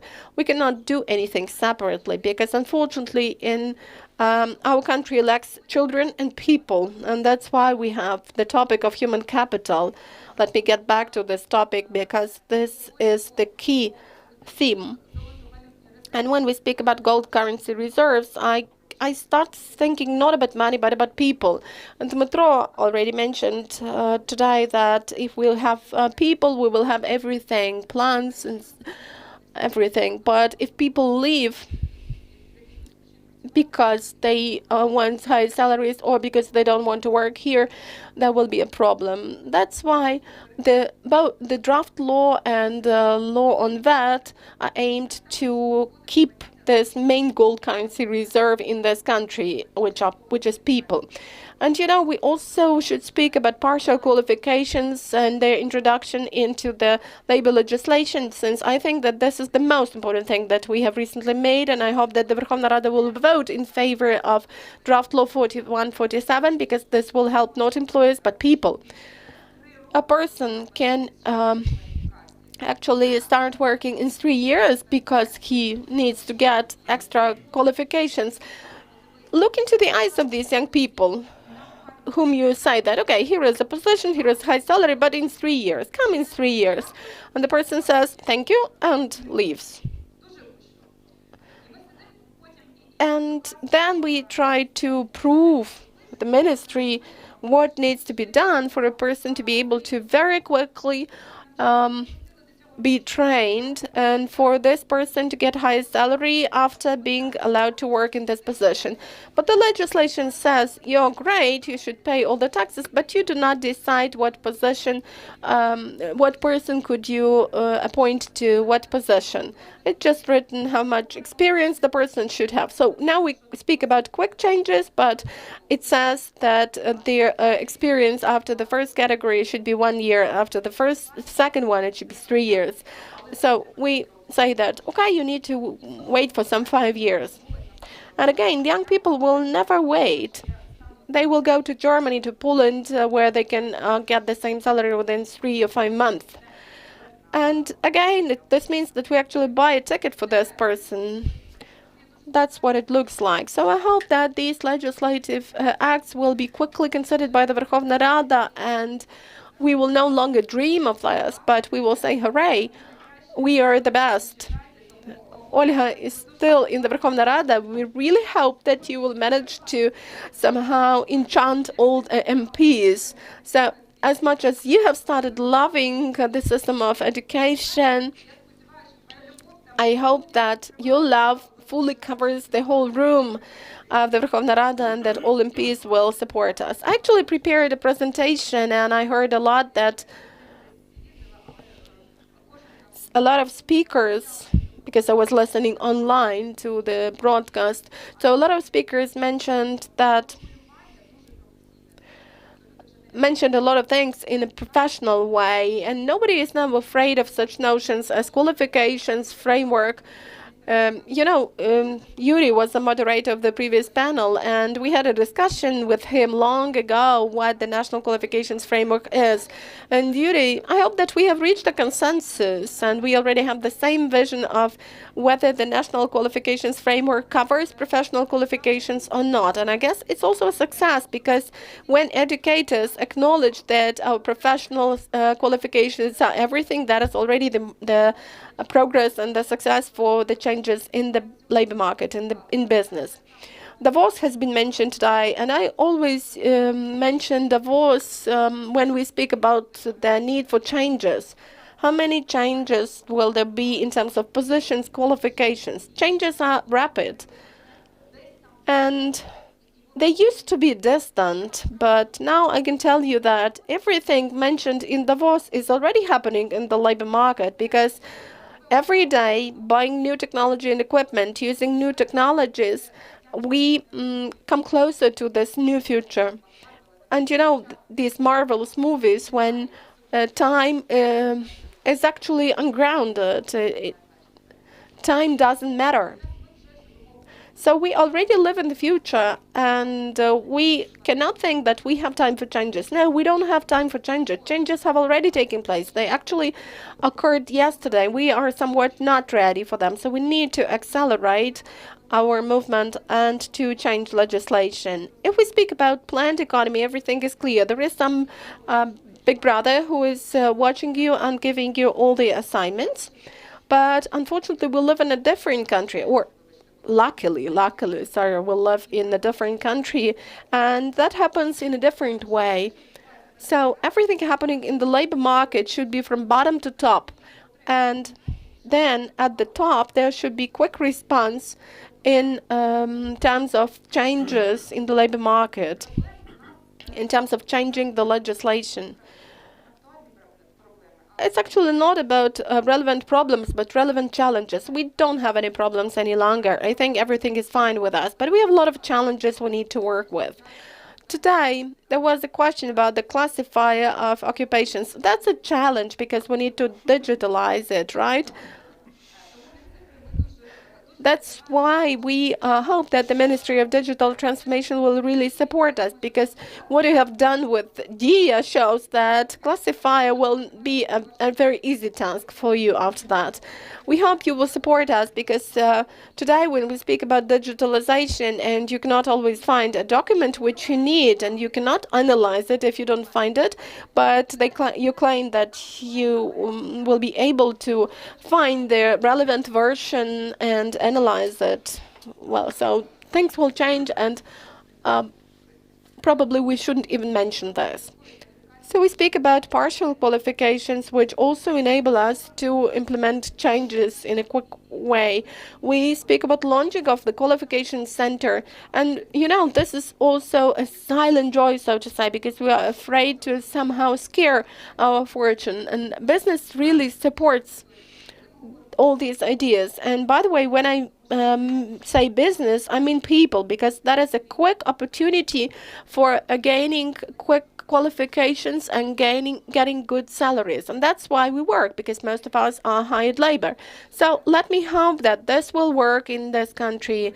But if we speak about the tools, then indeed, we have the registry rolling out. We are happy to support it. We are happy to reinforce it, and hopefully this will keep on rolling.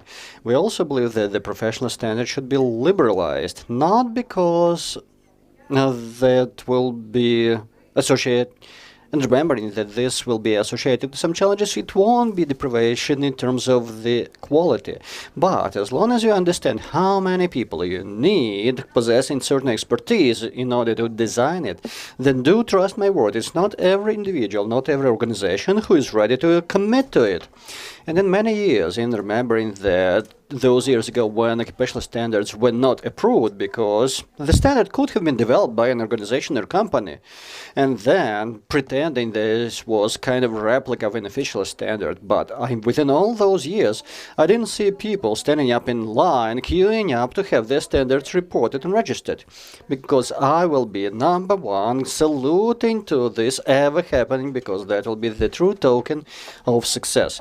Because, yes, we can start with a quantity over quality, and we can admit making some mistakes, just like we had with the occupational standards.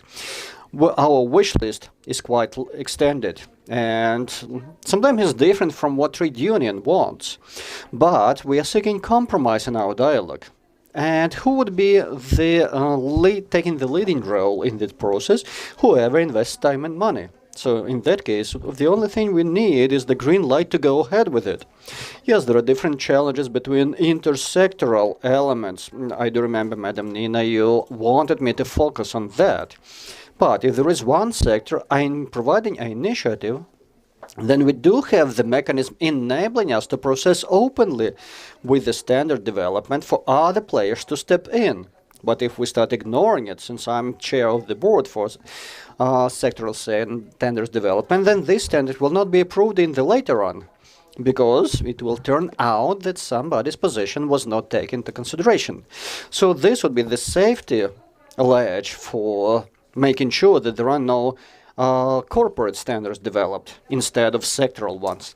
So indeed, a lot has been done, especially for a country size of Ukraine, with some old conventional and traditional roots going back into the Soviet style, and being quite anxious to change some of the labor legislation.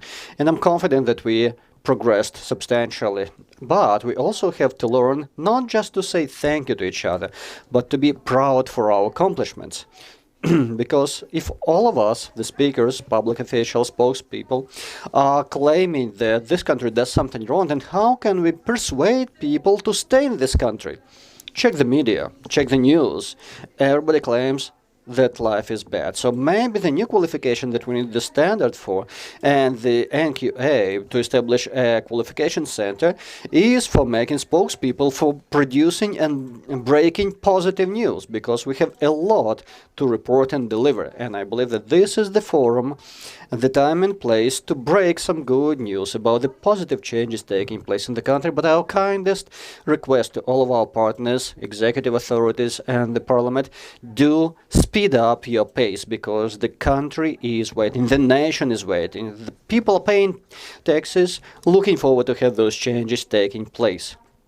Because the changes and flexibility is providing for quick and dynamic changes. So it's not 20 or 30 years ago, but even 5-6 years in one place, this was a norm some time ago. Now, if you are talking to people sitting in one place for half a year, that would be something unheard of. So you are that old school outside, so definitely this is part of our reality. So if you want to keep the young people within, we have to be quickly and effectively changing, and the state has to develop the respective mechanism, and we'll stand by your side. I truly hope and rely on that. And on that, let me express our appreciation to the NQA, because I do remember I was the particular person who was strongly against the timely version of the education law, and we were suggesting that there should be a regulator in the labor market.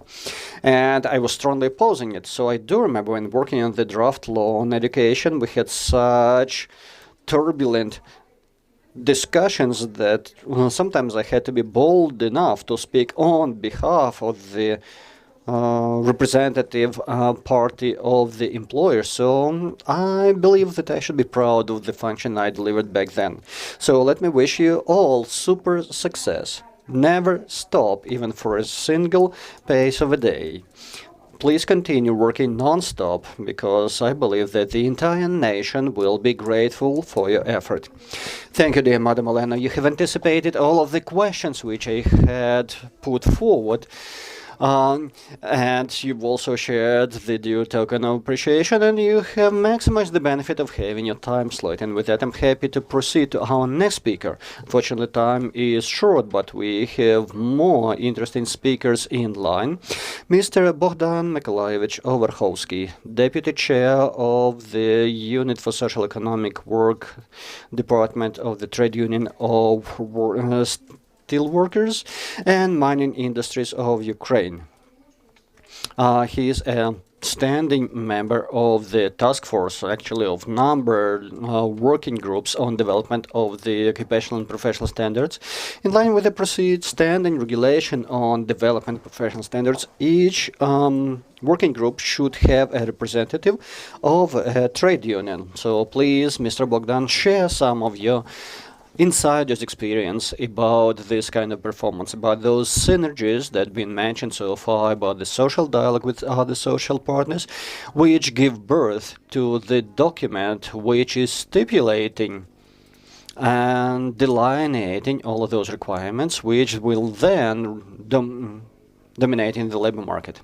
Well, thank you for hosting such an outstanding event, and particularly for invitation and suggesting the topic of synergies.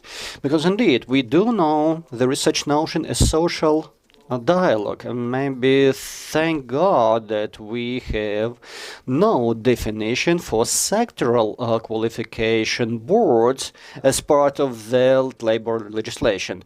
I'm not sure that this is the right thing to acknowledge, because with the approval of the law on social dialogue, the quality of social dialogue has degraded in our country.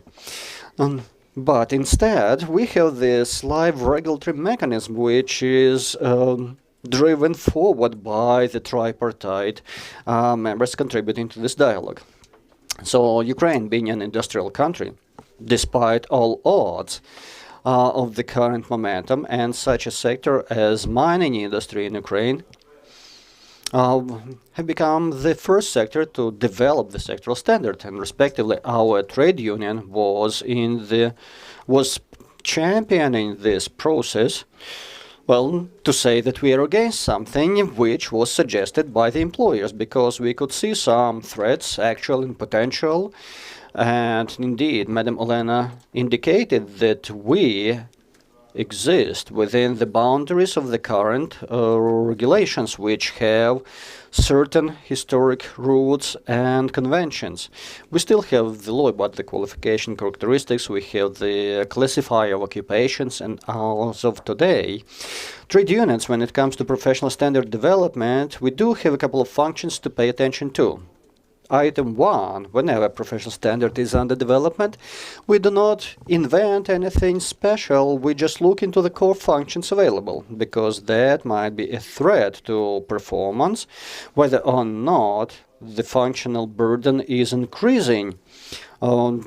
To make sure that we don't have a situation where one employee has to deliver the function of 3, 4, maybe 5 employees, as it used to be performed in the past. So this is quite an interesting discussion, and in most cases it's rather constructive.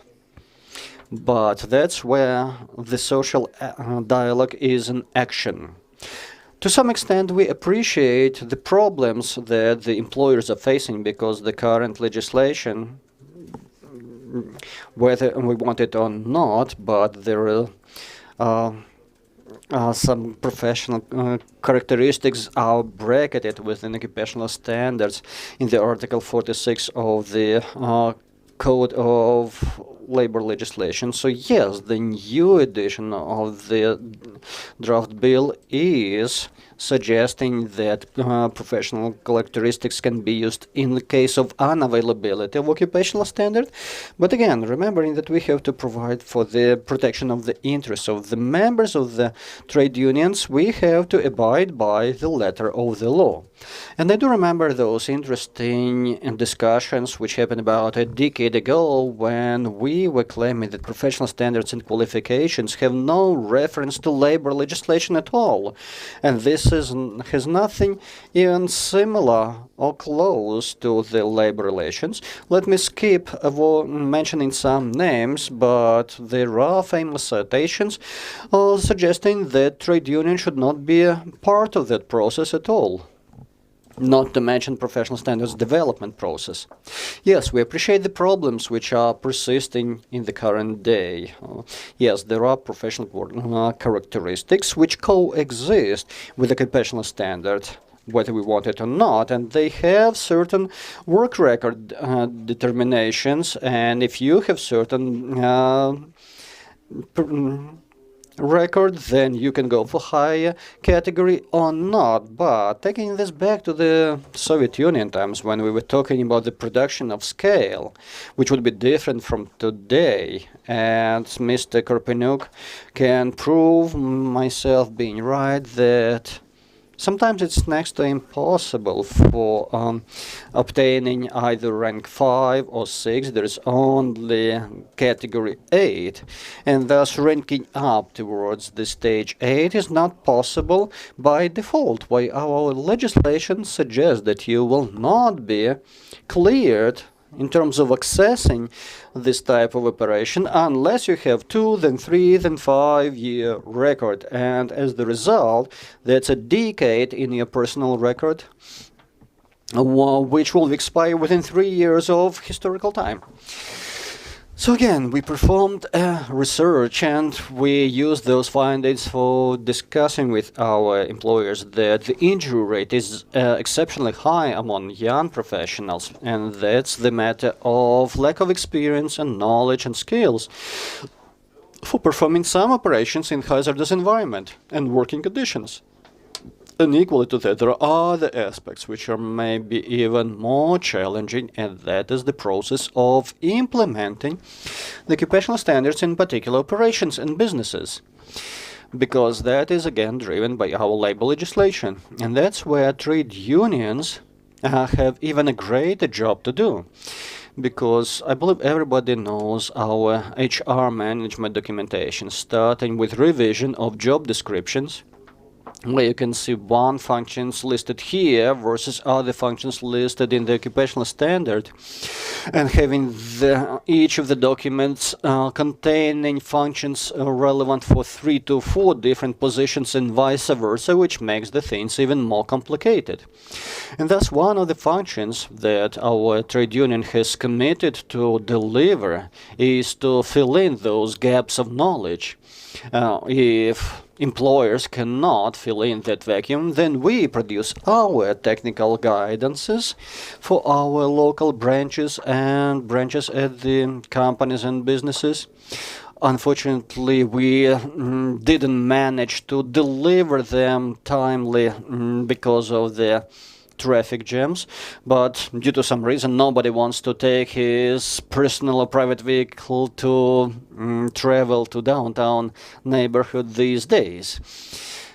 Anyway, setting that aside, looking to the changes and amendments to the legislation mentioned, indicated above, we are trying to reform it quite extensively, but sometimes we are not brave enough to make the last step to actually take it to practice. Yes, even civil service is using the grade as one of the predominant definitions, and that is used for the respective ranking and salary remuneration. And when we look at the Article 96 of the Code of Laws of Labor Legislation, then remuneration is key of the factors, whether directly or indirectly, regardless of different changes which are continuously being suggested and that makes us, the trade unions, the prophets to some extent, still reading the old mantra even when we are using the new grade system. Because indeed there were different names that we used to call them historically. But we couldn't find any particular differences in the modern readings, because dependence on the qualifications, its complexity, definitely functionality and results which affect the performance of the company, thus being reflected in the remuneration. So that is our ultimate goal, and we want to make sure that discussing those dynamic changes in the labor market can be understood only in a given context, and that context suggests that mining industry of Ukraine, for example, might be perceived by some people as an obsolete sector of industry because of the outdated equipment and performance methods, but this sector is upgrading quite substantial, and we have major investments made into technology. So if any should be visiting a mining company, then you will see, well, first of all, you will see what will be presented to you, but yet you will see a bunch of IT fellas who are running some kind of operations. And those operations might not be quite obvious because they'll be looking at the set of gauges and dashboards with some indicators, because this is a very high-tech field. So looking into the major persisting problems that we have as of today, well, I do agree that we don't have problems, we have objectives to perform. And again, automation in business and as a business is something to be taken with caution. Do you remember this phrase? Years ago, before automation, you have 10 people doing the job. After automation, you have 1 or 2 people doing the same scope of job. And sometimes the companies are employers, major employers within a given city or neighborhood, and we have to remember about that. And definitely, if you automate any process, then occupational injury rate will go down and the performance and yield will increase, but you should not go for total automation, and because today the country is not prepared to handle the manpower that will be released following such automation. So it's not the matter of firing a bunch of people tomorrow because you bought a new piece of equipment today. So definitely, maybe our pace is not so dynamic and fluent as we might expect, but at the same time, we should remember about the benefits of the population who are living unemployed in major businesses in our cities. Thank you, dear colleagues. Thank you so much. The synergy and collaboration and social dialogue is taking place here and now, and we are witnesses to that. Yes, indeed. And we are elements of it. With that, let me invite Mr. Vidmantas. Please join our pool of discussion. And Vidmantas Tutlis is an international expert of EU for Skills program. I hope you followed our discussion, and there was a lot of information shared by the official speakers and professionals from different level and different domains of activities. But could you provide your perspective about the international experience, particularly speaking of collaboration between different activities associated with development of the national system of qualifications, and also share your observations in that regard? Good afternoon, and my sincere appreciation for being invited to this esteemed forum, and also particular thank you for a highly interesting and important questions raised. Let me indeed share some of my observations and considerations about development of the social dialogue as part of the NQA establishment. One of the most important and fundamental elements when we are talking about social dialogue in the system of qualifications is important to bear in mind some of the fundamentals. One of them is that the social dialogue should be including all social partners, this should be an inclusive process to provide floor for the employers, trade unions, professional associations. So that is one of the fundamental elements. And second element would be that the social dialogue should ensure development and later compliance with such a comprehensive strategic paradigm, and at the same time provide for transparent regulation of all executive mechanisms within this ecosystem, starting with the development of the qualifications and occupational standards, then taking it through training, competency assessment and review, and then providing for quality assurance of the qualifications. If I have a look at the challenges different countries face as far as social dialogue is concerned in the qualification system, I may share with you some information from the study which we are now holding with a large group of researchers in the Central and Eastern Europe. It's already for the third year that we have been working at the book dedicated to the development of the education and training system, skills development system in all post-communist countries. And we hope that next year this book will be published in English, and there is also a part of it, a chapter of it dedicated to Ukraine. So what do we see from this study? First of all, we see that social dialogue in many countries of this region is still somehow dominated by the state and initiated by the state. By social dialogue, I mean social dialogue in the field of qualifications development.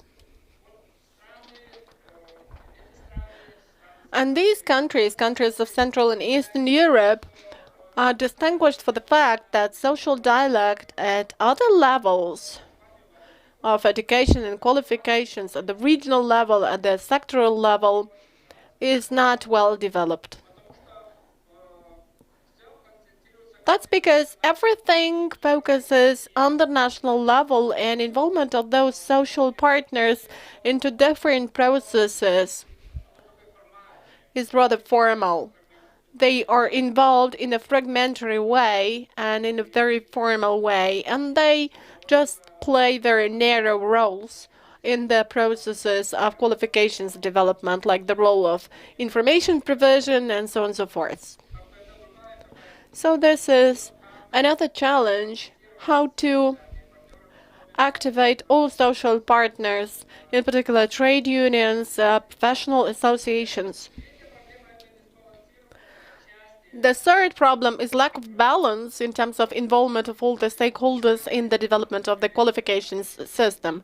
For example, over the recent decades, we have seen that in most of these countries, the role of employers is becoming higher in different fields of the qualification system development, in particular as far as professional standards development is concerned, ensuring quality. But, well, of course, some VAT institutions are also involved, while other social partners play a very minor role. They are rather passive in this. And the other problem is that in these countries, in the countries that are members of the EU, this process of the qualification system development, including social dialogue, depends a lot on the external funding coming from the European funds. And of course, this evokes some questions as to how everything will function when this funding is no longer there. And what are the current trends in the development of social dialogue in Central and Eastern Europe? What do we see?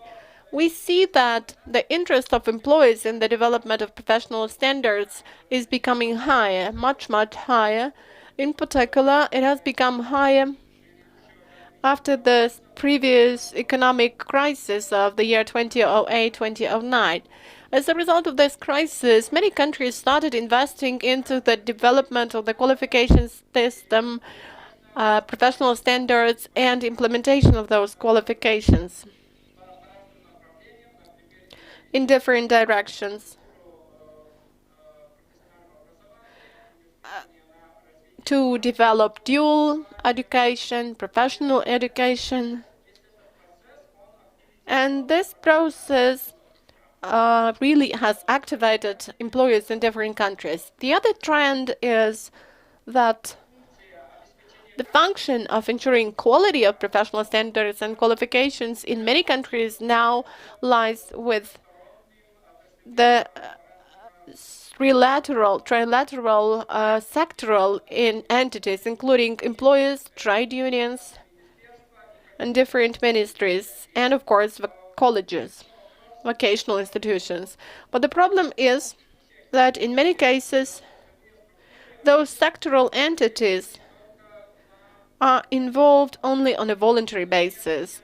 And, for example, there is no permanent funding of the activity of these entities. That's why involvement of these entities in ensuring the quality of qualifications is rather fragmentary and not happening on the ongoing basis, and this also causes some problems. And also in a number of countries we may see that national qualifications agencies are established. In some countries these are independent agencies, like in Estonia. This Kutsekoda agency is not even a state entity. It works as an enterprise, a private sector enterprise. And of course, here the work of such agencies is of importance in terms of activating and managing social dialogue. In particular, if we speak about social dialogue in terms of discovering, of involving different stakeholders into all the processes of the qualification system development. What could we learn from those countries of Central and Eastern Europe? There are a couple of things. First of all, in order to develop social dialogue in the qualification system, it's really of crucial importance to have a long-term strategy for the qualification system development. For example, this process of active involvement of employers can be accounted for by the fact that state public entities and ministries of education, of economic development, other state entities have suggested some vision for the development of the qualification system. And this vision made employers interested, as well as other stakeholders. They have become more active in this process. And also of importance is the fact that we still have a lot of challenges in terms of inclusion of all the social stakeholders, activation of these social stakeholders in all the processes. In particular, we need to support the partners who now don't have sufficient resources and opportunities for getting involved into those processes. And it's of importance to develop this social dialogue on all levels, not just at the national level, at the level of professional standards development, but in the process of education, in dual education, higher education, and competence assessment, and upgrading of professional standards and qualifications, and all the other processes. So we need to make them more active in all these aspects of social dialogue. For example, if we have a look at the current trend, we will see that many of these countries try to develop sectoral approaches to the development of the qualification system. Sectoral standards, sectoral guarantees, sectoral professional standards, which include all the qualifications in the field. We can see this approach in Lithuania, Poland, Latvia, Slovakia, the Czech Republic. But if we have a deeper look into that, we will see that in those countries we may still see that they face the challenge of involving social partners into the processes. In particular, how we make them play a more active role in all of those processes. And of particular relevance, this is when we speak about the involvement of trade unions and professional associations, because normally they don't have sufficient resources and they actually require more attention. And then if we speak about their changes in their fields of influence of different stakeholders, we may actually use the matrix, where on the one hand we have the regulation modes for the social dialogues within the qualification system, and it is not regulated, up to the regulation based on the social dialogue and state regulation. And we also have a social dialogue with different degrees of intensity of their development at the national level, at the sectoral level, and at the corporate or local level. And here we may see that there is a great variety of types of this social dialogue, and the various social dialogue is also changing. It's not something permanent, it's changing, and the role of partners is also changing. For example, if we have a look at Lithuania and the situation there, about 15 years ago, Lithuania was somewhere here, and it had the situation in which involvement of social partners in policy development for qualifications was rather fragmentary. They just provided information and no more. And everything was still regulated fully. I'm sorry, it's here at this point, and everything was fully regulated by the state. But now I guess the situation is changing, and now we're moving somewhere to this quadrant where social dialogue starts developing at the sectoral level as well. And the state just plays the role of a judge and regulator, setting the regulatory basis for the development of the qualification system. Thank you for attention. And I will be happy to answer any of your questions. Thank you, Vidmantas, for a very interesting speech, for a very interesting matrix. Yeah, I would like to express my gratitude. I think that Vidmantas is one of the few experts who, when coming to Ukraine, every time shows us that we are going along the right track. And even the things which he has analyzed today is really our place on this map. Thanks a lot, and I'm really happy when you participate in European projects and come to Ukraine. Please come more frequently. Yes, that's true. We are limited in time. That's why we will not ask questions. We will just give you these questions in writing, and you will provide your written comments and answers. Thanks a lot, Vidmantas. And I'm inviting our practitioner, which is Dmytro Karpenko, head of vocational training of LLC Metinvest Holding.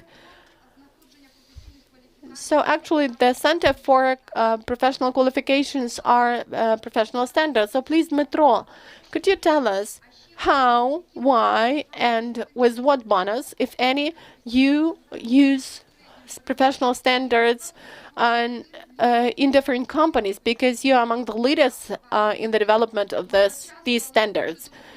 I hope that though we are pressed for time, you will still manage to share your experience.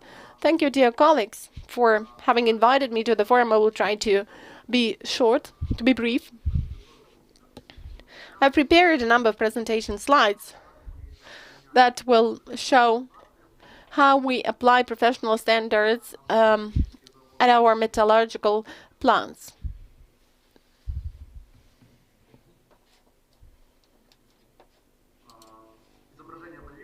So can you see my presentation? Not yet.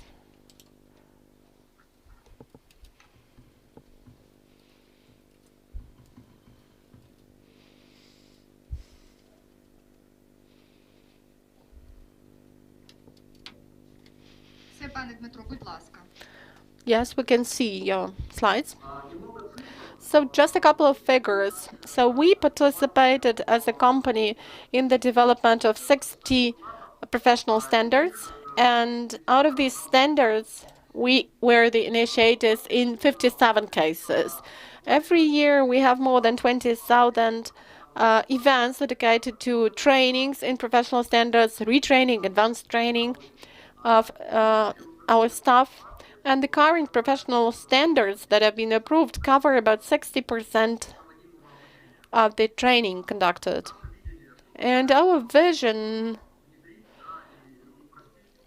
helps us to simplify these standards.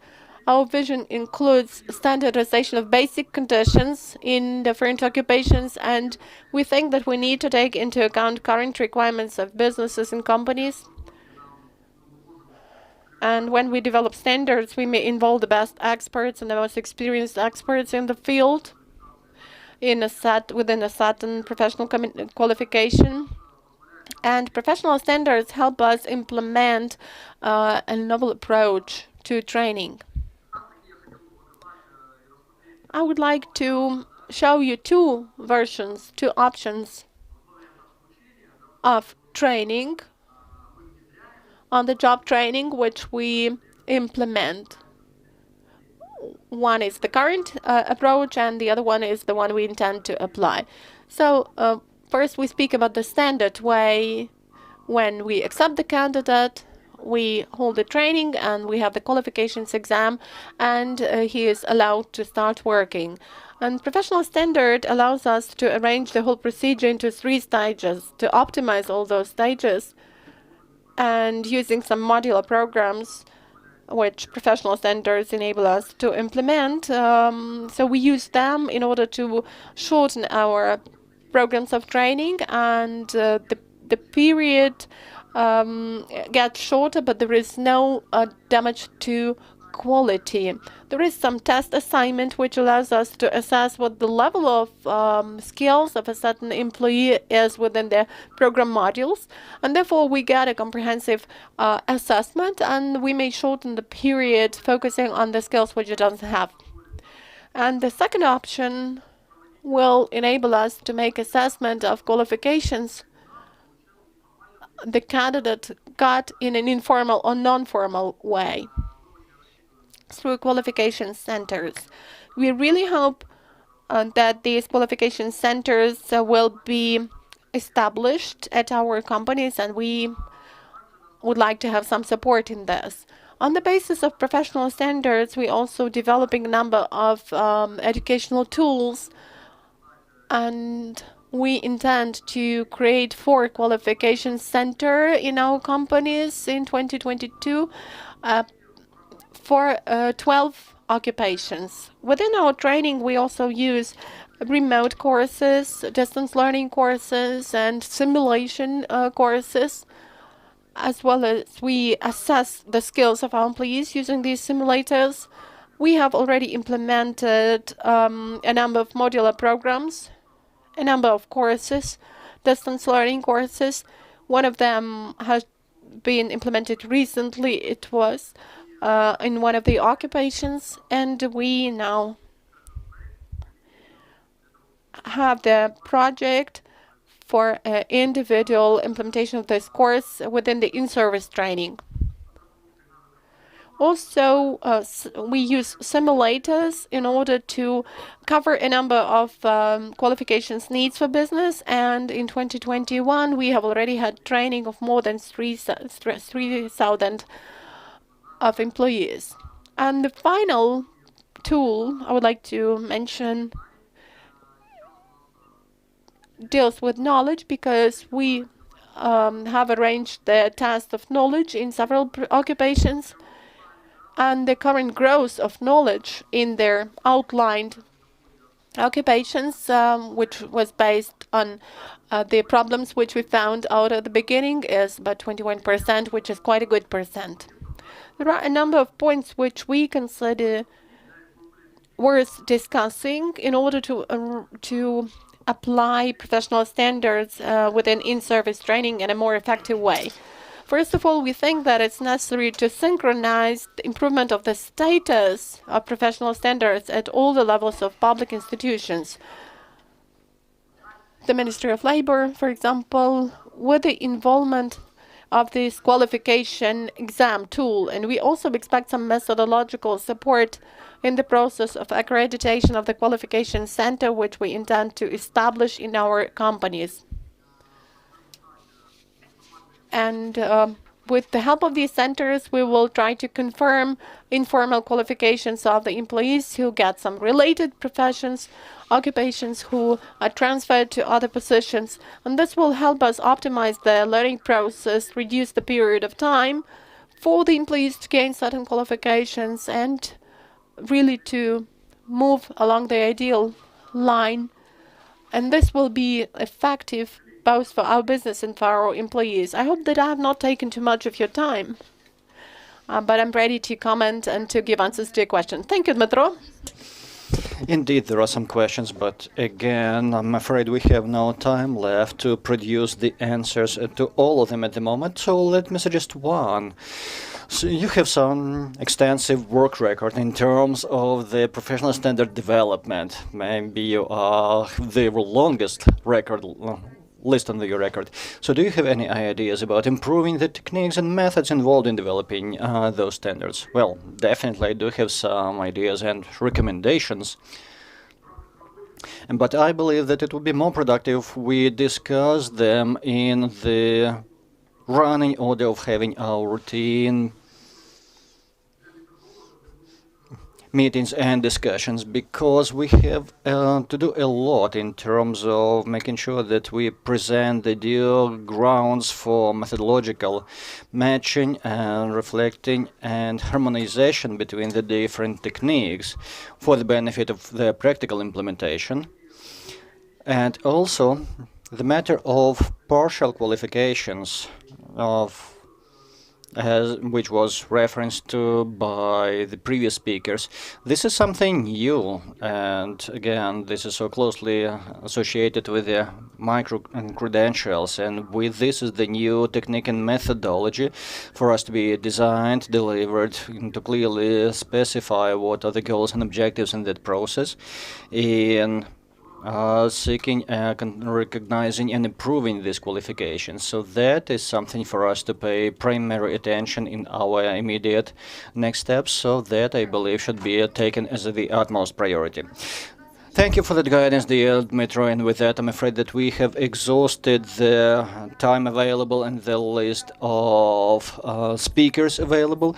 So with that, let me invite Madam Ludmila to the closing remarks of our panel. Our esteemed colleagues, dear speakers, let me express our gratitude for contributing to our live and vibrant discussion. And indeed, the experience shared today and the challenges raised for further discussion. Yes, we avoid the terrible problems, and thank you, Madam Elena, for correcting the slip of my tongue, because we have to address them as challenging / developmental opportunities, and namely from the standpoint of our partnership, where altogether the public and civil society organizations, government sector, trade unions, as well as employers' organizations will be working together using the same language to address them purposefully. So with that, thank you for being with us both off and online.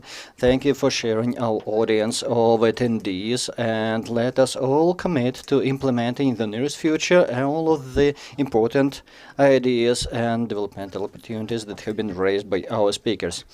Yes, and do, Madam Natalia, announce the closing logistical arrangements? Well, dear ladies and gentlemen, let me start by thanking our online audience. We followed the questions and comments that you've suggested in our proceedings. Due to the lack of time, we could no opportunity to reflect on all of them, but that will definitely be followed up in the official webpage of the National Qualifications Agency.